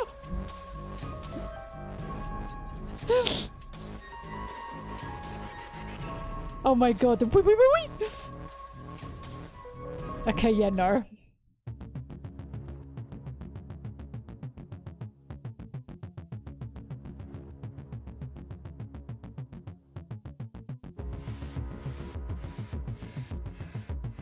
This is like the super tech villain has appeared. You know what I mean? Like the villain has appeared and he's so good with technology, but so evil. He's like got like LED lights on him.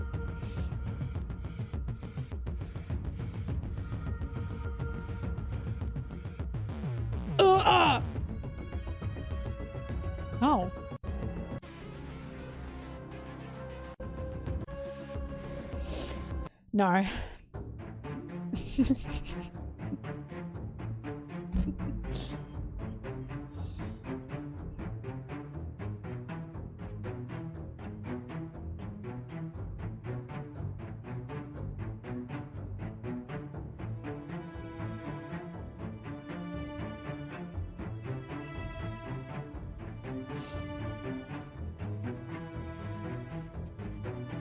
It's gonna beat you up.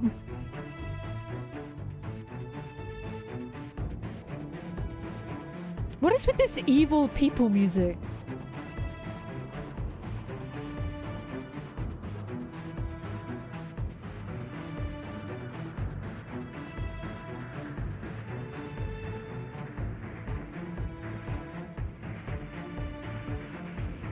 You know what? I don't think it's that bad.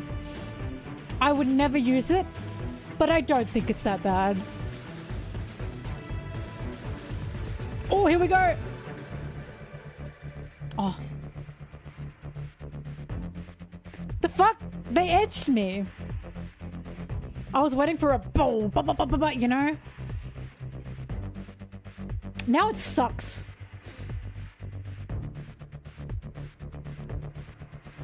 Now it sucks! What the fuck?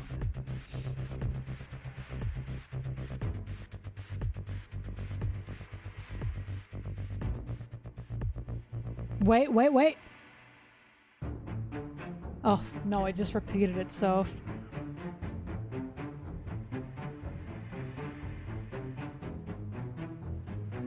Really? No wub-wubs?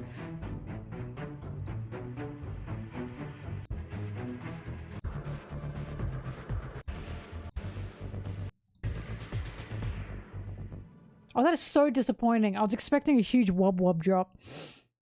I was really expecting it. Anyway, next song.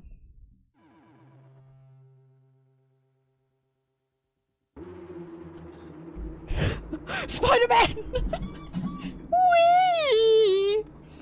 Wee! This is fucking... What was his name? This is just discount Spider-Man. Spider-Verse. Woo! Woo! No, his uncle. His uncle's music. In the first movie. Was he called Night Prowler or something? Prowler, yes. Woo! Woo!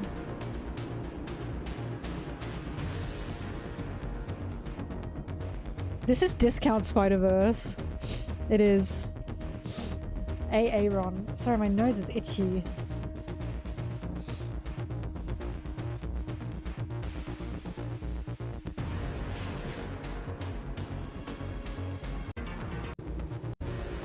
I'm never using it, but woo!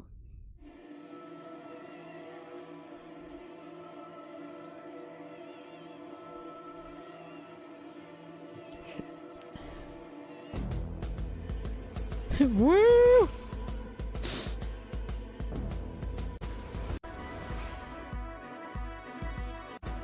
Nah, that's us.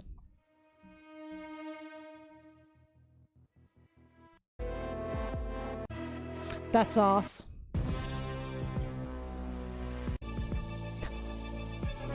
This is hot fucking ass!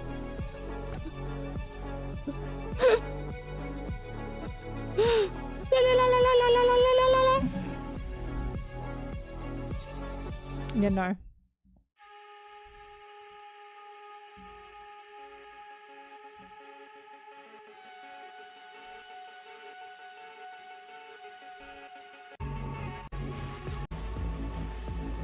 Nope. Okay, now here's where we get to the real dog shit, because I was looking through a specific artist, and now I'm just going to be looking in general. So are you ready for this? This is going to be some dog shit.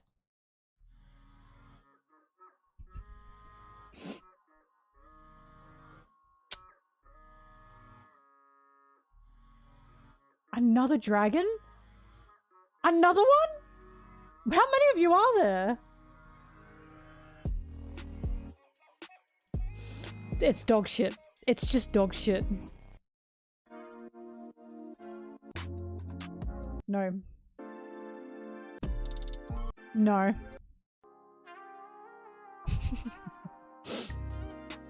No.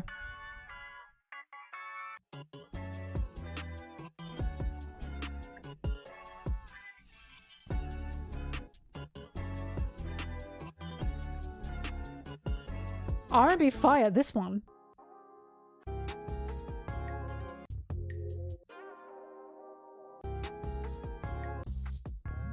You really think so?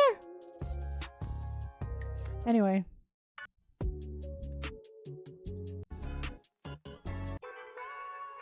Yeah!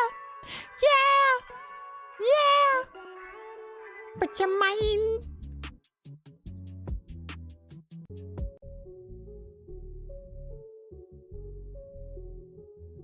This part isn't so bad, but then it hits you with the horrible wub wub. No.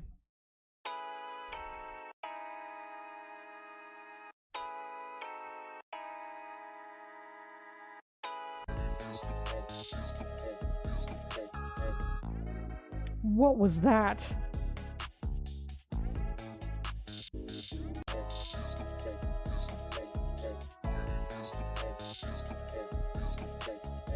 They put a man in here. Yo wob, yo wob, wob. Not listen to this. No.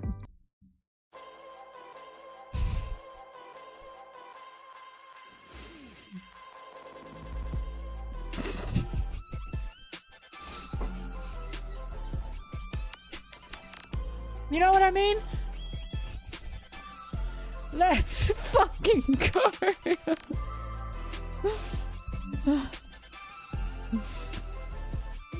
I don't think you can wreck songs because I need copyright-free songs, and I do not think Undertale is copyright-free music. I think people just get away with it, and I can't risk that.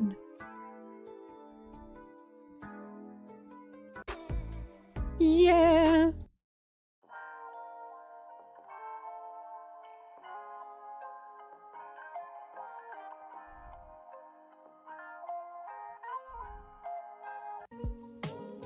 Say no. So I'm gonna be Russian. No.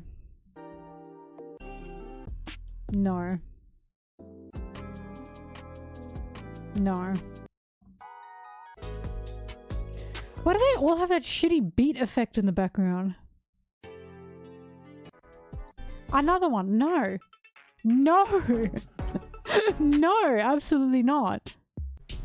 No! Fuck no, what is this? Did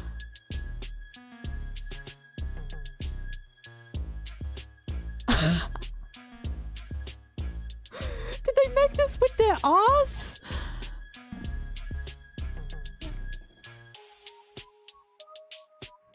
No! Oh my god, this is awful. But here's the thing, my videos are not non-commercial because I make money off of them. So I cannot do that.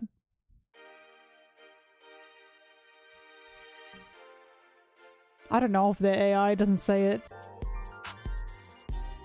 No. No.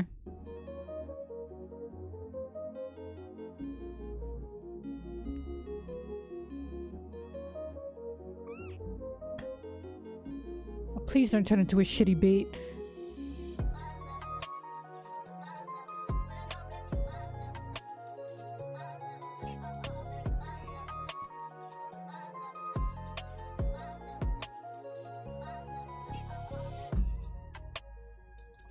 It turned into a shitty beat.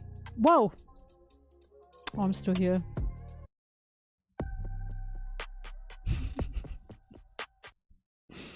Oh, I listened to all of these. Hang on. Oh. I'm walking into this. You love my wallpaper? Thank you. I'm walking into the sunset.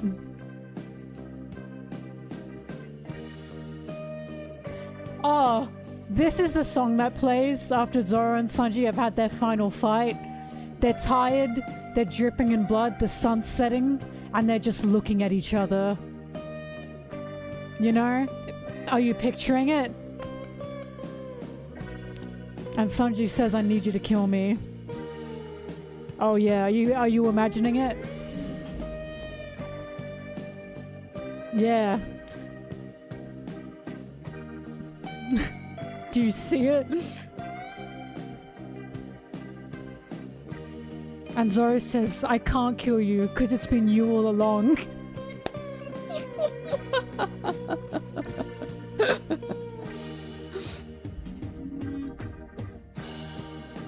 Oh, and then and then it fades out as they look at each other with such adoration in their eyes, and wind blows. Howdy do, boys. And then it begins to like fade to black. And then the credits.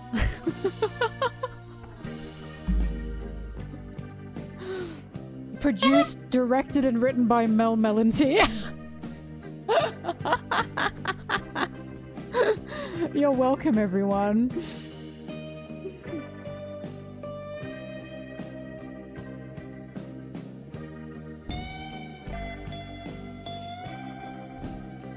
You know what's funny?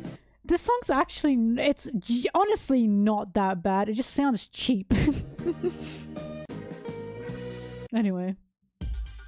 Oh, fuck this. What? No fucking way. Oh my god, what is that? This sounds like I'm trapped. It sounds like I'm trapped in a cybernetic space and I'm running around the halls of the cybernetic space. No.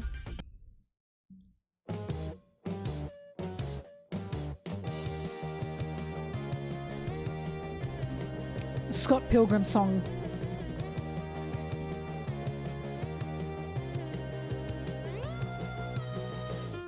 Oh.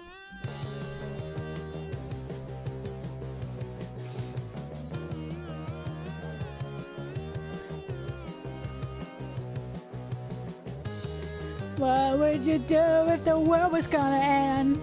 Would you spend maybe a minute with your friends?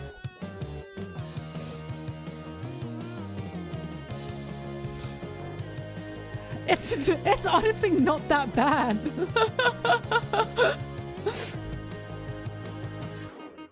Oh.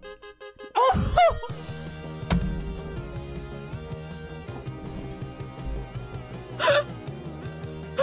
Let's fucking go. God damn.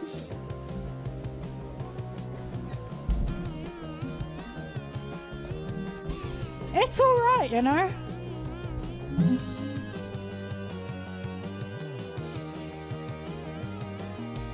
This is, we did it!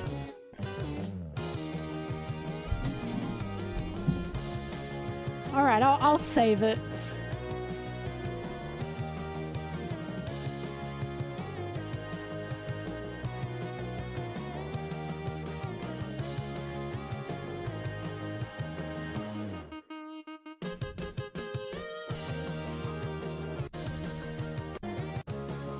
Who knows, maybe I can use that in the next tier list video I eventually do with Sarah. Peanut Snoopy. The Zosan Yaoi one. Do you really think I should have? The song is called I'm Giving Up. Okay, I'll save it.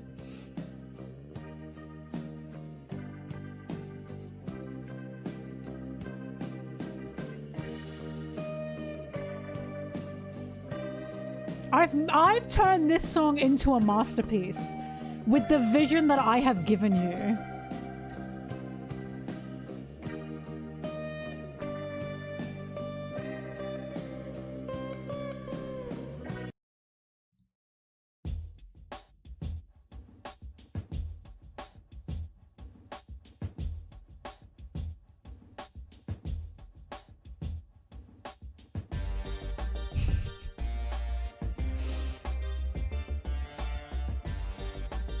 No.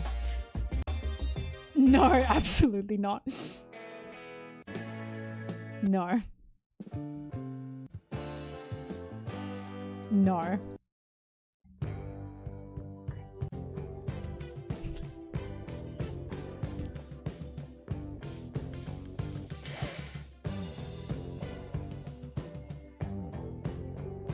Oh my god, this is fucking hot garbage. No.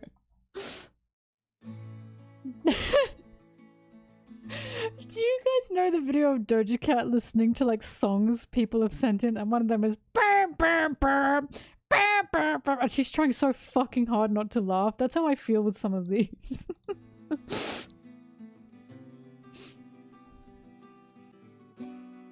No.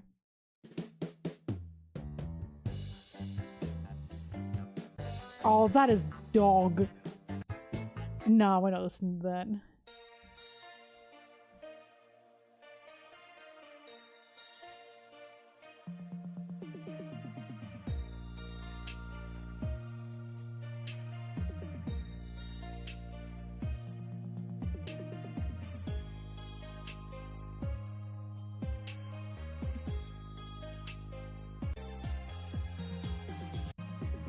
No.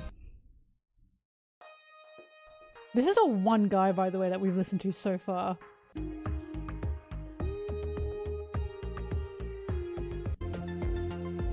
Yeah, no. Oh, not the ukulele. Get that out of here.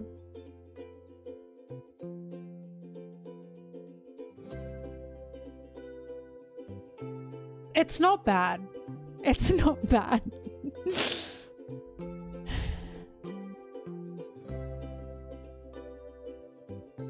Apology, mid-soundtrack.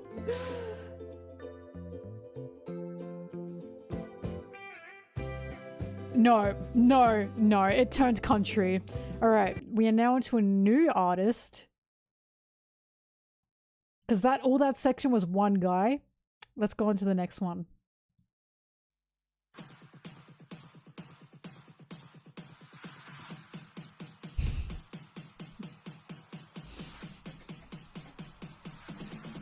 Oh fuck!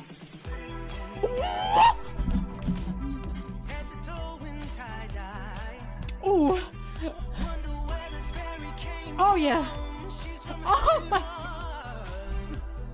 Okay.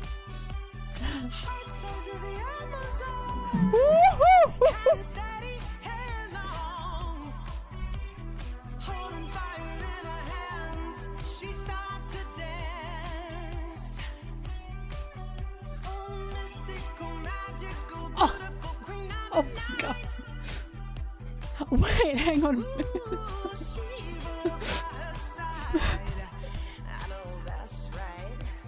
Oh, I know that's right.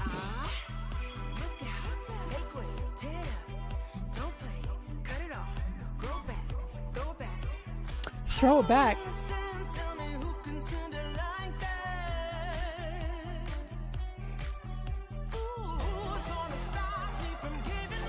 Oh.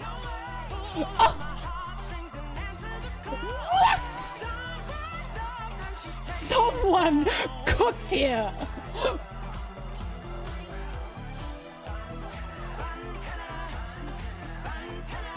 I'm saving this.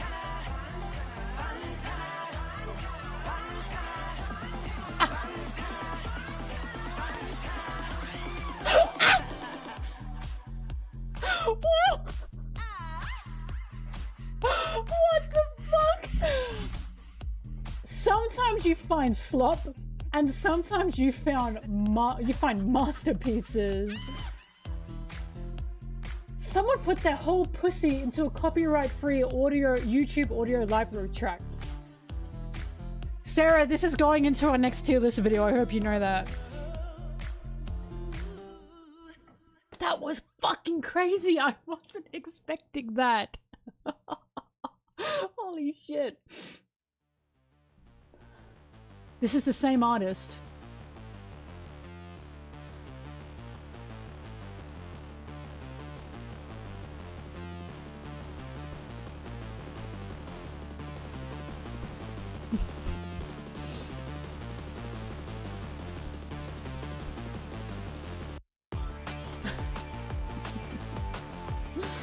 I've just realized I can do this.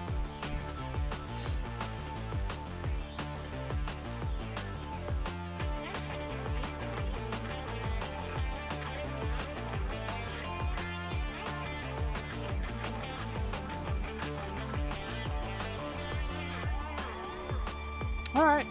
There's no singing though. Not as good as Fontana, which was the last song. Let's go next. Oh my god, they're back. Who is this person?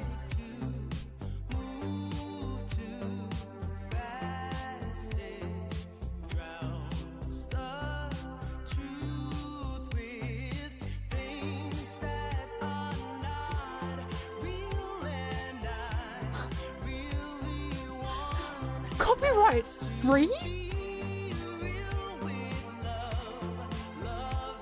It does always.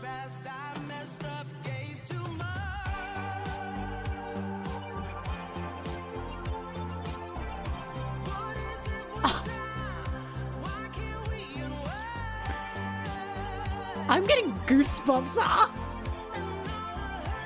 Who is this person?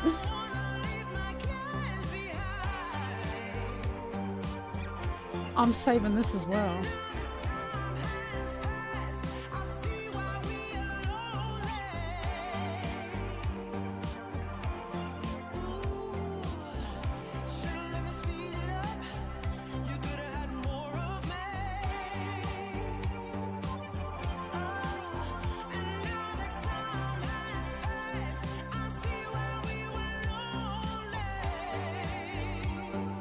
For free. It's crazy.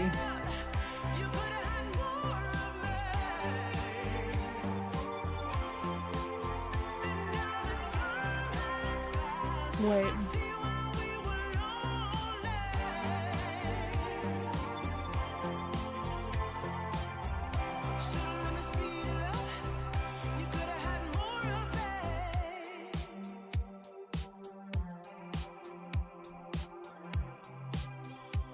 Now, who said that this person is the Nika of our generation?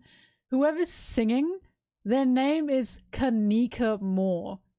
Kanika, spelled Kanika. What the fuck is going on? What in the world? That cannot be real.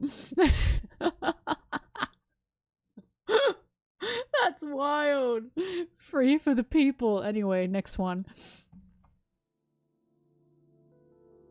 That's the lead singer of Doom Flamingo. Are they actually? They're doing royalty free shit.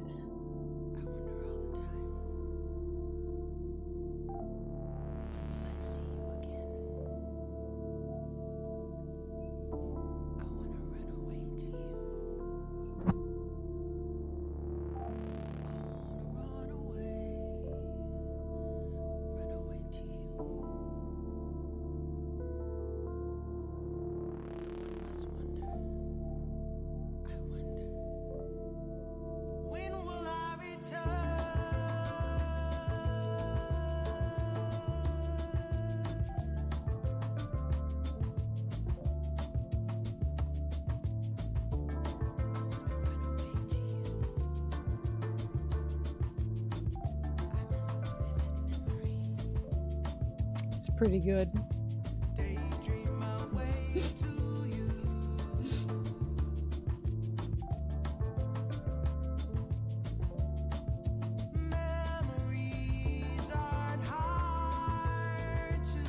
I'm not saving this one.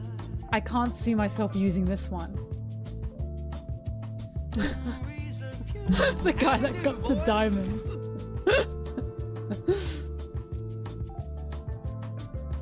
Go to audio library, YouTube audio library, look up Kanika Moore. You'll find all of their songs here.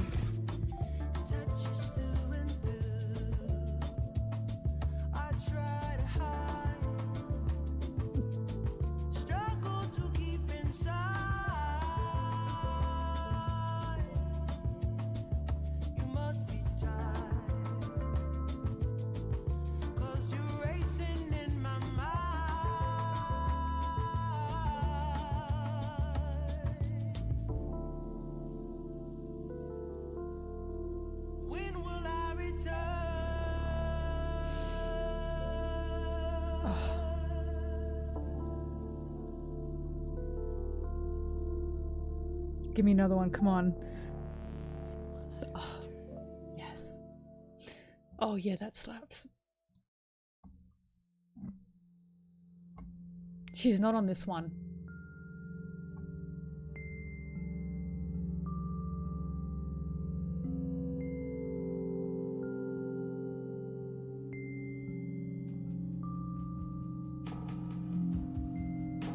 This one is scary.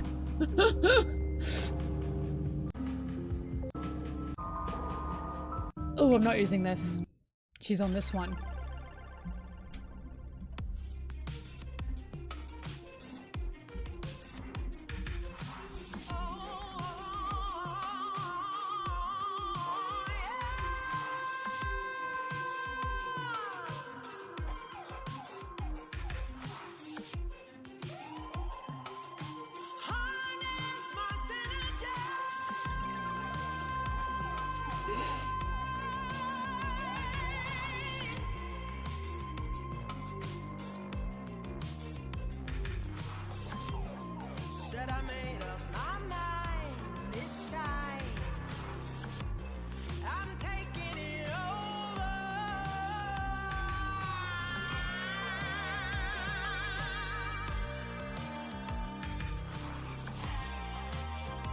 For free?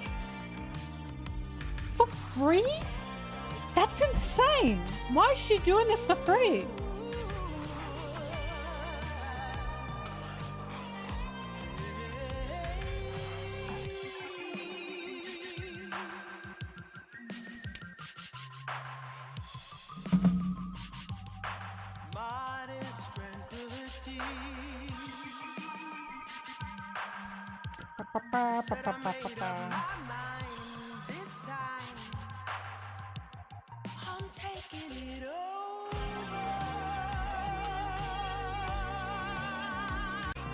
Okay, I have to go next. I have to go next.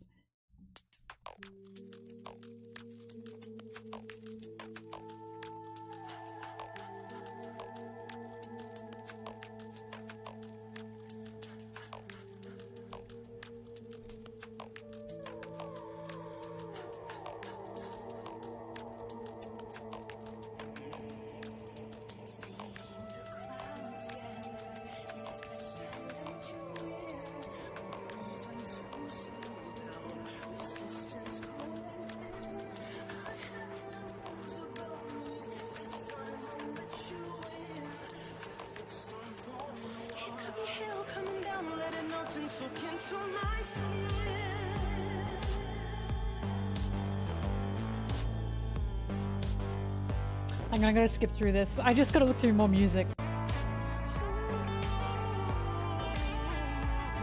But it's really good. It's really good. What the fuck? Okay, I'm saving this one.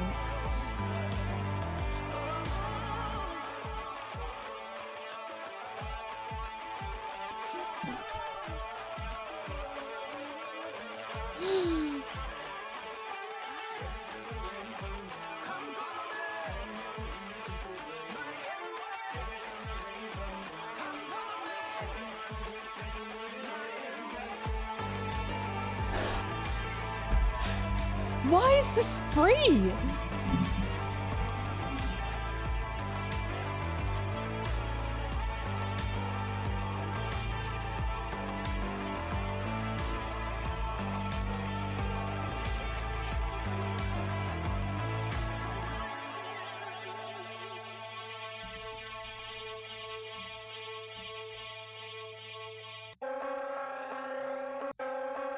That's insane. Okay, there's one more with her on it. It's called Precious Girl.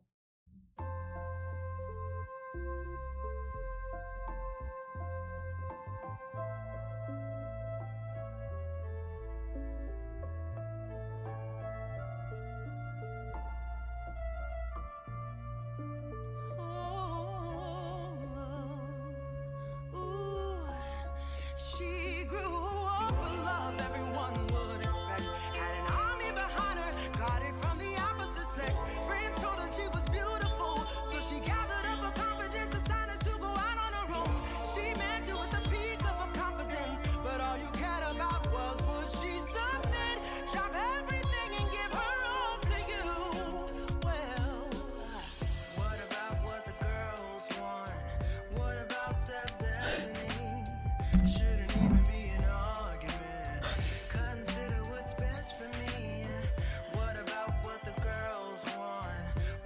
Precious girl. Shouldn't even be an argument. Consider what's best for me. I'm gagged. I'm gagged.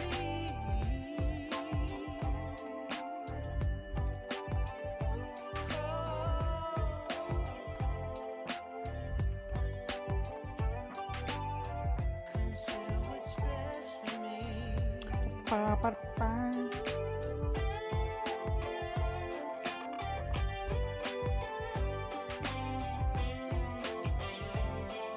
This is royalty free. This is on YouTube's audio library.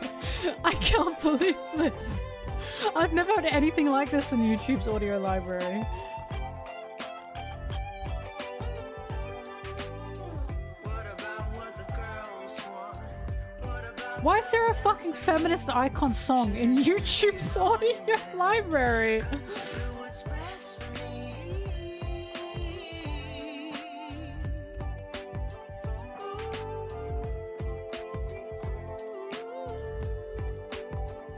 Precious girls turn into women who sometimes need to turn to you. Build them up and let them go. If she wants you, she'll let you know. You don't need to take control.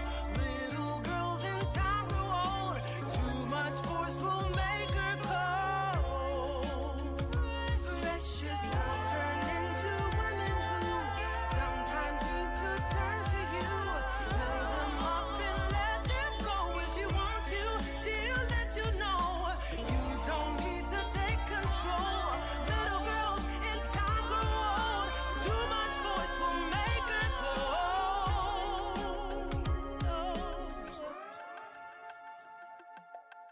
That's crazy. Kanika Moore. Apparently she's the lead singer of, what was it? Doom Flamingo?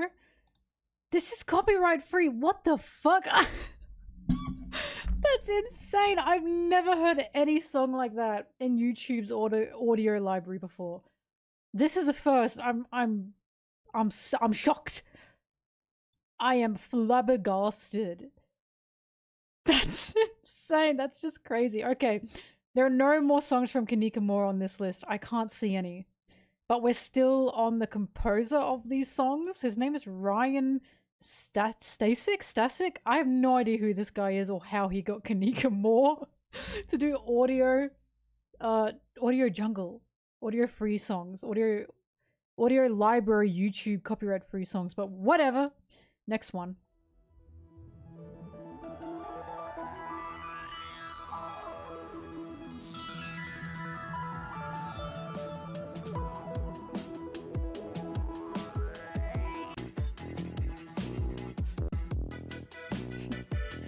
How the fuck did this guy get Kanika Moore? What is this? He's the bass guitarist? Oh, well, I think he's sometimes good at composing.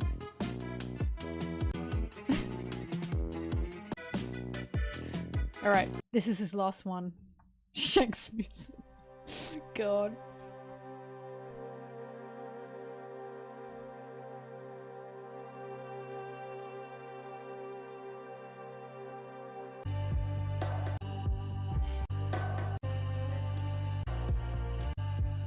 Not bad, but I won't be using it.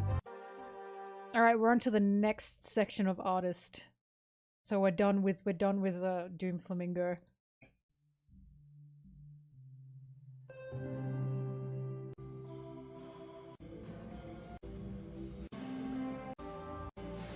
Not bad, I just don't like it. Absolutely not.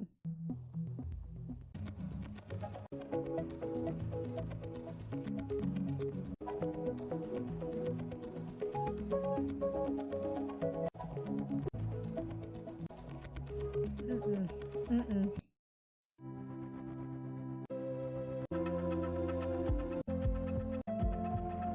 Not bad. It just sounds a little too much like Jesus God inspirational video.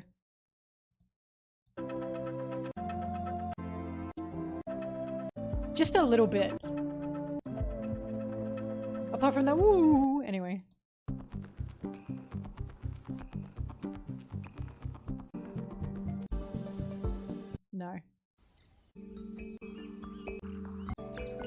No. No.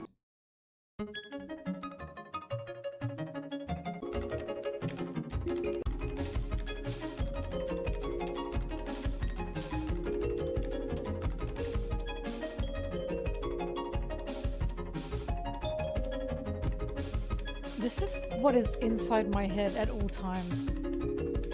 This is what my head feels like.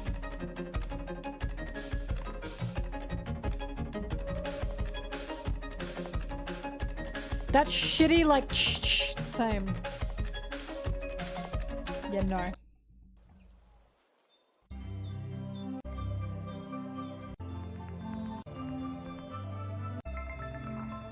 Not bad, I just don't like it. Oh no. Okay, we're on to the next line of artists. Fuck no.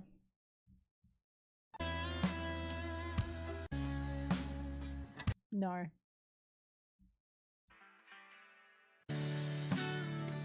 Get me out of this country ass genre. Oh god, this is worse. Oh my god, we're not listening to this. No! Wait, hang on.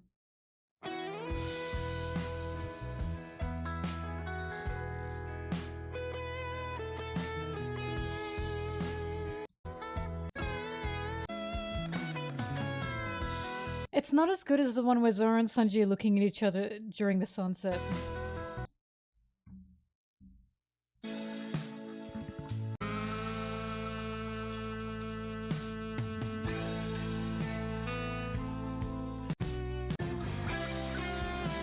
No.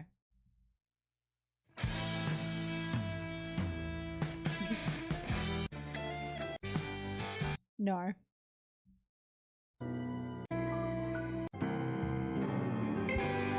No.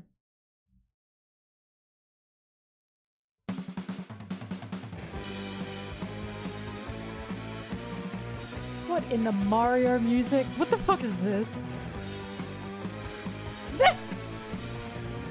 This is a fucking Mario soundtrack.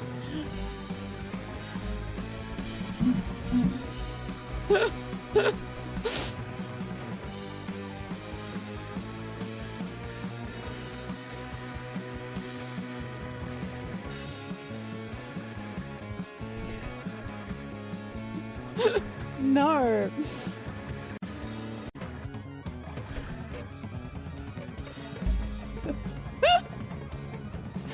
Yeah, just smash the shit out of the keyboard. Just smash it. Just smash it. Put your whole ass on it. It sounds good, trust me. Beep, beep, beep. Yeah, we're not listening to this. No, we're not doing this anymore.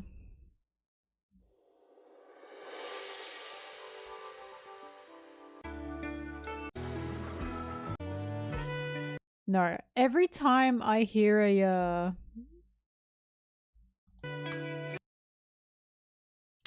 is it an organ that I'm hearing?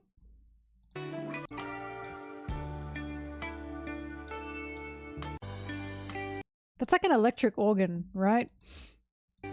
Every time I hear that, I can't. I just think it sounds kind of shitty. All right, we're on to the next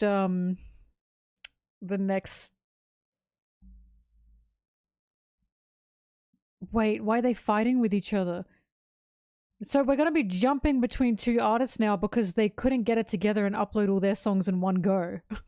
Like, apparently. But whatever. No, poop music.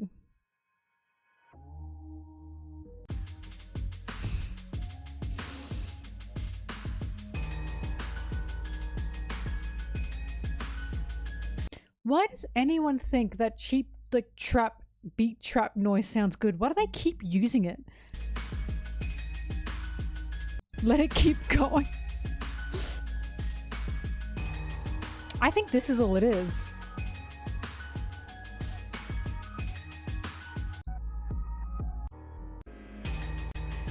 That's all it is. That's awful. Music for babies. Baby music.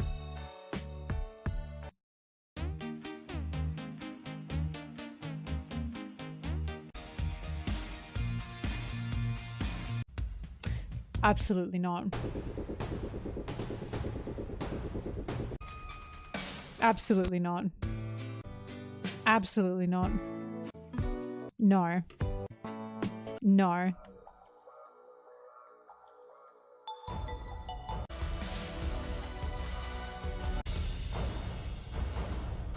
No.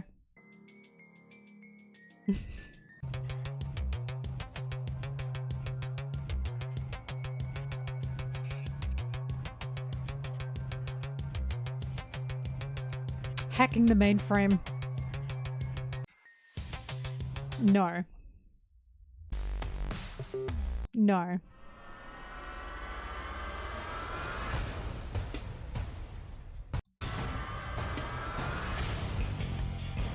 What the fuck? No. No. No. No. This one hurts my ears. No.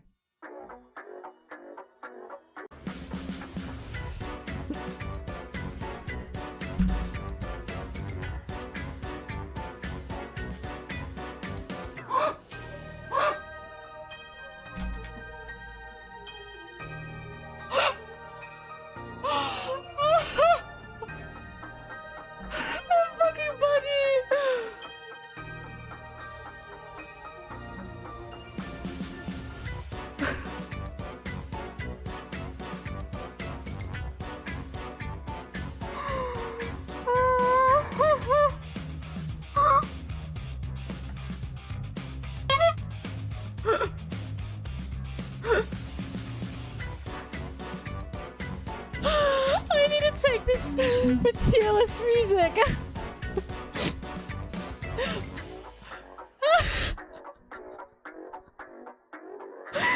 It's so penis. Boom, boom, boom. Wait, that might have been a masterpiece. How does it?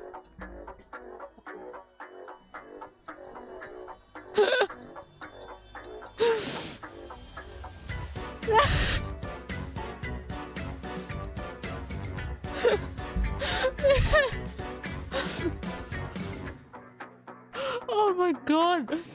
I just wasn't expecting that. Oh my god. The name of this song is Demented 90s Cartoon Theme by Rod Kim. This is the last song that he has in his section. And you know what? It was a banger. He went out. He went out with a bang. Oh my god, that was funny. Alright. No. Oh, I listened to all of these already.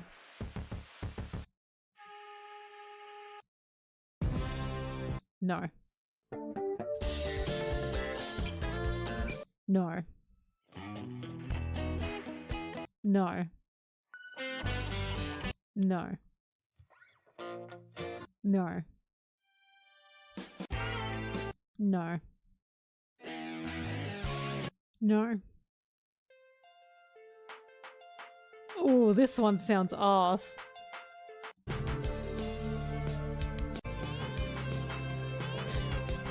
Not super arse, just cheap.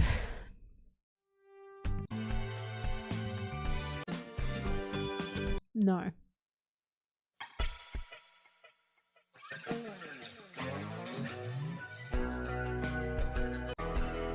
Mm-mm. No.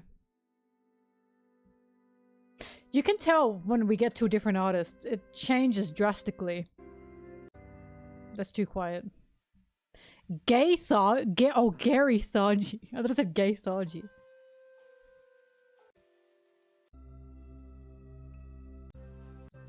Mm-mm.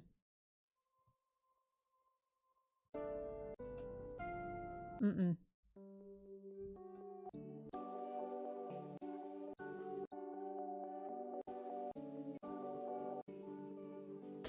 It's not bad, it's just not enough.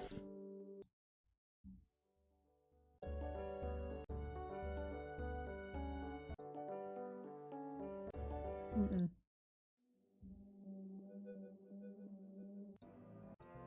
Mm-mm. Mm-mm. Mm-mm. Mm-mm. Mm-mm. Nope.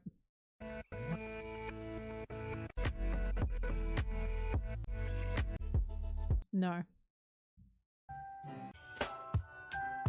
Absolutely not. Mm-mm. This one's called GTA type beat.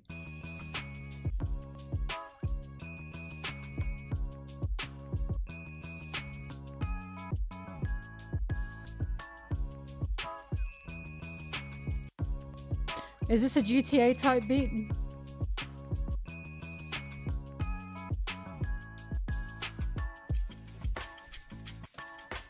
Eh. I'm not listening to it then. No. No. No. I gotta rush. No. No. This is so fucking influencer inspirational music. Fuck no. No. No.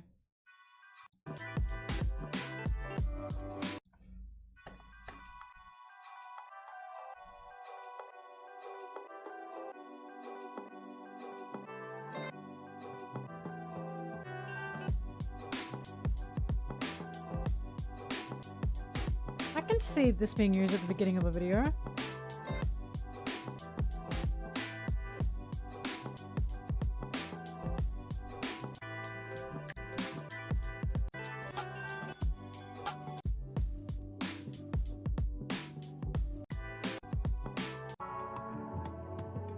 Yeah, alright, that's not too bad. I'll save that one.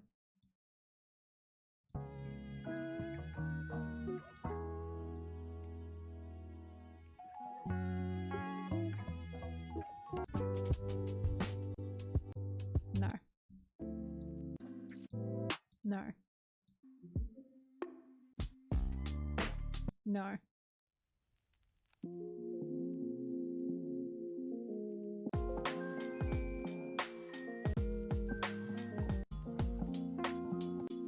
No.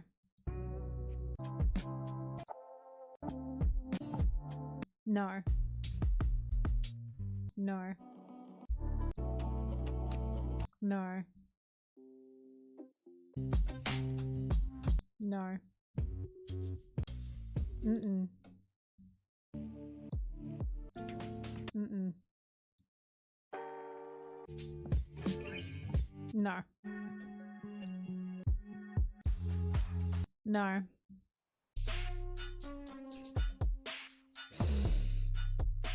Fuck! No! This is penis! This is majorly penis. No. Oh god, no. Just once! I want to get through the fucking song without that boop boop boop, you know what I mean? Without the audio jungle.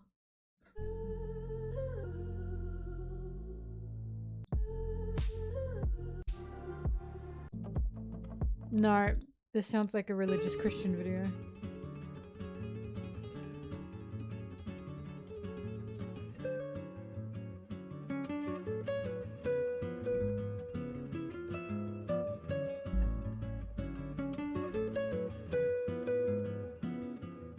I can see a time and a place.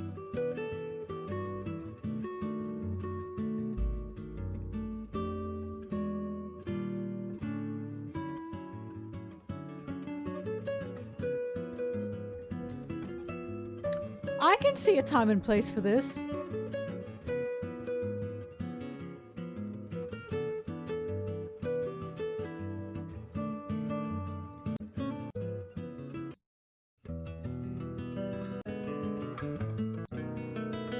Where were all these fucking songs when I was making my Law Corazon Doffy video?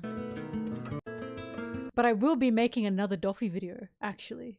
Because I'm sick of people thinking he actually cares about his crew.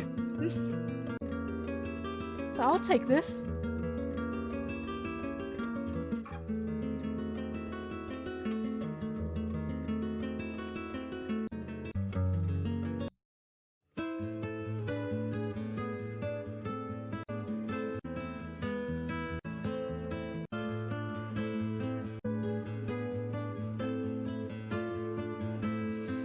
This one just doesn't sound big enough, you know what I mean? I won't take this one.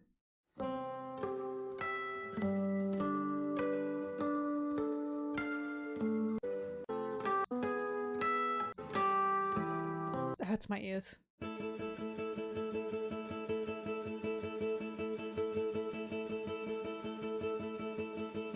Okay, we're still going?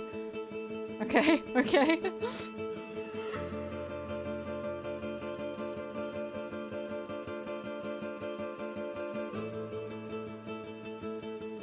Anything else?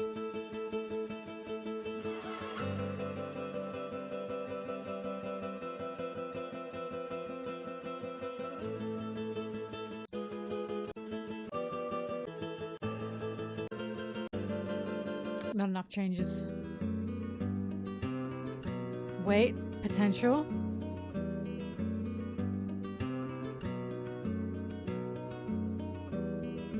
It just has to pick up. Just has to pick up. Okay. Okay, I can see Doffy.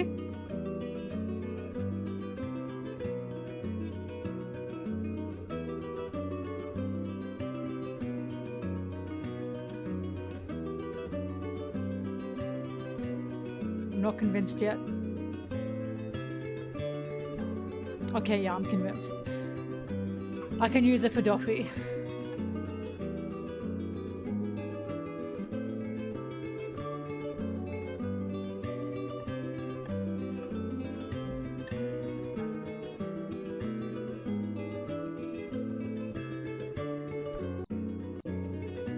I can use it.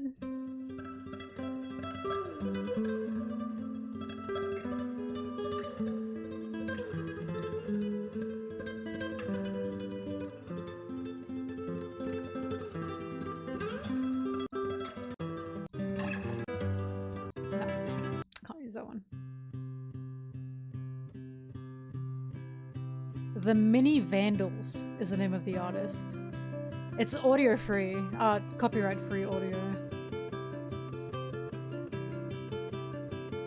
His music is menacing, Duffy's music is menacing, but when I'm talking about him, I can get more somber sounding music.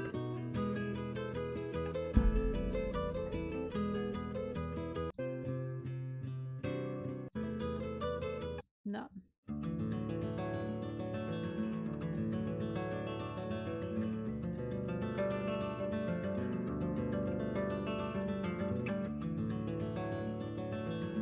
Feather, or the only way you can come back in is if you have a use for him. Because Duffy was desperate to get Law back, but the only reason he wanted to get Law back is because Law had an insane and incredible use for him, and Law knew that. That's why Law wasn't falling for any of Duffy's slimy words. But he was still scared. Can't use that one.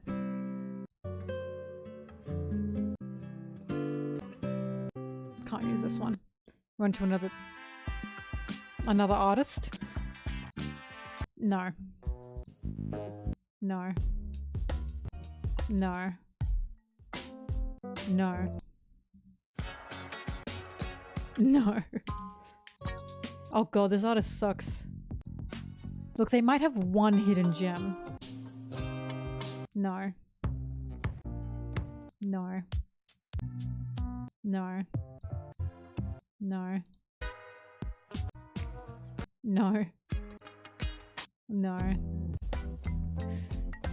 No. Guys, you'll never guess who's coming up. Hang on, these all suck ass. Alright, are you ready?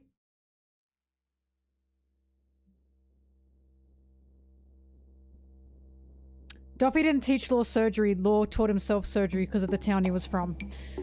Law was from a city of doctors. His dad was a surgeon. His mum and dad were surgeons.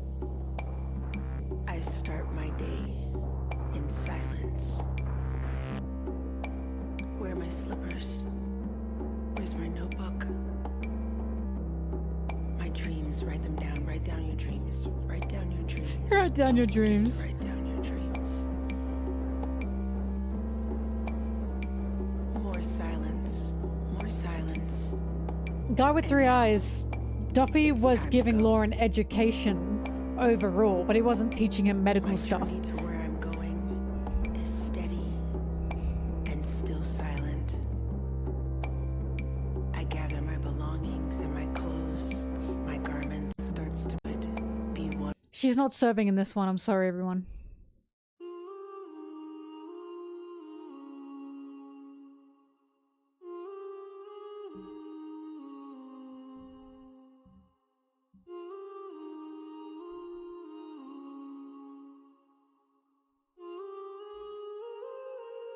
No, guy with three eyes. Law was already a like a prodigy.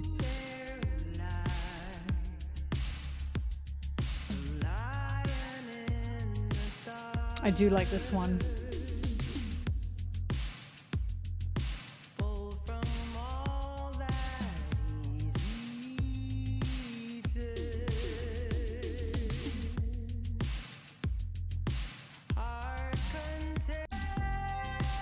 It's not bad. I can't use it though. But anyway, no, Duffy didn't teach Law surgery. Law already knew a lot of shit about health and surgery and doctor stuff because he was from this city of like doctors and surgeons. Like that was what Flevant's town was. It was a very rich city full of insane doctors and professionals and insane medical care.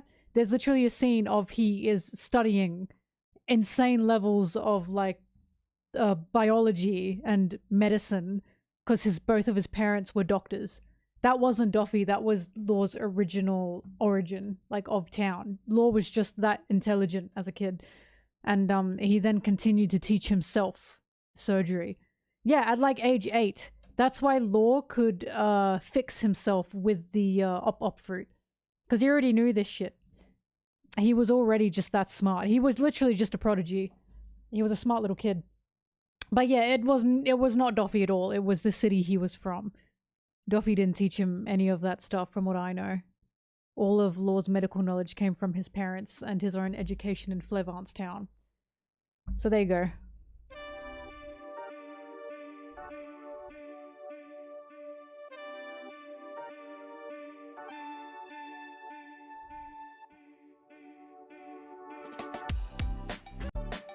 No.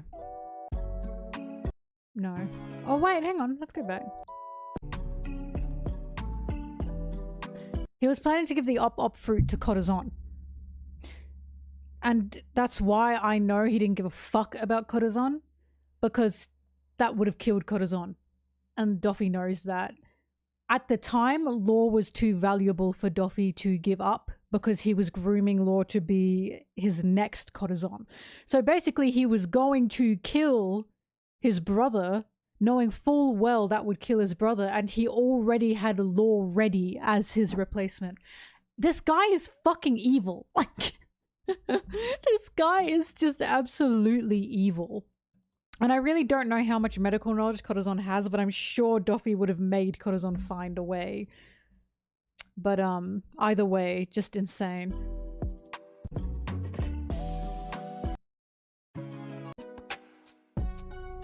Right, he already suspected Corazon was a traitor. He didn't want him there, he wanted him dead. Because people are like, well, why did he let Corazon back? Why did he let Corazon back? Because he was gonna fucking use him. He was gonna use him. Because he was like, oh, here's someone I can give up. They can kill themselves for me and I can get immortality. That's why it gets me so bad. When people go, oh, but he let Corazon back. Yeah, to fucking use him and kill him. He did not let him back in on good graces.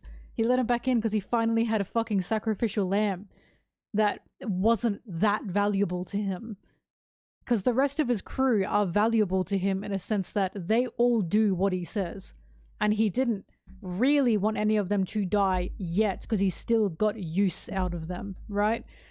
Corazon was just total nothing to Doffy. He was so ready to give him up. That sounded like shit. Hang on, I'm gonna go through one more page. No.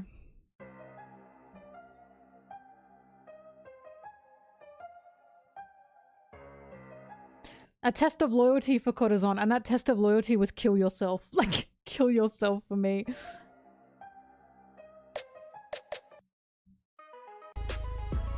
He's just such an evil man. No. No. No. No. No. No. No. Okay, yeah, I'm done with this music search. It's time to go back to the original music. And back to editing. I say, but now it's gotten really late. Oh, God.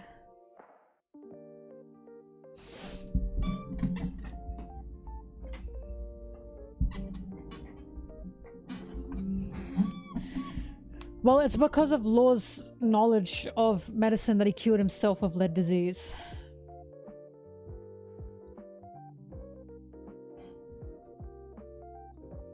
I think the only real medical knowledge Doffy could have is just to heal himself with his strings, but definitely nothing he could teach Law. Law was already past that point in his education. He was an incredibly smart kid.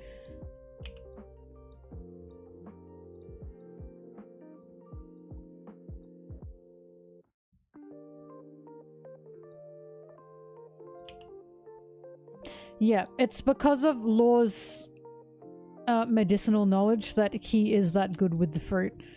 Like, anyone can use the fruit, but it's a bonus if you have, like, medicine knowledge.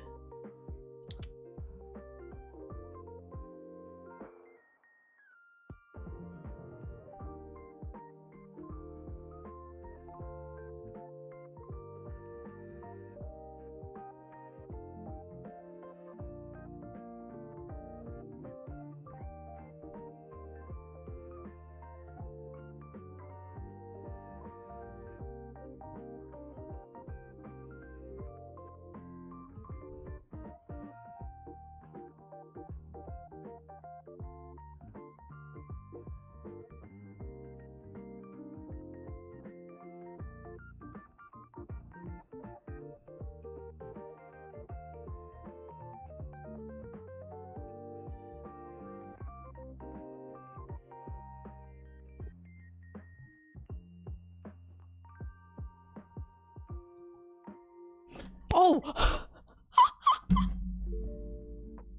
My own fucking edit scared me!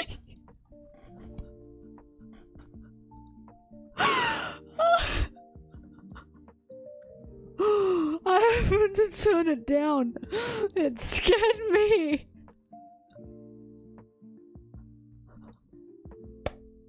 That scared the shit out of me. What the hell? It's because I'm tired and I wasn't prepared.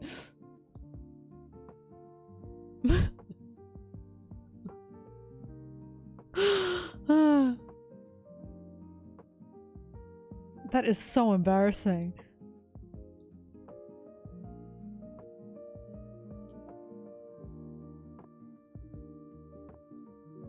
Hang on, I gotta listen to the music.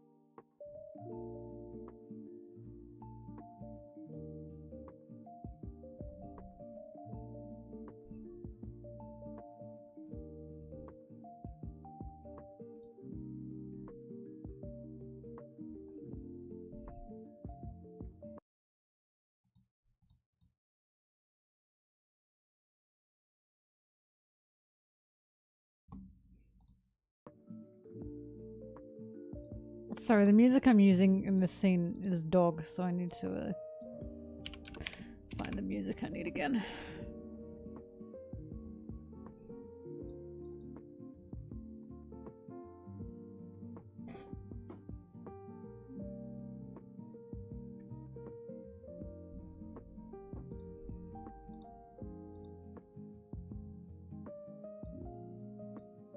No, we'll not be using that.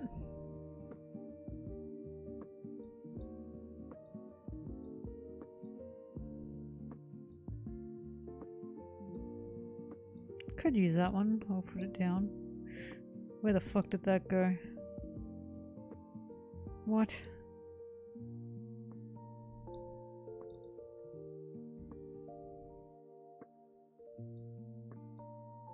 Mm-mm.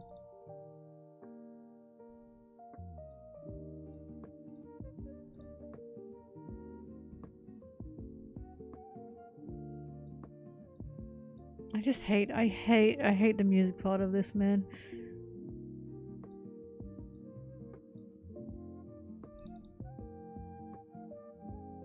No, I don't really read up on any theories. I'm not on Theory Piece.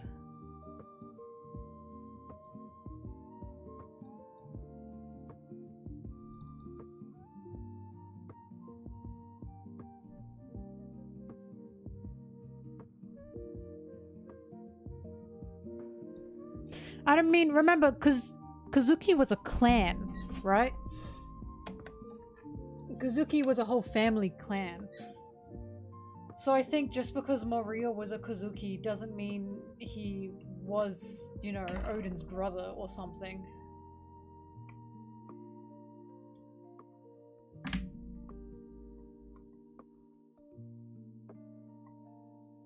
Cause, where'd she go in? Why is it making squish noise? Get in! Oh, you bitch, what are you doing? I don't want to take my headphones off. Grr.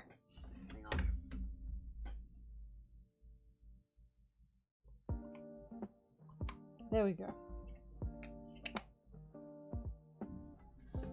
Duffy was ordered to take out Moria because he was beaten by Luffy. He said that. Like, he said that in the chapter that he was going to take out Moria because he lost. Because they can't have a warlord that was beaten by a smaller pirate.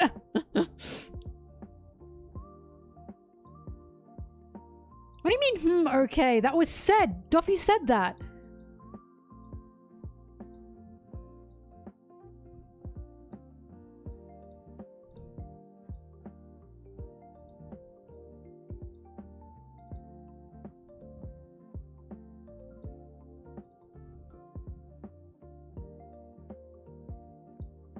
But also, remember that Duffy knows so much that the Celestials wanted to assassinate him. Don't forget that.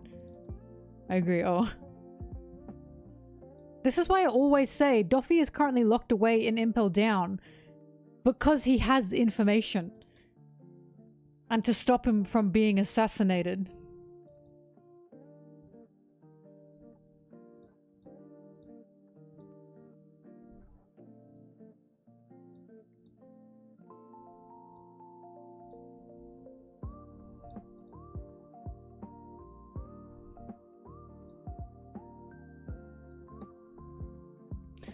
It's very possible Moria got given the name Kazuki because he is from the West Blue. We know that. He's not a Wano native. So, because Kazuki is a clan, again, highly possible he was given that name. For all we know, he was married. For all we know, he married a Kazuki and he got given the name Kazuki. Or he earned the name. Because, you know, that's how clans can work.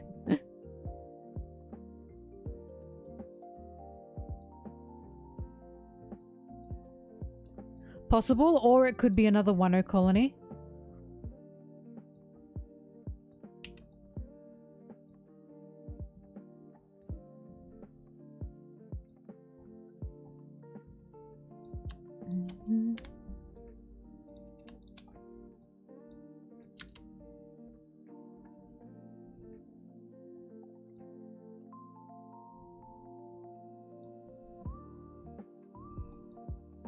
There are different ways to pronounce and write names. Well, Sabaki, didn't we see it in the cover though? Wasn't it written the same way that Odin's was written? No? I thought it was the exact same kanji.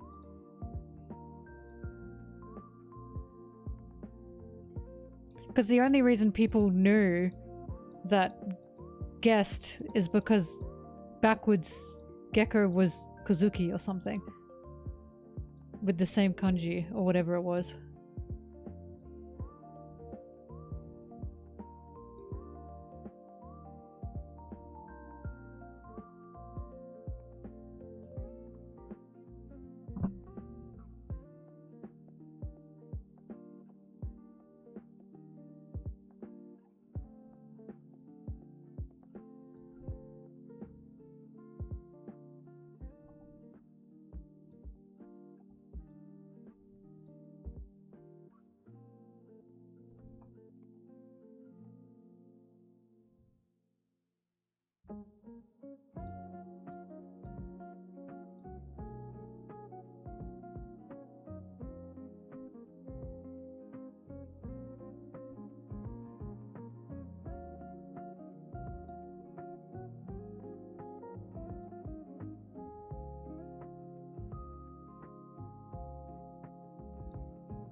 For now, I'm gonna go with I think he was given that name by the Kozuki clan. I think he was accepted into the Kozuki clan for doing something for Wano. Or just being loved by Wano. Who knows, perhaps Maria was the one protecting Wano before Kaido came along and ruined it.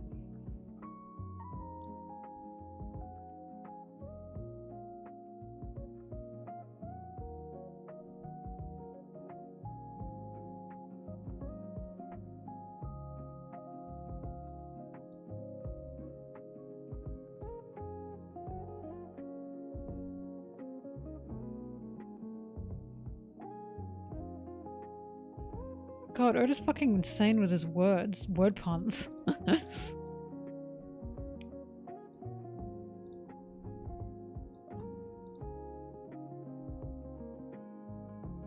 I don't think it said he died fighting Kaido, it said he died protecting Wano. But we can guess that that was the Kaido fight.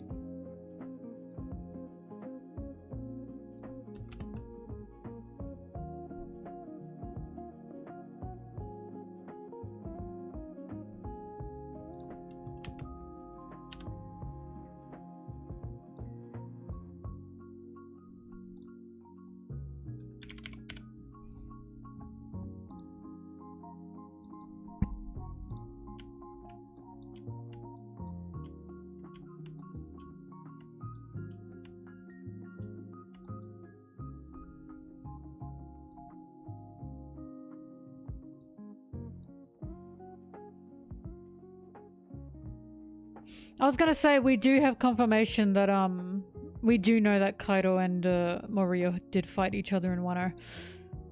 We know that much, which is why I said, oh, is this the one where he lost his crew? And, he lost his crew and just died, basically, in spirit and in person, and to Wano, they thought he did die.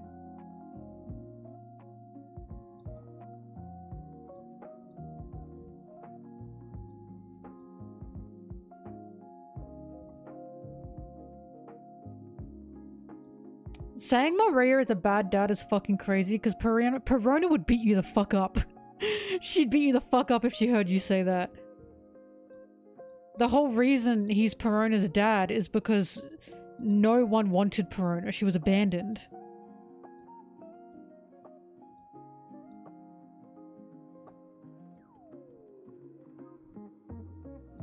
I'm telling you, the reason people are trying to push this, oh, we don't like Mariano thing, it's because they want Mihawk to be her dad, which again, okay, if you like that, you like that, but I don't like that. Like, I'm not about that headcanon. I prefer to see them as, like, awkward roommates. More than anything.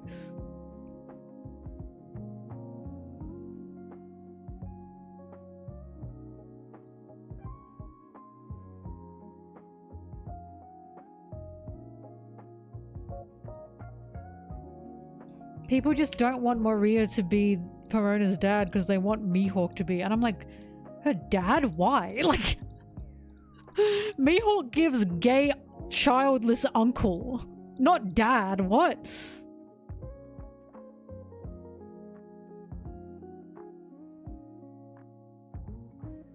Hi, dragon. There was an imposter dragon here. You need to get him. Oh yeah, no. He fucks around with bad people, but that's the thing, right? Maria lost everyone, and then he had to rebuild his crew. And he rebuilt his crew with horrible, horrible people, Perona aside.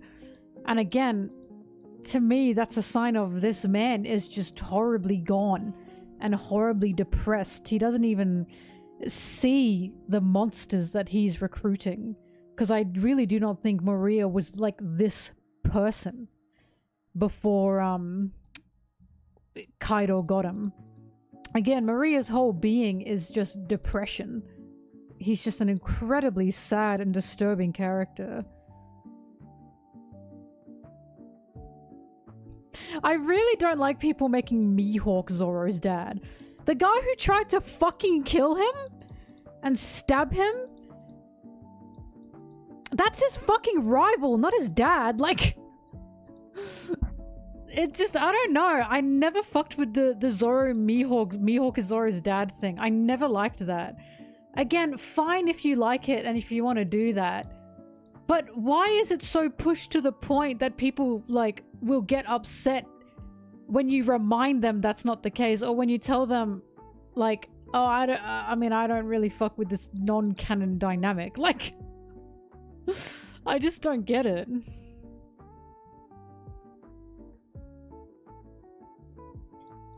Because I've talked about, I don't see Mihawk as Zoro's dad. I never did. I never ever felt that dynamic between them.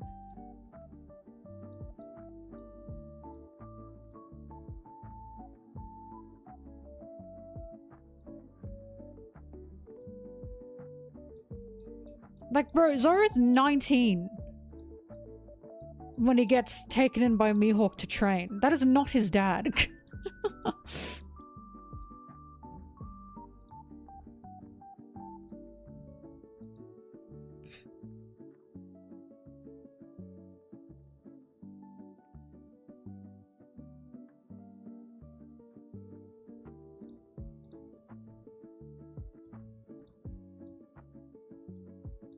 Hang on, sorry, I gotta pause this again. I gotta listen to this again.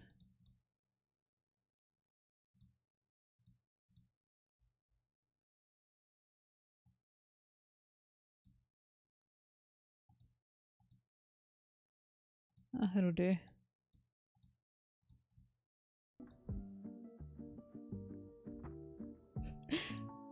The idea of goth fam is really funny because Zoro's not goth. At fucking all. That man is a jock. What do you mean a goth? Where has this come from? He's not goth at all. He's a big, green, sweaty, stinky jock.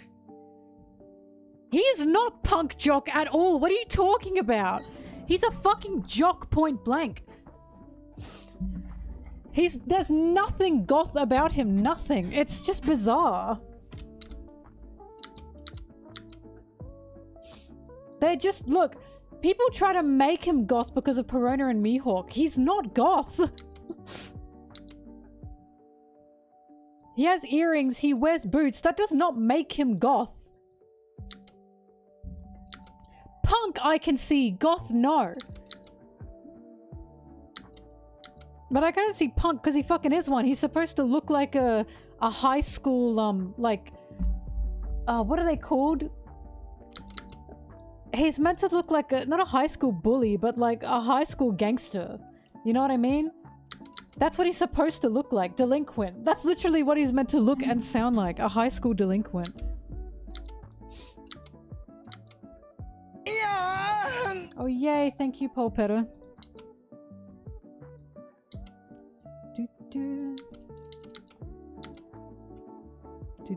But I also struggle to say he's punk because Kid is punk. Kid and his crew is punk. I've seen what Oda considers punk. It is not Zoro. Earrings and boots are not enough.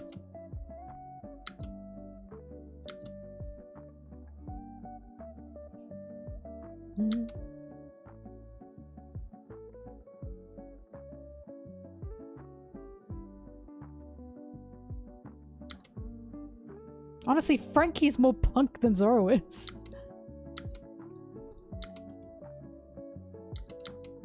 He's a jock. He's literally a jock. Every time I hear that Zoro's like goth family, I'm like, he's not fucking goth. He's not goth at all. Where is this coming from? It's honestly funnier if you make Mihawk and Peronas a goths and just this fucking stinky ass jock that does nothing but lift weights, drink alcohol, and sleep. Like, that's a million times funnier.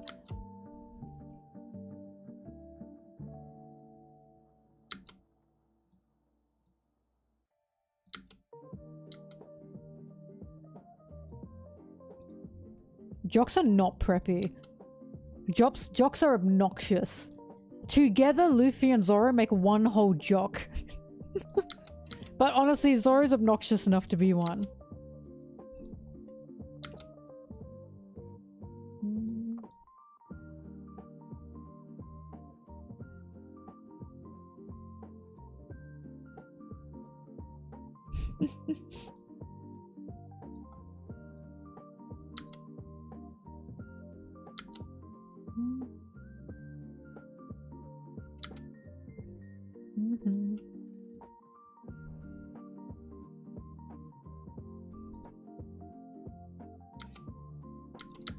I only say this because I know some people who ship Zoro and Perona.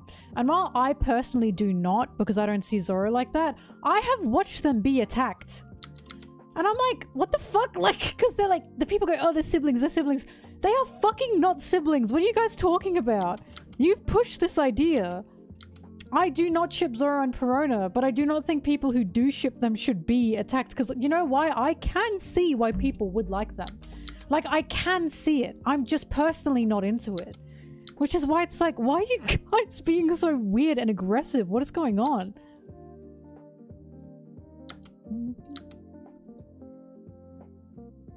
I just think it's such an inoffensive ship. And it's like, why the aggression? They're not siblings. You've made them that in your mind.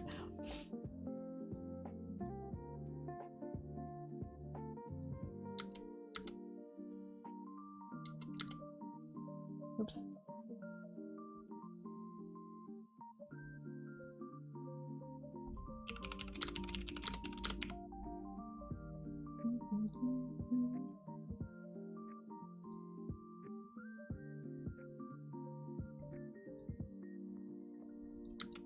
But also, I really just don't like, oh, I'm gonna create a semi-nuclear family dynamic here. Mihawk will be dad. I don't know. I like found family, and I hate when people try and just label it with nuclear family roles, because it's like, I feel like you're missing the point of what found family is supposed to be by doing that.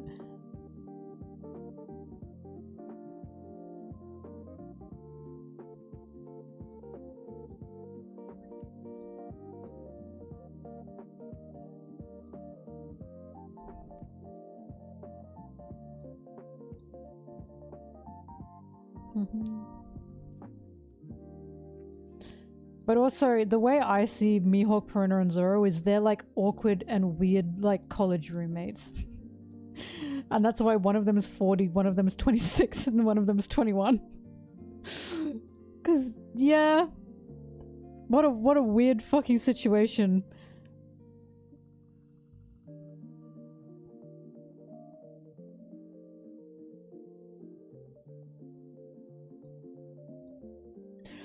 I've talked about this. I was like, Perona and Mihawk is not weird. And people were like, oh, Mihawk is like 40 and she's like 26. And I'm like, and what if Perona wants a hot girl summer?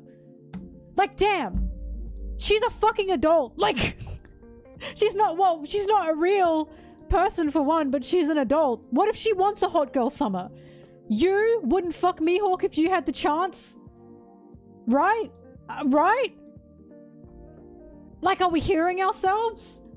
I, as a 26-year-old woman, would probably take the chance. I, as a 26-year-old woman, would want to get with 60-year-old Shakky and maybe like 120-year-old Kuroha.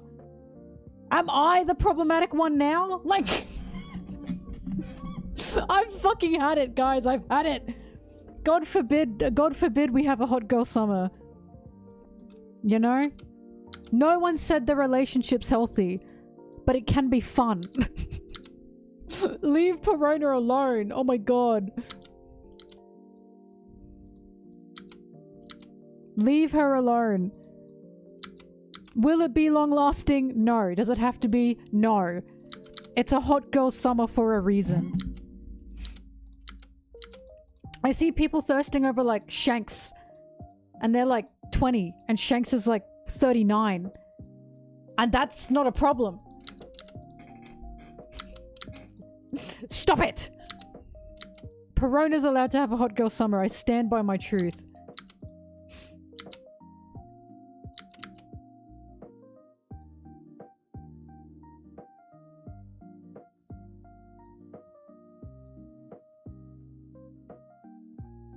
I want Rayleigh, and he's like 70. I'm 26 years old, and I want that old man so fucking carnally.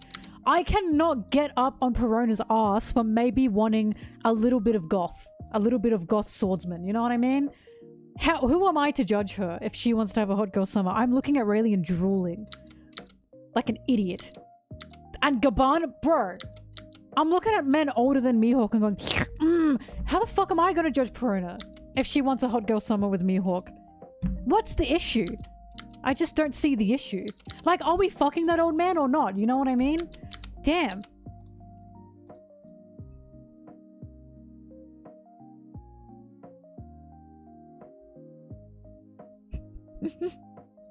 The issue is your tissue.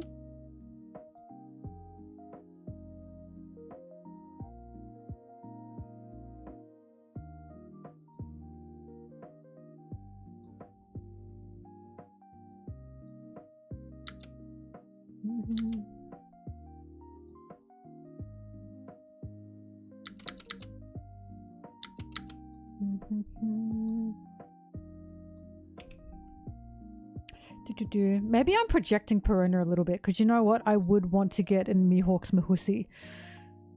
So it's very possible I'm kind of projecting myself onto a pink-haired One Piece girl.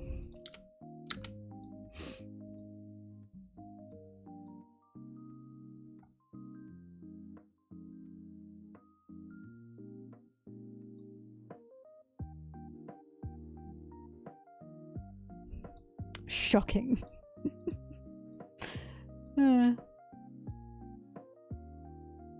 All I know is I have a personal opinion. If you have any ships that include Doflamingo, or you like Doflamingo, I don't think you can complain about any person's ships. Because that man would be horrible and toxic and not love anybody. You cannot have a Doflamingo ship or a lust for Doflamingo and then look at another ship and say that's bad. I just don't think you have that authority. I don't care how happy and goo-goo and hee-hee-ha-ha squishy lovey you made that Doffy ship. That's still Doflamingo. I'm not falling for it. You lose credibility. This is literally the man that will use and abuse people no matter fucking what. You know? Doffy and Shamrock, oh my god, the deepest, darkest depths of hell. I say as I'm looking at Shamrock like, this is why is he hot? Why is he so hot? I will join. I'm not saying I'm any better. I will join. I am going into the flames of hell, okay? I am disintegrating into hell's fire. But I'm just saying, at least I'm not a hypocrite. I'd rather die knowing that I'm like this than pretending I'm not and pointing at other people and being a hypocrite.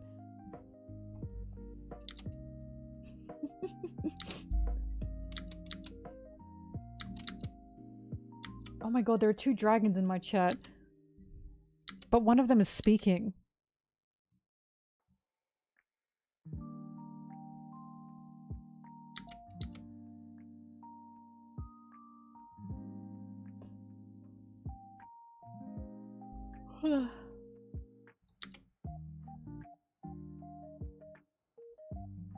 I've just seen it before, and I'm like, I wouldn't judge these people if I didn't see them hate other characters like Boa, right? Like Boa Hancock. I found the people that like Doflamingo, but don't just like him, they try and like woobify him. It's kind of bizarre. They super woobify him. And once again, I don't care if you're doing that. I don't care what your headcanons are. I don't care what you do with the character. But doing that and then going, oh, I hate Boa Hancock for these reasons. Your man was killing infants, children. And doing questionable, horrible things to Viola that were not specified in the manga for obvious reasons. And then you think you have the high ground to turn around and say, here's the reasons I don't like this character. For moral reasons, by the way, not writing reasons, moral reasons. No. Babe, I don't think so. You like the probably worst person to ever exist in One Piece, which again is fine. I fuck with Doflamingo. You guys know I like his vibe. You guys know I think he's like the best villain in One Piece. But you cannot be liking Doflamingo and woobifying him to try and make him better and then turn around and dislike a character for supposed moral reasons. You just can't do that. Like, you just can't do that. Woobify means like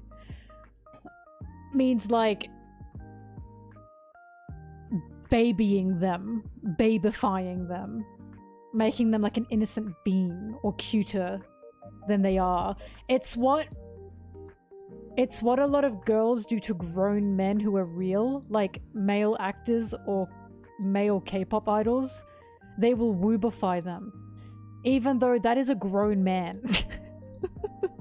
It's not like as offensive when it's a fictional character. Like I said, I don't fucking care what you're doing. I don't care what you're doing with Doflamingo. But it's insane to see this kind of discourse and I see they're woobifying Doflamingo and it's like, nah, I'm not letting you get away with that. Not on my lawn. Not on my lawn. I like Doflamingo, but I know how fucking awful he is. I do genuinely think Doflamingo is the worst, most evil person in One Piece right now. I really do think he is. Saturn's also pretty fucking bad, right? I think we're finally getting to Doflamingo levels of horrible with like Saturn.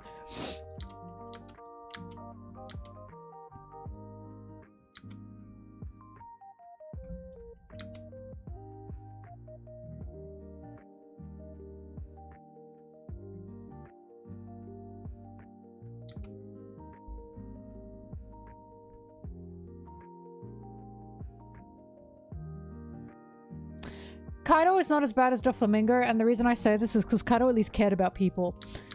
The way people think Doffy cares about people is actually Kaido. Kaido is the one that actually, yes, you do have to prove yourself to Kaido, your strength, but once you have, he does care about you in a fucked up way. What people think Doffy's love is actually Kaido. That's how Kaido is with his crew, right? Because I was shocked when Jack lost his fight. And I was expecting Kaido to throw him aside, but Kaido instead stepped in front of him and defended him and said, no, you fought magnificently. They were just stronger than you, Jack. And then he said, but I can't stand by and let this happen to my crewmate. I was shocked.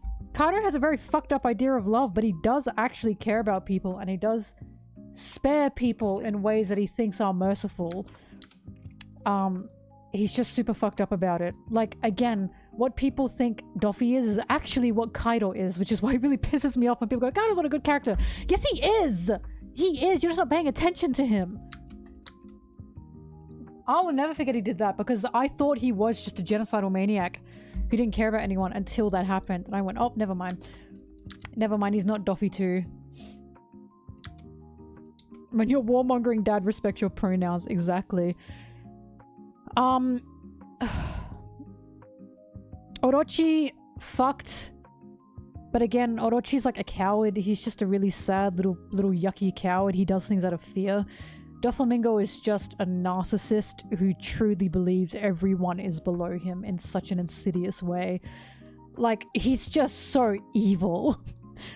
And the reason I say this, because yeah, Kaido and Orochi may have overtaken Wano and they may have done what they did to Wano, but how did Doflamingo overtake Wano? right?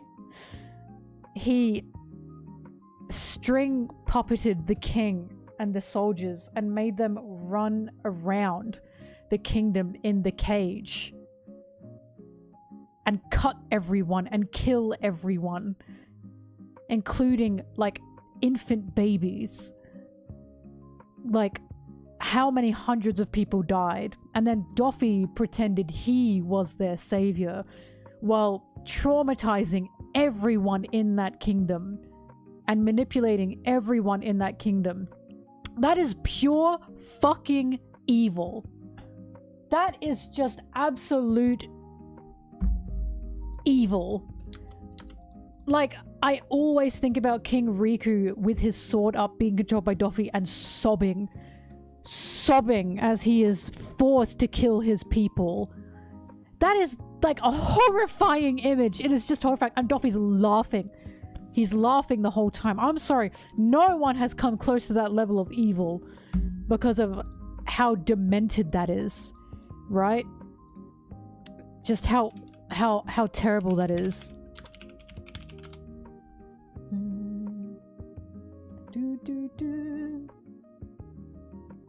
Oh, sorry. Is demented a word I should use? Or is that something that's bad now? Okay, well, how disturbing it is. Sorry, I think demented's not a good word. I should stop saying it if I'm not sure.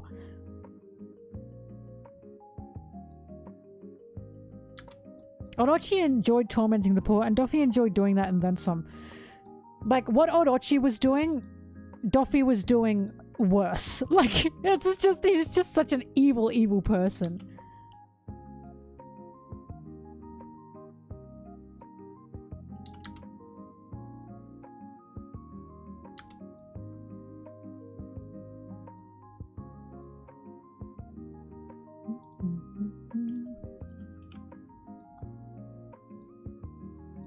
It's also the fact he runs a cult and he uses people.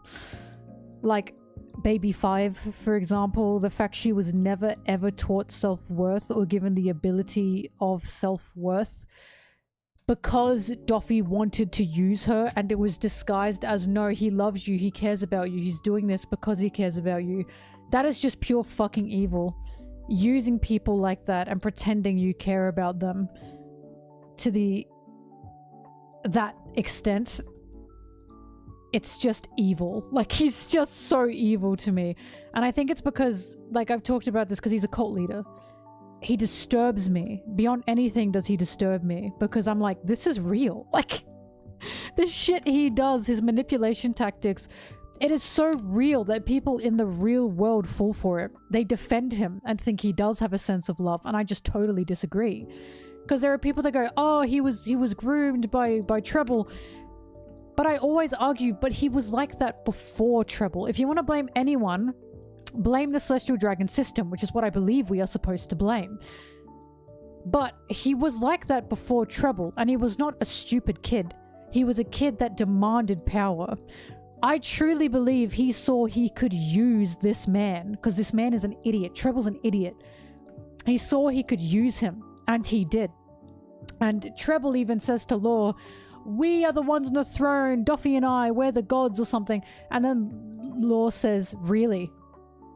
You're the only one that thinks that. You're the only one that thinks you are equal to Doflamingo. As in, even Law can see this bullshit, because of course he can see it. He was in the cult. And now he can see it from the outside.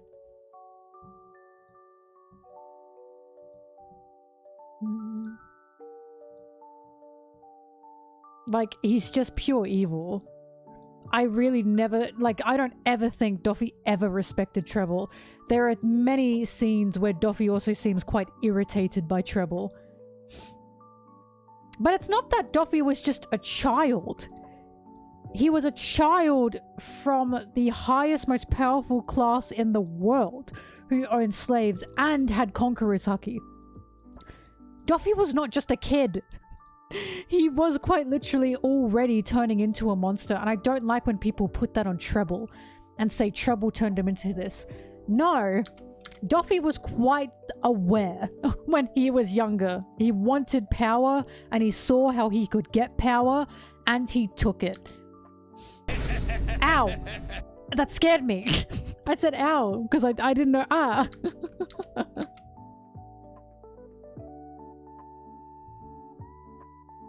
But it's true, children can also be tricksters. Exactly, being a celestial dragon is what twisted him. I wouldn't put that on Treble.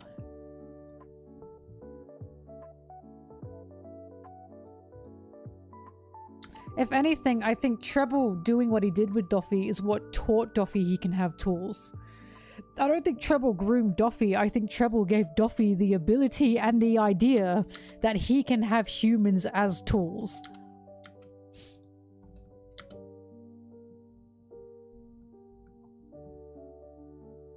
Why was Doffy's past so daft? Because he was a 1% rich man who was out of touch with the real world, which is incredibly realistic.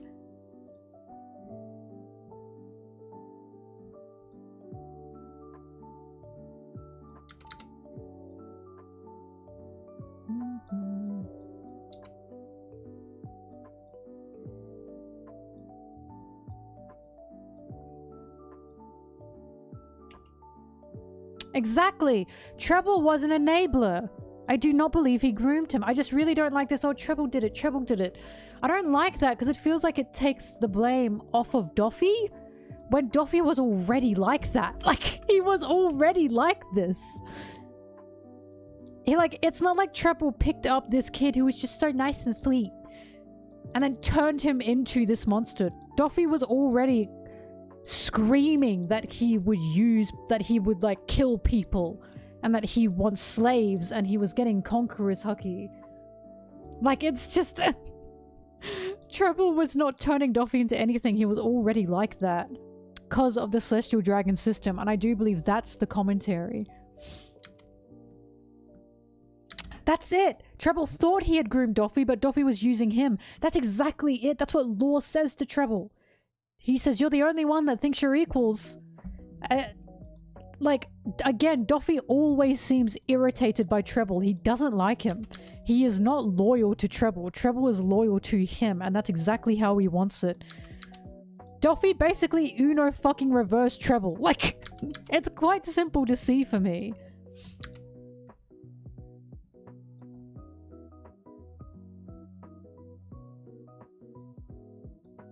Wait, I forgot her Freckles again. He's really bad at remembering Freckles. I'm just gonna say something. Her bobbies look great in this panel. Anyway, sorry. Sorry, lesbian.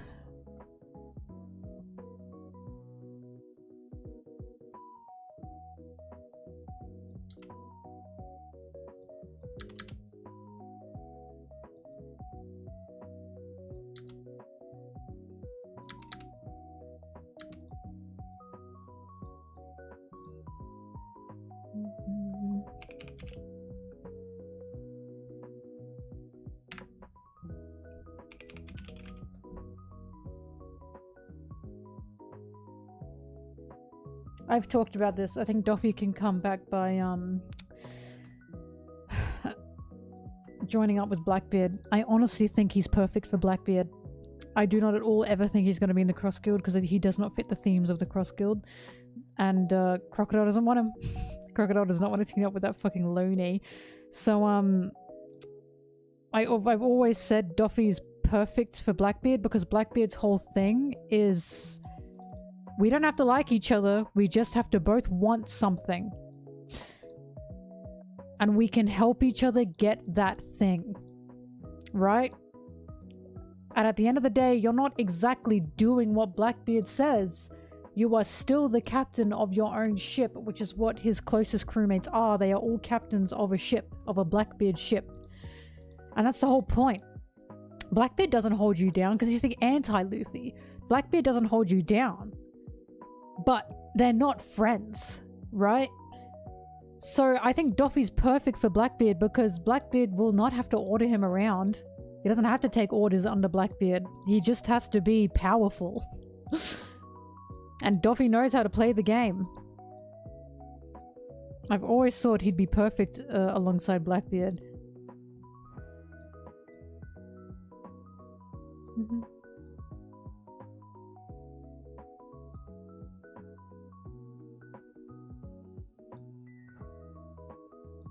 I gotta stop streaming. It's 4 a.m. and I have to hope to get a little bit of normal sleep.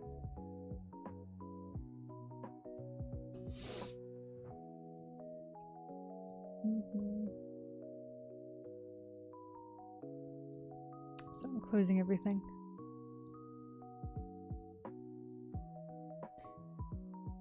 All right. Thank you, everyone. I appreciate it. Good talks tonight. Very good talks tonight. I will be back streaming tomorrow. So I will see you tomorrow. Thank you, everyone. I do appreciate it. I'm going in my box.